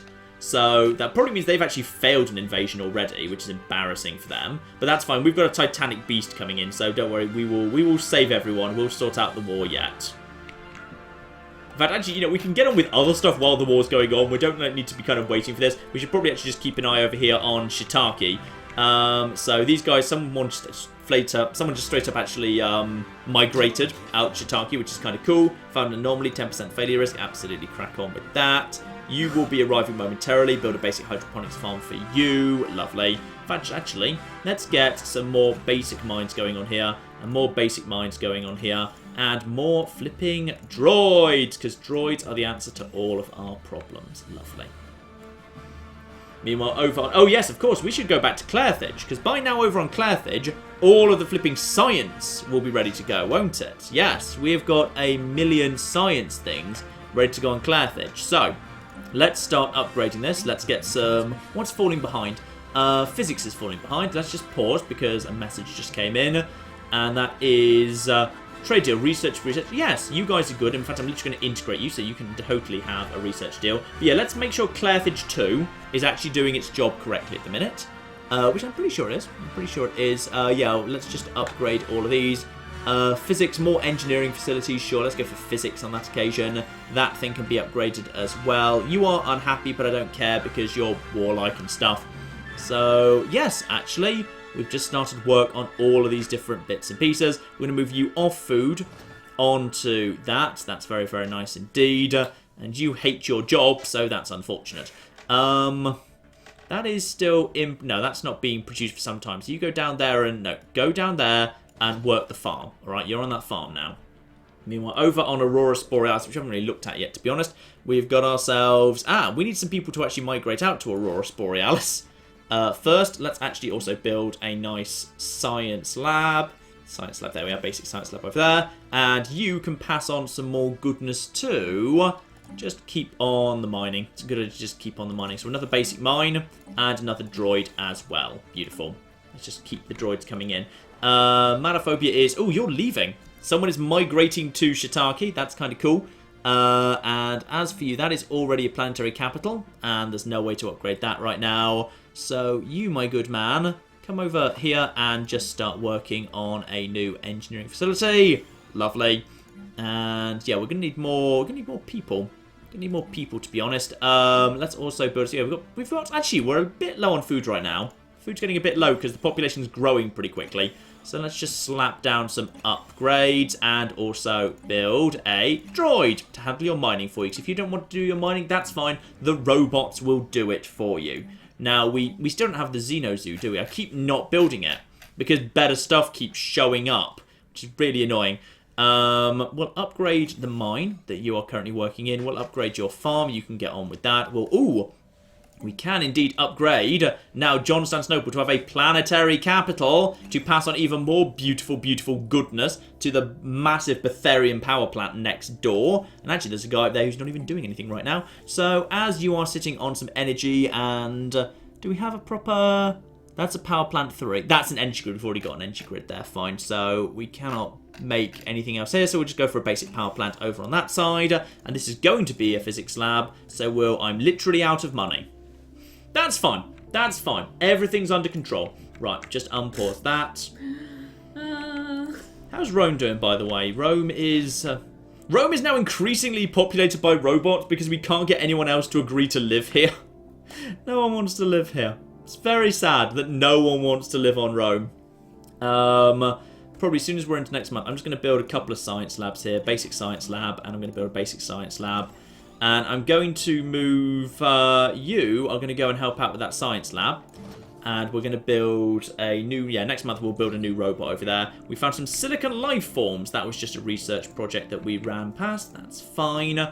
Yeah, basically, more and more of our planets are just going to be manned by robots. And also bugs who like living on Constantinople. Which at some point, sadly, we might just have to put into a sector. Just purely because, yeah, it's kind of full up, so there's not much more we can do there, to be honest. Lisik has indeed fallen to the Mighty Ducks. The Mighty Ducks invaded it before our flipping transport fleet even arrived. So we're doing a pretty good job over there. So in which case, I'd say the First Legion should probably head over to Talassus and basically take over that world. So that's fine, and take the transport fleet with you. Because I think they've already cleared out the planetary fortifications, and yeah... The fleet that's present is like only 50 strong. I just think they can't recover. They never recovered from what happened to them originally. So now we just basically need to go along here and that would be that's a nice little world they've actually got there. They've got a nice little desert world. So the bugs might enjoy living on that. It's actually a real breadbasket world actually. Look at that. There's so much food there. I could basically just I could build a ton of farms there, and then that could basically feed the rest of the Empire, because now food is on a galactic level rather than like an individual planet basis, which I do actually prefer. So, now, yeah, Legio first, head over here, and then the transport fleet you can actually land your armies. I'm pretty sure the defenses are already down. There's basically nothing left to defend this place, and we're actually sending in Titanic beasts. Deploy the Titanic... Oh my goodness, look at our Federation. Oh, I'm loving this Federation. The fact the Federation fleet, our vassals have all shown up. The bugs have shown up. Literally everyone's here. Look at this. This is beautiful. Oh, this is really cool. that is literally everyone has shown up to assist with the taking of the planet, and now we are just going to send down all of our people. I think in a moment we will see the actual... Where's the transport fleet? I think the transport fleet... Yeah, the transport fleet's coming behind. Oh, the mighty ducks are actually going to land at the same time as us. I think we're already down on the ground. Our flipping Titanic beast is just tearing shit apart. He's beautiful. Yeah, the mighty ducks are actually sending in reinforcements to assist, but I think, unfortunately... Oh, yes, for once, they're actually being negatively affected by morale. You don't see this very often, but when you've got things like Titanic Beast and specialised things like that, you can actually have morale penalties, which basically makes them 25% less effective. The planet has fallen to us. We're up to 85% war score. They might well give up at this point. This is just been... No, it's just not been working, has it? In fact, actually, interestingly, even though I didn't start this war, it would appear that I actually get to... Can I send the demands? No, I can't. I can see what it would look like, but I can't actually agree to send the demands. I can't force a surrender because I didn't start the war. It's got to be up to the Rontor to actually make that decision. So, in which case, we've got to... What's that over there? Ooh! They've actually managed to get together a fleet. Legio 1, move over here. A decent fleet has actually just shown up. It looks like it was just waiting. It's only a fleet of 1,000, and they basically want to try and take Ruak back from the Mighty Ducks, who are currently occupying the place. So they're going to bombard the place, but no. They're abandoning it. They've basically realised that a much, much stronger force is now on its way, and they're now basically going to try and run, because they've realised a much stronger force is arriving. So they are currently on their way out. We are basically just going to try and defend this place. That's nice. Now, yeah. And now Legio 1, just check there's nothing here, right? Is there anything still here? And then are we technically... Come on. If you can pin them down, go for it. Just, yeah, chase them. Chase them off. Just, if we can, just chase them where they're going, because we can basically immediately go after them. Yeah, research that. I know there's a little bit of risk for it for you, but we're now teleporting over here. If we can just destroy their one fleet, we can basically safely, with impunity, go and destroy everything. It won't be a problem at all. So, where is their fleet at this point? I think we've basically just landed on top of them. We have indeed landed on top of them. Arnold Newman, this one's up to you, but to be honest, it looks to me like they are just pretty much collapsing. I think we've actually got the superior technology. I don't think they're even getting through our shields. This is why I wanted the shield upgrades, to be honest, because I kind of always thought that was going to be what would be, that would be enough to win this war. So that's pretty much their only fleet destroyed at this point. So we may as well go and take out their spaceport. Actually, they're at 100% defeated already. So I feel like they should probably at this point surrender. In fact, I believe they just have. Yes, they have.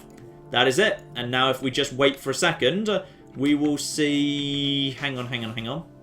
What actually happened here?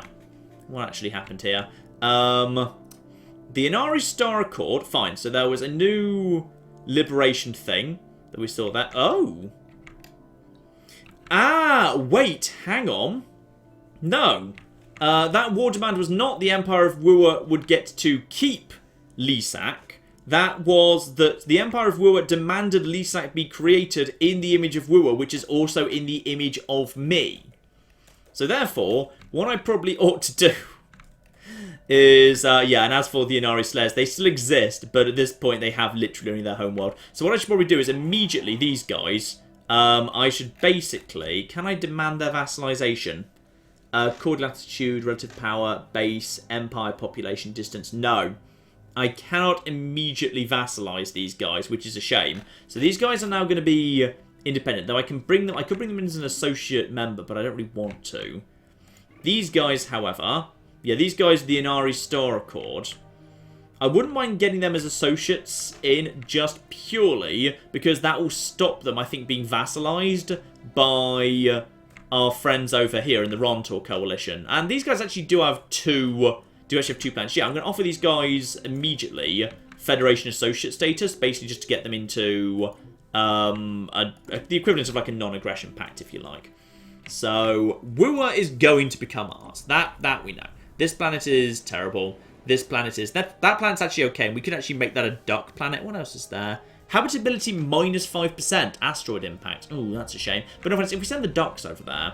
Yeah, we could actually just build a duck planet over on Nikanda. And that would be... And then that would lead logically into Wooer when we do that. And it would just basically mean we could encircle the bastards of these guys. What do these guys even like, by the way? Hang on, I need to check what that actually was. That was a tundra. They like tundra. Interesting. So they do like the cold. Is this also tundra? Greetings, Vitinius. Oh, thank you. It's very nice of you to say. Right. What else do I need to know here? Timed project. Yes, actually, we probably could. Actually, we've already scanned that. What can we learn from there? Honestly, not much. I don't think there's even much point going to scan that because we're not going to need that and we haven't seen it before. Let's just quickly start researching Sigma aliens and whatever. And oh bloody hell! Bloody hell! In the situation log, there's a lot of stuff all of a sudden. Unidentified Empire. Yeah, we'll research that at some point too. Just research all of this. It's great. Oh dear. Right. Right. Close that for a second. Yeah. For now, our Empire's starting to look a little bit more nice. Yeah. I'm actually going to expand out to Nikanda, I think. Now, to do that, I'm going to be needing some ducks. Now, I'm pretty sure I have over on Clairthage. Yes, indeed. Over on Clairthage, we do have some nice ducks. So I'm going to build a, colony ship, and I get to choose who goes on it. And the ducks are going to be, rapid breeders, intelligent, ocean preference. So we're going to create a colony ship filled with mighty ducks. Lovely. And we are going to send that ship over to Nikanda. And the chat has been saying, oh, you're too nervous about the snails, too nervous about the snails. If the snails now declare war on me, I'm going to be so annoyed. I'm deleting the save file and I'm never live streaming again. I'm sorry, the chat, we're just talking about Doctor Who now. Oh, we're just talking about Doctor Who? We're technically missing it now, aren't we? It starts at 20 past. But people have been asking me how I feel about the new Doctor and Companion and that. But, just...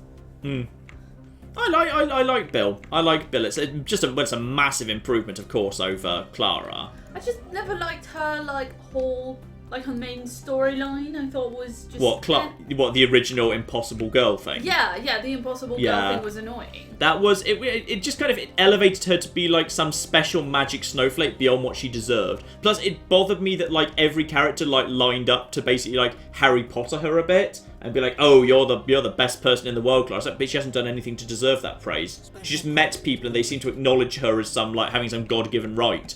And it was very odd. Ooh, ancient mining drones, ancient mining drones, ancient mining drones. Yes, yes, yes, yes, yes. That is the best thing. We definitely want that. I turn on the ancient mining drone protocol and I never turn it off. So we won that. That's fine. We've got peace. That's fine. We've got guarantee has been revoked of those guys. That's fine. Non-aggression treaty with the Inari technocracy. That's fine. Associate offer. Oh, bloody hell. Guys. Just stop it for a second. Yeah, go away. We've been glad to have the opportunity to work with the Galactic Senate. Fine. So those guys are associate members, as we thought they might be. Independence guaranteed. Those guys are independent, guaranteed by the cartel. You've gone up a level. That's nice. You've also gone up a level. That's nice. And I think we're now caught up with everything. Yes. Nice. Whew. Alright, speaking of which, you guys are everything we need, and you guys go over here and build research stations, please. Thank you.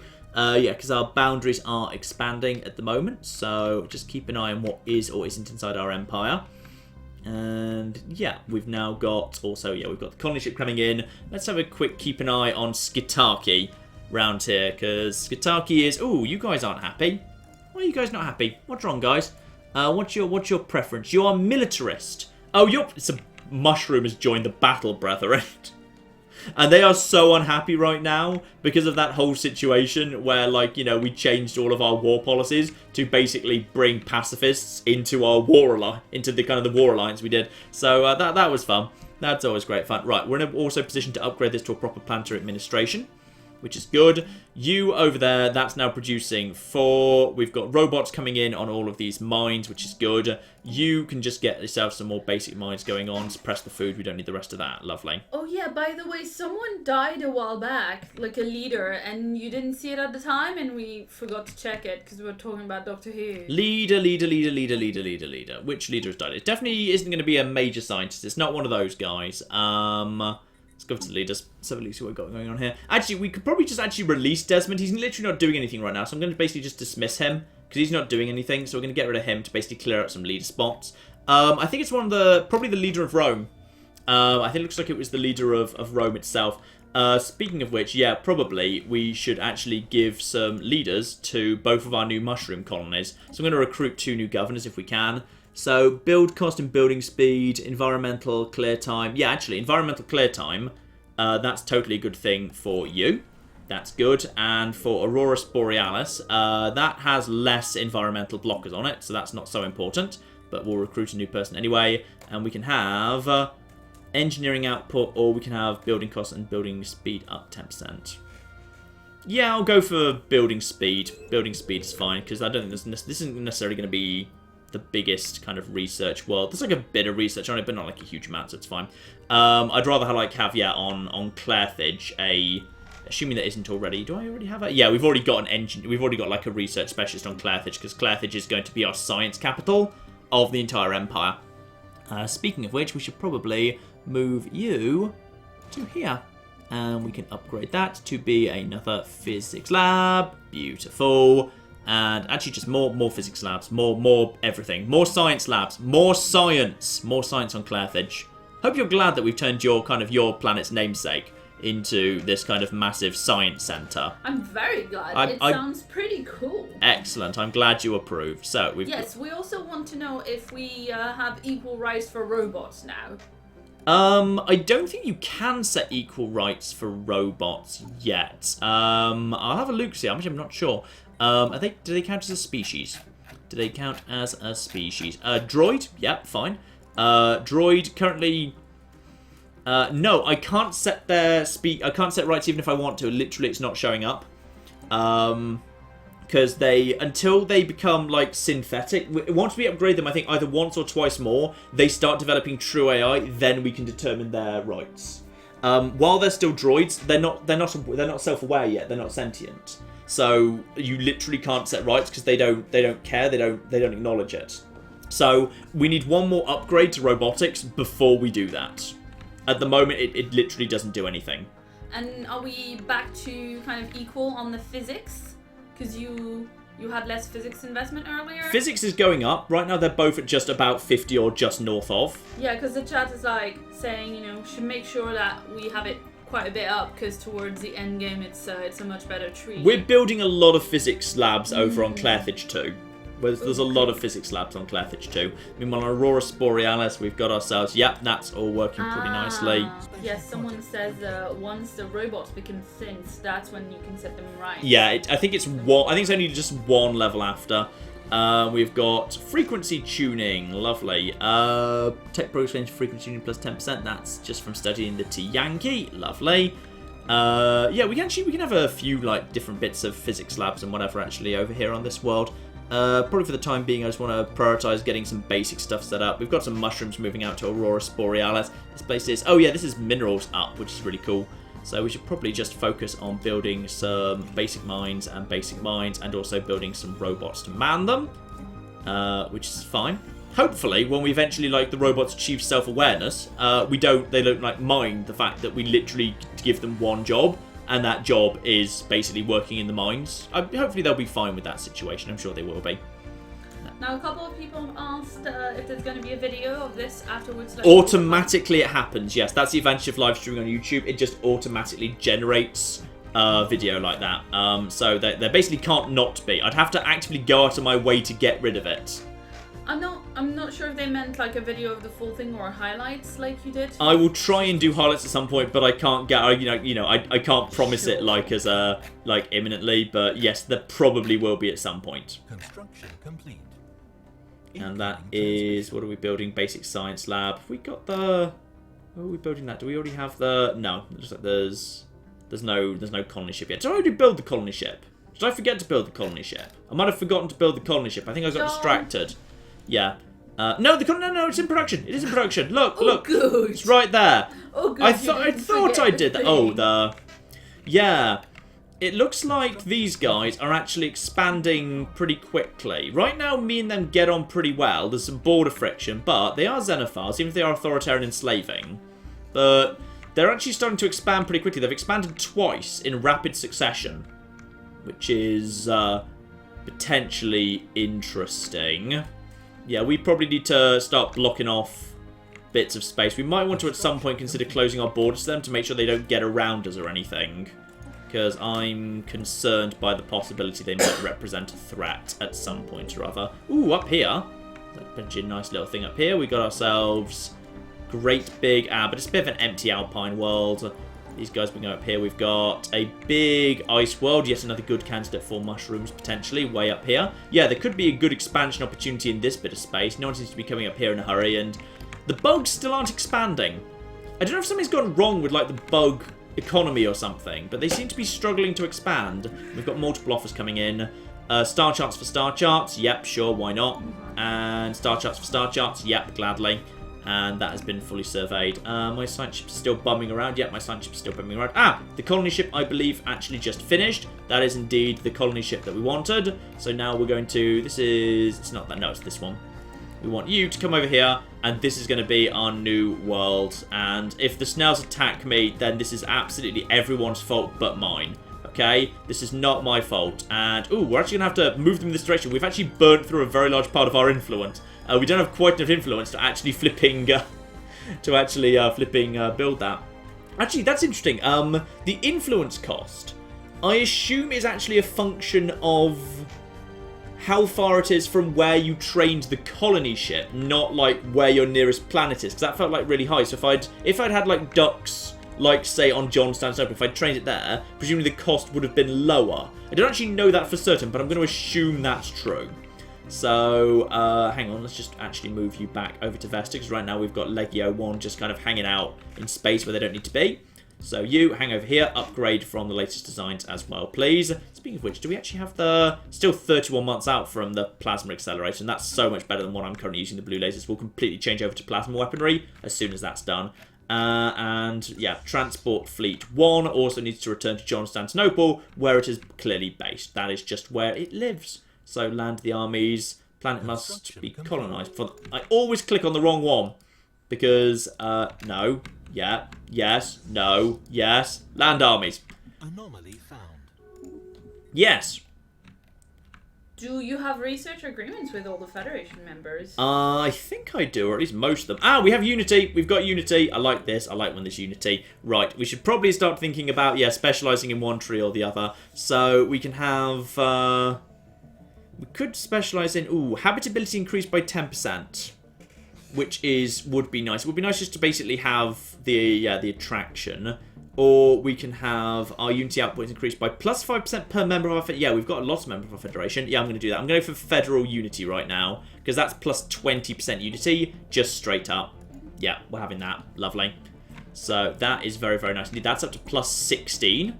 So, and now if I just actually slap down some statues... I've been a bit sloppy on the Unity. I've not really been having much Unity. I kind of could invest much better in Unity than I have been doing. So we've got a bunch of construction ships right now. Do any of you actually need to do anything? No. The planet over here hasn't really... Ooh, we need to rename this system. Sorry, I couldn't do it before because this is Aurora Borealis. So we need to rename that. Aurora Borealis. Lovely. Just make sure that's named correctly, of course. Also, next time we have a new planet, it really should be New Vegas. Yeah. Because that's been going since the beginning of the stream. Okay, we can name it New Vegas, unless, of course, the chat would prefer it to be called something else, because this is literally the duck planet. We are sending the mighty ducks, who migrate into our empire, off to start their own new world out here in an ocean world. Close by. Oh, is it an ocean world? It is an ocean world for the ducks. So some people might prefer...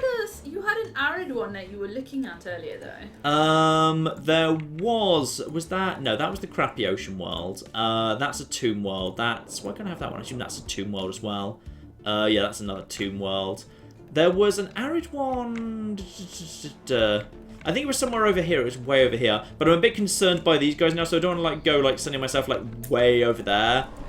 Because these worlds are a bit small and uninteresting, to be honest. So yeah, I think it was this one actually. It might have been the breadbasket world. Actually, it might have. I think it might have been. I think it was actually this one down here that technically still falls within. I think this is still technically. No, actually, this is now inside these guys' space. It belongs to someone else. I can't have it unless I literally like go and take it off them somehow. Now, someone said for the duck world, when you take that, is that Nikanda? Yeah, Nikanda 3 technically. Nikanda Yes. 3 should be Pompeii. What? Like Pompeii, Yeah, but with a pond.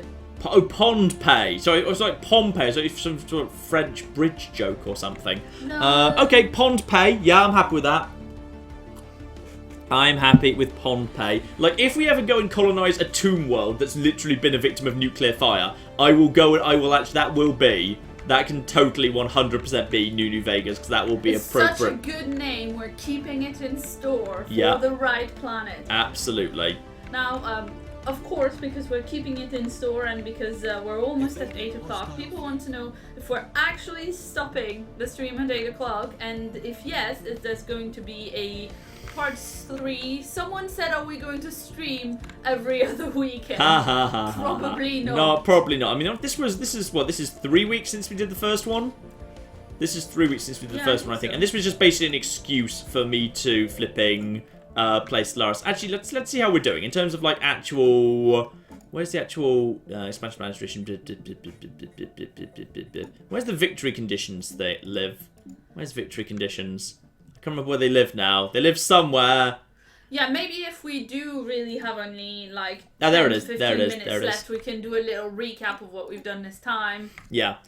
Federation victory is to have your Federation own 60% of all habitable planets, which we looked like we're about like 10-15% of the way to. So I don't know, maybe we could actually go for a Federation victory. If we do, then guys, you're going to have to pick up the flipping slack here, or we're going to need to find a way to get these guys out of their Federation and into ours. Because right now, they're part of the Great Zukakan Union and Hierarchy of Adnor. That's such a worse title than the Senate.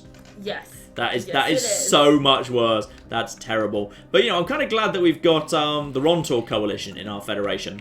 Like, at this point, I almost feel like with a bit more work and with a few more upgrades to our ship, like, possibly we might have, like, half a chance of actually being able to survive if there was a massive war, if we all banded together with one Fallen Empire against the other. Like, I'm not feeling so worried about War in Heaven at this point. I feel like as long as we join up with the Apathy over there, I think we'd be okay to actually be able to work with them to deal with the snails.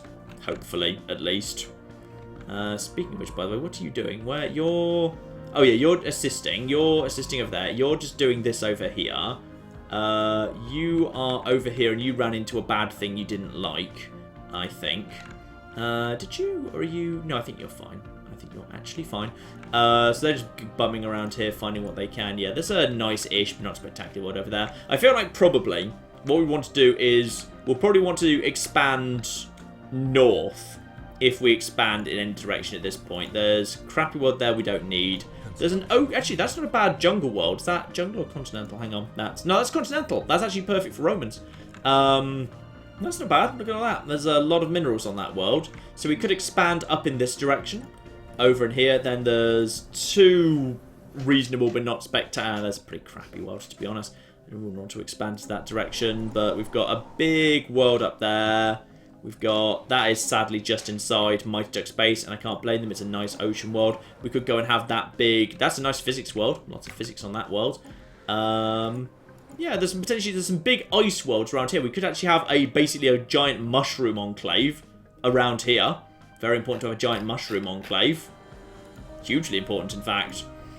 You guys are all growing. Are we ready to? I think we've already upgraded that to a planetary thing. Start upgrading this, start upgrading that. And yes, indeed, we've already got ourselves flipping robots coming in. Very nice. Yeah, I'm pretty happy with how all this is starting to look. Looks like, I think in time, Skitarchy is going to be beautiful. How's this world doing? You just moved here. You can have yourself a basic hydroponics farm because food's looking not exactly precarious, but it never hurts to have a little bit more than what we've already got. We can totally upgrade that, but no, actually requires 5 pops. It was less than that. Oh, I didn't realise that was 5. And pops, apparently, I don't think robots are allowed to count, so Aurora Borealis we'll have to come back to later. But as soon as, we slam down this world, actually, it's probably time for us to say goodbye to another world and actually bring it into, a sector. In particular, what's going to be the most logical one? I mean, Constantinople is great, but it's basically full at this point, and I think we can actually still... but Matasnobia as well. Matasnobia as well is pretty much broadly full up at this point. People are leaving it, which is unfortunate. We can just basically... I'm just going to gift them a whole bunch of upgrades because we're sitting on a whole bunch of minerals right now. I still don't have the flipping biolab. One of you, go over here, please. One of you go over... Oh, energy's a little bit low right now. One of you, in fact... Is anyone working in minerals right now? Oh, yeah, well, you're working on a farm. You go up here. That's an extra flipping 6 flipping those. That's great.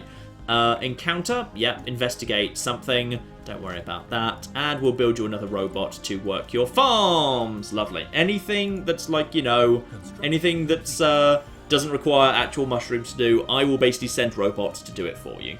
But Matasnobia, I think it's probably time to say goodbye to. I'm pretty sure, I will double check this right now. In fact, I've probably asked the chat repeatedly, they've probably answered repeatedly, we've always forgotten to go back and check. The planets and sectors, over to the Skyrim sector. Ooh. Hello. We have detected some kind of utterly massive space installation, drifting quietly at the edge of a system. Though preliminary scan showed to be very old, the structure has an intense power signature. I feel like this is probably a Leviathan thing. That will not be easy. Yep, and it's, ooh. Yeah, I feel like that's a Leviathan thing. Enigmatic Fortress, hostile. That's pretty cool. Has a little skull on it. It's got a little skull on it. So I feel like we should probably just leave that be and ignore the crappy little snow world that's in the system. I feel like that's definitely just a thing we should do. But remember that's there. Remember we've come across the massive, terrifying Doom Fortress. But yeah, Aurora Borealis, we probably need to just slap down a few more bits and pieces. We can actually upgrade any of this yet. So let's just quickly slap down some more. Science labs. That's the word I was looking for. But yeah, we need some more of that. And robots, sadly, aren't very good at doing science. Robots are terrible at doing science, in fact. Yeah, I think we need to actually move Matasnobia into... Oh, we've got a message first. Research for research. Yes, absolutely. Just check if I've actually got a research agreement with the ducks as well. I'm pretty sure we do. Offer trade deal. Research for research. And 30 years. Just offer them that. Why not? They'll probably say yes to that. Research is just a fundamentally good thing. And do you really think we would accept this offer? Oh, that's annoying. Right, excellent. Someone else has just shown up. Terrifying, one-eyed, terrifying creatures. Oh, the hive minds! We've found our first hive mind. They're generally not to be trusted. For the most part, they murder everything. And you can't really, like, properly diplomacy with them. And generally things go badly. You, meanwhile, are materialist. Materialist and militaristic. That's fine. Fellow store explorers, that's okay. Do you think we'd accept this offer? You don't think much of us, do you? Okay, fine. I'll make you a better deal then. It's like, it pretty much works in everyone's favour if we just have a flipping research agreement. But I'll be fine. I'll toss in like a instant transfer of like, how much do you want to make this work? How much to make this work? I just need to give them 50 flipping minerals. It's just insulting that we even had to do that, quite frankly. But yes, now finally... No, stop it! God, there's too many messages. Repairs complete. Legio 1 is ready to go. This seems like a fair deal. We accept. Legio 1 has been fully upgraded. Nice. Up to, 2.8 thousand strength. Lovely. But now. Okay, I'm just going to pause so more things don't come in while I'm doing this. So planets and sectors. Yes, indeed. The Skyrim sector is going to be managed. And we're going to bring Matasnobia into it. So that is now going to enter this sector. Boom. Now that that's done, I'm going to close that immediately. We're also now going to straight. I'm just going to start and then stop again, just to check if anything like immediately happens as a result. But planets and sectors. Now, the Skyrim sector is making a good profit. So we don't need to worry about that too much, which is fine. And even though now, yeah, Mataphobia has dropped out of this, what we can do is, I assume still, go over to Matasnobia, still click on that. Yes, we can indeed still build a colony ship here if we want to. It just annoyingly doesn't appear in my outliner anymore. So, you know, it's fine. We don't need to give them any more systems. Everything's under control. And that will be fine. At some point we will we can settle Tiberius. We haven't actually settled Tiberius yet. Because it's not been, like, pressing. It's not going to get us anything. It's just a nice world to have at some point. So, and we've got this world. Yeah, there's a crap little ocean world there. We've got our... Where is the... Actually, where is the... Where's that? The Pax Romana, the SPQ... Ah, it's already flipping there. You guys are, in fact, almost... Yeah, in fact, yeah. Oh, there they are. There's a little colony ship. It's about to... do its thing, or actually no, I think I needed to hold off. I actually couldn't give it the order just yet because we didn't have the influence. So now we can give the order. Now we want them to settle down. Where's going to be a good spot? Loads of physics on this world, which is lovely. Let's just settle them down here. Yeah, here's fine. Here will be okay. I mean, there's actually not a great spot to land them. Oh, what did we ever come? Oh, we came up with Pond Pay, didn't we? Yes. Yeah, Pond Pay. Love Have it. you colonized it yet? It's literally about to happen right now. Alright, good. It's literally there. Literally, we can watch it happening. They're moving into position, and in a second they will. Construction complete. There we go. They're just kind of doing their business right now. Literally. Yeah, the chat worries, but they're kind of a tiny bit behind. So The chat worries. worries that you are going to forget to colonize the world. Don't worry. It's right there. There's the first beginning of the green. Let's actually get ourselves... Where's our nearest construction ship? There's one here, there's one here, there's one up here. This one will be the closest one. So in which case you come over here and build research stations, please. Thank you.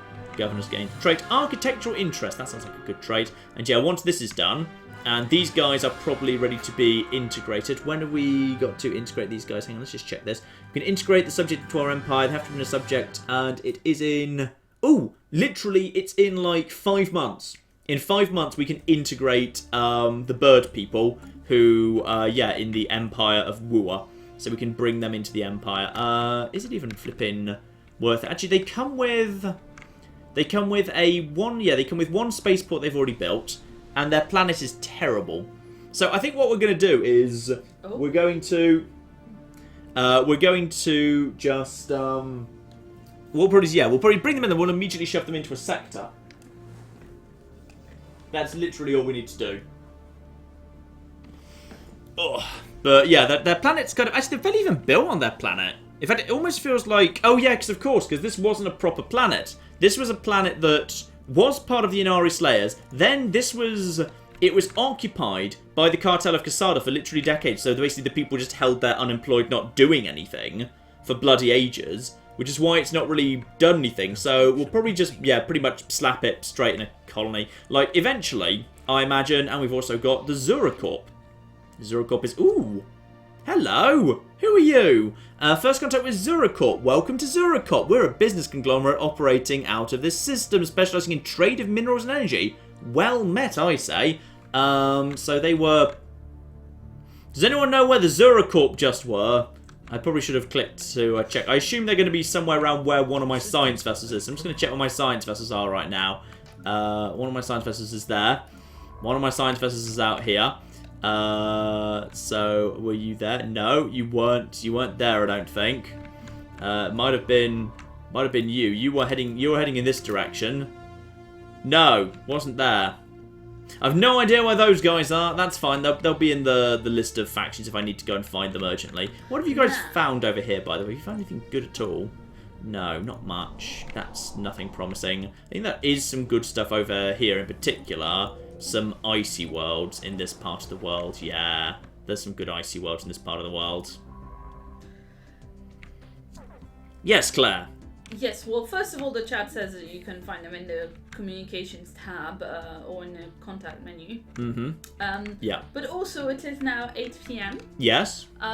What do you want to do with the stream? Are you going to continue playing? Let's reunify the Empire. All right. We'll call it a day when we've reunified the Empire, I think. Now, the people in the chat have a lot of questions about other games that you might play. Yes, let's open things up to some questions here while I just do some basic day-to-day management of the Empire. Sure. Right. So someone asked what was your current opinion of Mass Effect Andromeda. Did you think it was a must-buy? Must-buy would be exaggerating it. I think it was very unfairly maligned in its reviews. I think it is my second favourite Mass Effect game of all time. I think only I prefer Mass Effect 1. I think the thing is, it is pretty much the inverse Mass Effect 2, which is Mass Effect 2 was carried by its story and its setting and the characters and the voice acting and all of that sort of stuff. Like, we loved the story and the universe, but if you actually go back and look at the gameplay of Mass Effect 2, it's very, very simple. Most of the level designs are uninteresting. The weapons and the upgrades are not desperately exciting. Like, it was entirely being carried along purely on the strength of that story. Mass Effect Andromeda is the opposite. The story, or rather, the story's okay, the setup is fine. The actual kind of, the actual plot is weak and the script is occasionally weak. There's some bits that are occasionally more interesting than others. But, like, I think the gameplay is pretty much as good as Mass Effect's ever been. I don't think it quite manages it as well as Mass Effect 1, because Mass Effect 1 had a lot of subtlety, and Mass Effect Andromeda may be many things, but it's definitely not subtle. So there's pros and cons to the whole thing. Like, I personally think it's pretty damn good, all things considered. I genuinely do. But I'm... Oh, hello, what have we got here? Shadowplay modifier to something. Strange, ragged, something or another. That's just... Where's that? That's just a thing you've done. Ah, that's something you've just scanned over there. Fine, nothing major to worry about. That's way out of the way. So yeah. I think it is good. I don't necessarily think it's great. I don't think it's Mass Effect 1 level good. I think it's vastly better than Mass Effect 3, even in both story and gameplay terms. I think in gameplay terms it's vastly ahead of... vastly ahead of Mass Effect 2, although... Ah, there's the core system upgrade that I was looking for. Marvellous. Now, can we finally have flipping... But no, when I was finally ready to flipping do Biolab, it's no longer there. I'm just going to have the wildlife. I think we've got a few plants with wildlife on it right now, so we'll just do that in 7 months. But no, I genuinely... I really like it. I think it's damn good. Maybe not great, but still damn good. And I think the gameplay is really, really good fun. But in all fairness, like... I'll need to see how well it kind of stands up to repeat playing, because I can play Mass Effect 1 over and over again forever because it's so good. I don't know how well Mass Effect Andromeda will stand up to repeated playthroughs. Now, they also wanted to know if you're going to do Mass Effect 3 and if you're going to do the other DLCs for Mass Effect 2. Definitely not the other DLCs for Mass Effect 2, that's just a no-go. Mass Effect 3, maybe. I think it would be interesting to look at just to kind of revisit it, because I think Mass Effect 3 is not as bad as people say it is, but regardless, I think it's worth, looking into... Maybe, but not imminently. It's definitely not a priority. Let's just whack the spaceports up a little bit, by the way, just to... Fallout 4 no-kill run. I don't know whether it's that interesting. That's the problem. I just don't know whether it's that interesting to do. I mean, some people have already found various exploits at this point. I don't think it would necessarily be that interesting. If it was, it would be a very short thing. Maybe I'd do it as like a live stream. I honestly don't know. And about live streams, people want to know if you're going to live stream either Skyrim or My Summer Car. I might live stream My Summer Car at some point just for fun, but... Oh, it's time to integrate these guys. Yeah, I'm going to integrate you right away. Absolutely. 110 influence at 5 per month. Yes, that's fine. Now, how long do you think it's going to take to reunite everything? Because people we're literally integrating these guys, and this is already growing. The people have been asking for a small break if we're continuing past the time that we originally said. I think we will be done within like 20 minutes. So I think we will be wrapping up once we're reunified, and then once that's done, I'll be pretty happy with actually where we are, to be honest. Because yeah, the interesting thing about the victory for Federation is it's only taking over habitable planets. It's not... And actually, when it says having your Federation own, I don't know whether that means they just have to be in your space, or whether that means you literally are, like, having to... Actually, should, incidentally, I go over here... And I should have just come and stuck down a flipping frontier outpost over here earlier, to be honest. I've kind of missed my opportunity there. I could go and shove a front... It'd be really aggressive, but I could go and just shove a frontier outpost, like, right here. And basically just, like, probably shove them straight out of Duranma. Probably be able to do that. And then basically just kind of... it doesn't really gain me anything, to be honest. I'm not really sure it's worth it. To be perfectly honest, I think it's fine. I should probably also just get some more stuff going on here. Yep, here we are. Let's get some physics labs going on. And are we finally ready to... Empire Capital Complex. Oh, yes, that's lovely. Empire Capital Complex over here on Rome itself. That'll get people migrating back to Rome, damn it. Fine, we'll have a physics lab if it's going to be a bloody physics lab. More physics labs, yay, physics labs. Physics labs. Build some more food as well, because food might eventually get a bit low. Right, upgrade this. We're swimming in minerals right now, so I'm basically just going to go around and upgrade everything. So yeah, upgrade that. That can't be the Empire Capital Complex. I think you need to be the capital of the world before you're allowed that. Right, you guys have yourself a... Actually, you know what? More science labs. Everyone on a science lab. Science labs are the best thing. Apart from this square. This square just basically sits waiting for a Xeno Zoo. We're just waiting for the Xeno Zoo. That's the thing I want more than anything in the world. I need people to actually migrate out to here, because I need people to work in my flipping science labs. Yeah, just more physics. And that is already a physics lab. That can be upgraded to be a physics lab. And you guys just move over here to this here physics lab. Lovely. That is also going to be... Everything's going to be a physics lab. But I need people to move to Clairfish. Ooh, a scientist died. A scientist died. Someone died. I saw. It was... Who was it? Scientist has died. What were they doing? They've died. Do we need to check the thing? No, it's not you. Hang on. They must have been... Were they? Oh, they were on the ship that was doing the research assist. Yeah. Any chance we can do? Is there such a thing as research assist? Improve survey. We'll just get you. You're fine. Right. And then you keep doing what you were doing before. Yep. Assist. Research. Lovely. So get rid of that. Get rid of that. Get rid of that. Get rid of that. And we have got ourselves the type of. Yeah, the increased, the plasma thing, which is so much better. Self-aware colony ships. No, I don't think we need self-aware colony ships. I think we're fine in that regard. I could have Cloud Lightning, which is fun, but we don't need it. I feel like what we actually need is Power Plant 3. Power Plant 3 is the way to go, damn it. So we'll totally go for that. But over now in the ship designer, I'm basically just going to change everything over to be entirely on Plasma Accelerator 2. Because like if we look at small, this is, yeah, like 2.03 per second with 15% of armor and minus 20% shield damage. This is, ignore 60% of armor, minus 20% shield damage, 2.53 per second. So, as far as I'm concerned, it's not even, like, a question. Like, plasma just seems so much better than lasers. So I guess maybe, like, the accuracy's a tiny bit higher for the lasers. The tracking, you know what, we're just gonna go all over.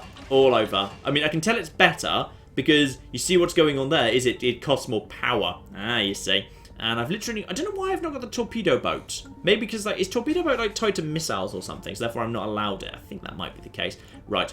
I need to have a bit more power. If I just shove you in there, yeah, that's fine. So I'm giving up some shields, but I'm massively increasing the damage output of my Equites. I think I'm happy with that. And we're going to do the same thing for the Destroyer. Do I want to do something in terms of medium or too small? Right now I've got too small. We've got... Oh, could I have one large, actually? I wouldn't mind a large weapon slot. That might... Yeah, you know what? Let's go for a large weapon slot just for once. But we'll kind of therefore counteract that with too small at the back. So we're actually going to go for a large and too small here. And we're going to have to completely redo what's at the bottom, but that's fine. This thing I'm going to make more tanky. I'm actually going to shove some proper armor on this. But first, obviously, we're going to need some energy to make it work. Energy to make it work. Actually, we're just going to have some deflectors there. Just like put some really crappy basic shields on. I was probably just trying to stick some... Yeah, just increase the armor on it. I think I'm pretty happy with that. It's mainly just going to be about tanking a bit. I could just put more armor. 19% armor reduction. I mean, it's almost not even worth having that. No, you know what? Screw it. I'll keep it. I'll keep it for now. I'll revisit that later. I think I need kind of more... I need some stronger stuff in terms of just like, yeah, and go over here, upgrade Fleet's latest designs. That's gonna... How much does that just cost me? That probably just cost me loads of money, but it's fine. But, yeah. I'm pretty happy with how that's looking. Oh, the Empire is reunified over here. Now we're just waiting for Wooer to join us, and then I'm pretty sure everything will just jump into our hands like that. That'll be nice. And Pohnpei, they are down. The ducks are down. The ducks are migrating. This is all good stuff here. Right, let's build ourselves one nice farm here. And you can instead build some nice mines. Lovely. Suppress the food. We don't need food. Food is overrated.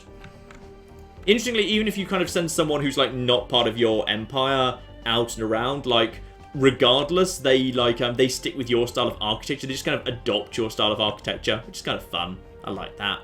Still. People want to know if you're planning on playing other Paradox games, if you've been looking at Crusader Kings 2 or Europa Universalis 4.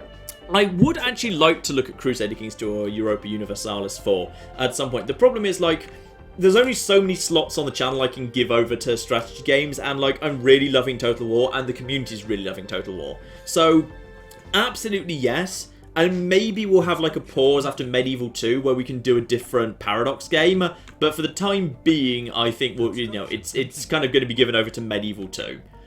So, yes, but not necessarily imminently, I think. In the yes, but not necessarily eminently category, would you repeat your position on playing Dragon Age, maybe Dragon Age Origins, and also Witcher 3? Witcher 3, I'll give the same answer I always give, which is I'd need to play Witcher 1 first. And I do want to play Witcher 1 soonish, actually. I'd like to do like a little week of Witcher. I think that's coming sooner rather than later. Tile blocker, lovely. Ah, here we are. Some of the better... Xenozoo, I don't care. I'm building the Xenozoo. It's going to be ready in a year. That's when we're finishing the stream. I'm building the Xenozoo. I'm going to be so happy once we've got a Xenozoo. Look, shut up. Xenozoos are great. You're guaranteeing those guys. I know you are. And then, yeah, the Inari Slayers are kind of...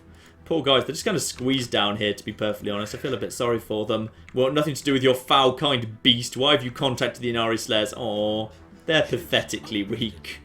And the first I'm going to insult them for literally no reason. Oh, John. The role of the Inari Slayers is played out. Go where you belong from now on. The dustbin of history! I'm sending them Dun, that. dun, dun.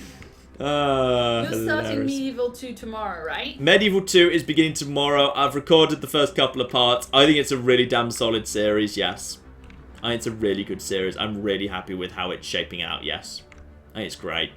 Excellent. What's tonight's videos or video? There's going to be Skyrim. We're going to do Skyrim later. It's only going to be one video because we did this now. And in all fairness, like, by the time we get to later, we will already have, like, there will be, this thing will upload. So for the people who didn't see the live stream, they'll be able to watch this as well. So there'll be this and there'll be Skyrim. Will be what we do tonight. Like, I think, like, a 4 to 5 hour live stream and 2 videos might be a little bit excessive. Yeah. Also, I feel kind of vindicated in upgrading to the plasma weapons too, because the fleet strength has jumped to like 4,000. Ooh, very nice. Which I'm very, very happy with indeed, yep. So, just ships are randomly piling in. We're just kind of piling more ships, because, yeah, we're not even at capacity right now. We really ought to be at capacity, to be honest. I'm just going to kind of burn some of this money I've got on basically I'm just building a whole bunch of destroyers. Now, how much longer do we have until these guys... Yeah, these guys are going to shift over to us at some point sooner rather than later. We've probably got construction ships floating around. You're up there. You're up there. You're over... Ah, you're over here. Perfect. You go over here and build mining stations. And once you've built that mining station, go over and build a research station, please. Thank you. It's a shame there's no shortcut you can just say to a construction vessel, just say, go over here and build literally everything that hasn't been built there that you ought to have built so far. I will say, actually, the nice thing about taking these guys over is they are sitting on, somehow, they're sitting on, I think on their moon. Their moon has 6 sociology research on it. I don't know what's on their moon. It's... Oh, shadow play. That's the thing we actually found a while back. Okay, that's, yeah, something weird's going on in their upper atmosphere. Some life form that lives in their atmosphere. That's kind of cool. Constantinople's finished its queue. We're losing energy. I know we're losing energy. But actually, speaking of which, spaceport over to solar panel network, solar panel network, solar panel network, solar panel network. And, oh, Pohnpei needs a spaceport as well. And Aurora Borealis, that's got that. Now more of solar panel network. Apparently, I've never built orbital hydroponics. I guess maybe I never really needed it. Food's never been a huge problem. Like, while I like the new system, it's a little bit easy, to be honest. Like, I don't kind of think it's particularly difficult. Building speed up by 50%. Oh, that's welcome. yeah, destroyer assembly yards, and almost certainly we should get the next stage of the main spaceports unlocked. Because right now we can't build cruisers, and sure we can take out cruisers. But actually, you can take out cruisers if you've got like torpedo boats and your corvettes, but I don't. I've never had torpedo technology, so probably that's kinetic weapon. I'm not even doing that. I'm just got to invest in, even though it's slow, I've got to go for spaceports right here. Yeah, gotta go for that. It's just kind of too important to not do so, to be perfectly honest. So, are you planning on playing any of the Dragon Age games ever, or? Dragon Age is a real commitment, because if you do it, then it's a very, very long game, and then it's got its sequel, and then it's got its third sequel, and Dragon Age 3 is generally regarded as not even that good as a finale, and it kind of takes my enthusiasm away to know that it's part of a big sequel, a big series of games that kind of ended on the big final part of a trilogy, where most people seem to think the final part of the trilogy was disappointing. Maybe not Mass Effect 3 disappointing, but still disappointing. So I don't know, if you'd never played Mass Effect and like you heard the same thing about Mass Effect 3 and you didn't want to play it, that's fair. You wouldn't be playing like one of your favorite things ever. That is true. That is fair enough. Right, let's just go in here and just quickly slap some. Oh, there's lots of stuff that's kind of fallen into our empire around here. No, not that. I want you to build. No, you. Wait, was that the right one? Was that the right one? Yeah, you just go over here. Go over here, and then just basically build me a research station for 3 of that, and then just build the rest of this stuff too. No, then build. Screw you. Basically, you just build the stuff that needs to be built here. You can't afford it. Fine. Literally, you can't afford it for whatever reason. Fine. Just build the stations and we'll get on with the other stuff later. Where's the other construction ship? There's one. Right over here, which I think is not going to do as much good. So why don't you come back over here? Because, yeah, Kathia has actually fallen into the Empire. So why don't you come over here and actually build us a research station? Actually, no, build all the mining stations. There's like 4 and 5 here. That's not even that bad. So you guys go over there. Fine. Some of my construction ships are actually doing something useful. You've bumbled up there. What was this world in the end? That world was pretty good. Yeah, loads of tile blockers, but other than that, okay. That's an okay world. That is not surveyed. That is not surveyed. That is not surveyed. Okay, you go over here and just start bumming around in this part of the world. Have a little look-see. I found where those guys were. They were over here. Fine. We found them. Lovely. Just start heading in this direction. There we go. Lovely. Just keep exploring this bit of space. There we go. Lovely. Now, Knights of the Old Republic 2. No, Xenozoo, and Biolab 1, which I'm going to do, but I don't think I need the Noxious one. I'm not sure I've got many Noxious Swamps, to be honest. Biolab 1 in just 10 months. No, John Constantinople, go. John Constantinople, where are you? Xenozoo.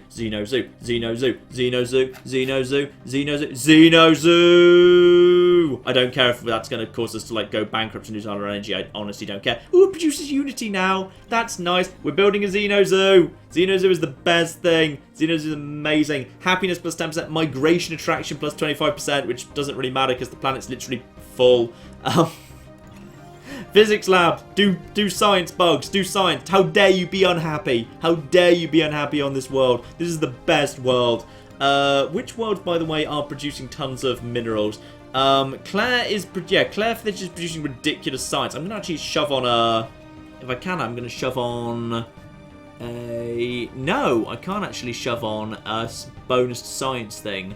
Apparently there isn't one. I don't think I've researched it yet. Alright, fine. It's just the engineering stuff. Plus, I can't actually afford this anyway. I'm really low on influence right now, so I can't really kind of go throwing around that. And, the Empire of War has indeed been integrated, and with that... Oh dear. Poor cartel of Casada. Poor guys. This area has now been kind of... Oh, that looks very nice, doesn't it? Yeah, this is... At one point, if it ever comes down to a war, this will literally be the Battle of the Bulge. Right here. They've got that little area. That's a historical reference. It's not even smutty. But yeah, I mean, what I'm hoping is at some point we might actually be able to squeeze them out between the strength of Constantinople and War. If I was if I was just like slam down a frontier outpost right here on Jaltham, I might even be able to like squeeze them into a little bind of ball where they can't even get anything, which would be hilarious. But yeah, we've also got ourselves, yeah, I just want the Xeno Zoo to finish. And then we've also got, I've got to send like some construction ships around here. Actually, for once, our construction ships are actually doing useful stuff, which is kind of amazing. Where are my science ships? My science ship just kind of bummed around here. Do you even find anything? You haven't found anything good, have you? There's not much going on around here. You guys just basically just keep wandering around. Keep wandering. Oh, that's the hive mind there, I think. I think they've actually kind of, we're now at this point exploring near the hive mind. They're not going to attack us on sight or anything, but they are generally, it's a risk to, like, you know, do anything that involves them, really. Alright, that's all good, but what about Knights of the Old Republic 2? Because the people I need to play Knights of the Old Republic 1 first, and it's generally regarded as the better one anyway, so I'm not really sure why people are bringing up Knights of the Old Republic 2 when I need to play Knights of the Old Republic 1 on the channel first. That strikes me as sensible, that I'd play Knights of the Old Republic 1 before I played Knights of the Old Republic 2. Does that not strike anyone else as sensible? I think that strikes me as sensible. Let's just actually also just hang on. Let's put diplomatic map on. Oh yeah, me and all of my Federation buddies, like all of this. This is all one force. We control like a quarter of the galaxy. Oh, this is good. At this point, this is like that's a quarter of the galaxy. There's a load of people over there that are perfectly happy with us. What's the color scheme there? You're in. That's attitude. That's attitude. Oh, okay, cool. So there's a bunch of people up there that are dicks, and the Inari Slayers who hate us, obviously. But for the most part, everyone's fine. Sector map mode, we can turn on or off. We've got the opinion map model. That's actually like diplomatic. So we've got, actually, I feel like we are controlling, at this point, thanks to the Rontor, if nothing else. Because I think those guys are, I think they're expanding at a decent rate now. I think they've gone up from, like, actually, they're not actually that many. Like, sometimes you see, like, big bits of land, it's really dense. And sometimes, like, in this case, like, it kind of depends. Like, I think we're pretty dense now. Like, over here, we've got flipping 4 worlds close to each other, which isn't what I normally do, but I can see the advantage. So, yeah, we've actually got, possibly, by, like, volume, one of the largest empires going in the galaxy right now. And we've done it, really, without actually being dicks to anyone, to be perfectly honest. I think we've actually done it, like, while being very kind of pleasant and nice to everyone, in fact. And we've almost got flipping Power Plant 3 coming in, which will solve our energy problems, because we do indeed have some slight energy problems. Very small. Speaking of which, just maybe build, Spaceport 2 and 3 and slap on some more solar panels. Solar power will save us. The solar panels will totally save us. And just, over in Rome, just kind of keep just over in Rome, just kind of keep flipping, slapping on more and more destroyers. We can have some more destroyers, have some more corvettes as well. Running a bit low on money, but we've got enough to just keep kind of pumping out ships. We'll be up to fleet capacity soon. Someone's writing to us, research. Yep, research is good. Share the science. Carthage has finally finished its flipping production queue after like God knows. Look at Carthage now. Carthage has really got somewhere. Carthage is actually lovely at this point. We can like upgrade all the power plants and everything. Upgrade that power plant too. Carthage is just science central, and we've got actually that's a good point. We probably have. We need to figure out where has wild creatures. Power plant 3, that's done at this point. Physics lab 2, that's worth having, because then I can upgrade every single physics lab for +1 physics. So I'll totally get physics lab 2 in. That only takes like 3 years. John, yes? Are you starting the next 3 years of the game now? I'm not starting the next 3 years. I'm just saying that within the next 3 years, that will be true. Okay, that's different. That's different than anything else. I'm just saying this is how Stellaris works. Look, it's only like 8:30 for goodness sake. It's not that late at all. Actually, you know what, I want to get rid of this. This I need to get rid of because that's literally blocking some good stuff. I just want to go over my worlds and just see, because we've actually got like, we just got the wild animal blocker clearer thing. So, oh yeah. These guys, this is, hang on, it's another flipping, begin the asteroid sighted event chain. The asteroid must be, ooh, oh dear, hang on. We've got a bigger problem. A giant asteroid is heading towards Pompeii and is about to destroy it. How appropriate. I feel like we should do something about this. Yeah, let's quickly, there's incoming asteroid heading at Pompeii. The fleet's quite a long way away from Pompeii, actually. This could be a concern. We've got, actually, you know what we have nearby? The Wooer, who we just integrated, their crappy, terrifying, useless thing, they're actually the closest response force. They might actually get there first. So, what we've got to do now is basically start pumping everything we've got into desperately trying to... Look, we need to survive this, alright? We've got a problem here. We've got a flipping massive asteroid heading at Pompeii, and I don't know whether the spaceship's actually going to flipping defend it or not. So, yeah, we don't have a spaceport there yet. So, let's actually... We're going to finish off by saving... Or by either saving or losing flipping Pompeii, which is a concern. Constantinople is the closest place that can respond. So, Corvette... And that Corvette needs to basically, yeah, the moment it's done, we need to start moving that in this direction. Legio 1 just needs to flipping respond and get there. Legio 1 is going to be late. Legio 1 is going to be late. How fast is this asteroid moving? How fast is it?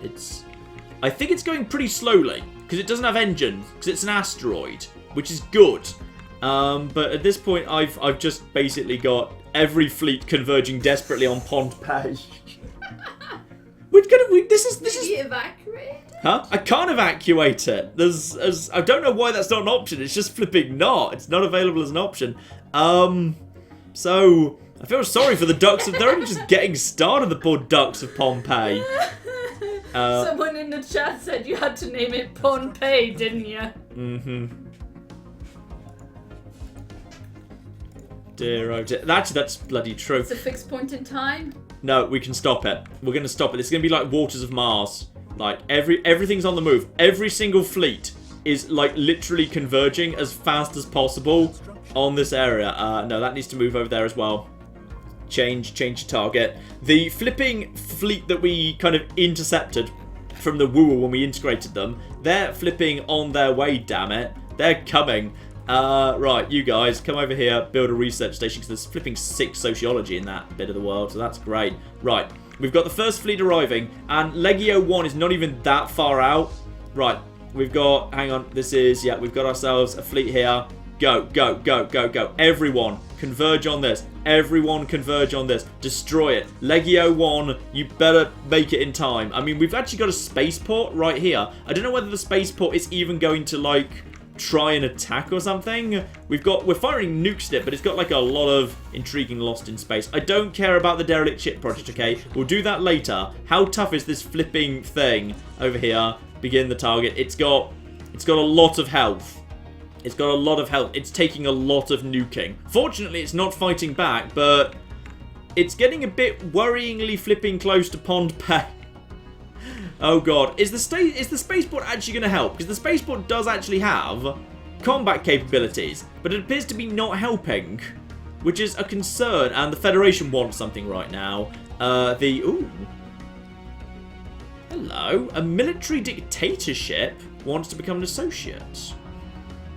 Yeah. Yeah, I think we're up for that, but would you actually like to potentially join the... Yeah, already done that. Invite. Yeah, we're just kind of waiting for... Please join our federation, and also do you have any ships near our Pompeii? Hey, look at this.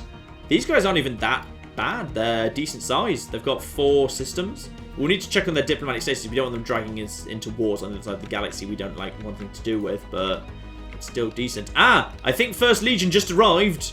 I think First Legion is here. The asteroid's getting pretty bloody close, mind. So yeah, these guys just basically this is the war fleet we inherited. So cute. This is the war fleet we inherited. It's basically just spinning around this asteroid trying to nuke it, but its weapons are completely bloody useless. But in comes the First Legion with their new plasma. I really hope these new plasma weapons, like, you know, work. If the plasma weapons don't work, in we come. Oh, the asteroid is now being bombarded. Oh, good. Okay. Get out of the way of the plasma weapons, tiny ship. It's fine. I think we've just saved Pompeii, and in come our new plasma weapons. Boom, boom, boom, boom, boom. And I'm going to say that the final... Yes! I'm going to say that the final shot came from our new allies, the Wooer. I'm going to say that's what happened. It's been destroyed, doom averted. Our jubilant citizens on the planet have taken to the streets in celebration, rather than returning to the planet having evacuated, which would have been the sensible thing to do. And a scan of the remaining fragments also revealed the asteroid contained a large, valuable minerals. So we've actually managed to get ourselves, is that actually a thing, or have we just picked up? Yeah, very nice. In which case, guys, all of you just merge together. Everybody merge, everyone merge into one mega fleet. Yeah, we may as well merge our new friends into that. And Legio 1 can now return home, having saved the day. Pohnpei has managed to... crisis has been averted.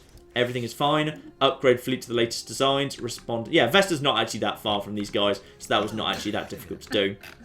And the most important thing of all, over on the surface of Constantinople, we have got ourselves a Xenopet Zoo. We have got ourselves 7 sociology. 7.62 sociology is being collected off that, as well as 1.4 unity, and also alien pets as a local resource. So we've actually got a Xeno Zoo attracting the attention of everyone. We will spend all of this money upgrading all of the buildings. We can actually upgrade all of our power plants, which is beautiful. Rome is actually fully flipping occupied for once, albeit we needed to basically kind of throw flipping robots at that problem to make it happen.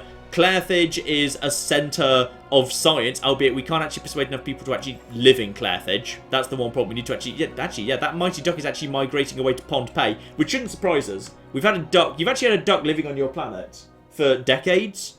But he's finally decided, now that we've actually got Pohnpei, and it's literally the perfect place for him, he's going to go live there. Oh, good. I think that's fair enough. Yeah, I think that's actually fair. We genuinely need to, like, get more people showing up here. I think we probably need to, like... If we build anything to basically make this place more attractive, so we need to get more people moving here. We need to figure out how to do that. Possibly, like... Can we have an alien petting zoo? Propaganda broadcast, happiness, land of opportunity, migration attraction. You know what? I'm just spending that right now. We're just going to spend that right now. And why can't I? We lack the required influence. No, yes we do. We've got all the required influence. Land of opportunity. We 120, 100. What? 120. Never mind. For some reason, it's not actually saying what it says. But we've got the Xeno Zoo. We've got... let's see. Let's just check. I'm just going to go over all of my little planets here. Clear that out as well. We can build a brand new, beautiful mine here. The mushrooms are doing beautifully well on this new world that we have built for them. They're actually doing wonderfully. So we can kind of, one of you's over there. We can just kind of build more mining networks for you as well. Life is good. You can actually head over and, yeah, we can upgrade your mine. We've got all this money that we just got out of this asteroid. We can now reinvest into actually improving, like, all of this. It's absolutely gorgeous. So Skitaki is looking really damn good. Over on Aurora Borealis, bit of a slower start over there, to be honest. It did kind of start a bit later. We can upgrade that into an engineering facility. More flipping science is just flipping pouring in to the Empire. We can spend all of our money upgrading this, upgrading that, upgrading the other. Life is flipping good. And yeah, Pohnpei is looking gorgeous as well. Pohnpei is looking absolutely flipping spectacular. Or rather, it's not looking dead, which is really all we could hope for. And as for Kragil, Kragil's kind of terrible, isn't it? Kragil's really, really damn bad. Kragil, what are you doing, guys? What are you flipping doing? What are these guys even like, by the way? We've got resilient, fleeting, nomadic, rapid breeders, militarist, tropical preference.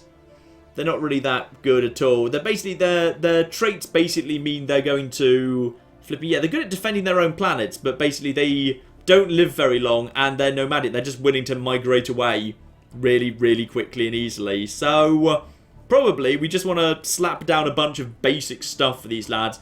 Do I want to set... I'm going to set them rights. Should we give them, like, proper, decent rights? Yeah, actually. Yes, please. No migration jobs. If they want to migrate away from their crappy, crappy world, they are welcome to. And they can have social welfare as well. Social welfare for them. Everyone is equal in our beautiful empire.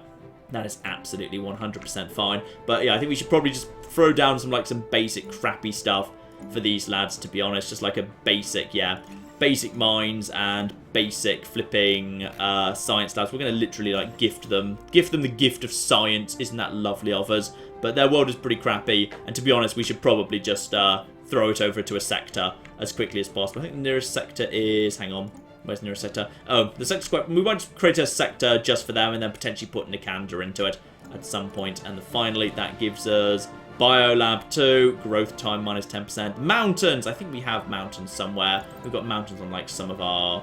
one of the mushroom worlds. There's one mountain there and a few mountains there. Yeah, that was definitely the right thing to do. But I think we're pretty damn good. In fact, the final thing I want to look at here today is I want to look at the people. Let's actually look at the, not factions, not strategic resources, species. Where do I see like what's the, demographics. Here we go. So, having started out as purely Romans, of course, we've played very, very Xenophile, and we've kind of thrown open our borders. So we've now ended up in a situation where... No, didn't want to do that. I did not want to do that. Yeah, we have got ourselves... The biggest faction right now, I think, is actually Droid. Is that the Droid... Or is that the Droid faction? I think that's the Droid faction. It's a bit difficult to read this, to be perfectly honest. It's a bit tricky to read it. We've still got... I think Romans are probably still the biggest faction, actually. Droids and different types of droids. Why are there two different types of droids? I'm not sure why there's different types of droids. Oh, do I need to actually upgrade my droids? My old droids to be like new style droids? That's probably true, actually. The Mighty Ducks and the Zikmok and the Inari are all kind of contributing really nicely to our empire, which is really, really bloody welcome. Oh, it's just lovely. I'm very, very glad about that. Let's just actually kind of, look at all of our different populations. Oh, so many populations. I'm glad you guys are in our empire. I like you a lot. Full citizenship for all of you. Abso-flipping-lutely. And yeah, do I actually need to upgrade my old droids? I didn't realise you needed to do that. Resettle. No, not you. Do I need to in any way? Because, yeah, I seem to have two different droid factions. But I'm not sure whether that means, like, when there's old droids, you need to upgrade them. Because some of these guys have been there for some time, but I don't actually see that. No, I don't think that's true, but I don't know why I've got two separate droid factions. But here we are, ladies and gentlemen. This is the Pax Romana. We have won wars. We have taken territory. We have liberated it. We have brought it into the family. And when asteroids threaten our people, the mighty, mighty First Legion heads out into space and blows it away, basically harvests what we blew up and reinvest that into its own people. Rights for all, migration for all, social welfare for all. This is truly, truly a utopia, and I would say between me and my allies, we at this point pretty much control nearly a full quarter of the galaxy. So, will we return? I'd be quite frankly amazed if we didn't. You doing anything tomorrow night? No, not tomorrow night. That was again a joke. We did the same joke last time. It was a repeat of a previous joke. We're not doing tomorrow night. But I imagine we will be back at some point or another. This full video will be up on YouTube at some point. Don't be surprised when it shows up if it's like only the last 4 hours. YouTube's a bit weird about that sometimes. The previous bit before the last 4 hours will show up. Just give it a bit of time and that will be absolutely 100% fine. And I will probably do edited highlights at some point as well. And then I imagine at some point we will indeed return to the Pax Romana.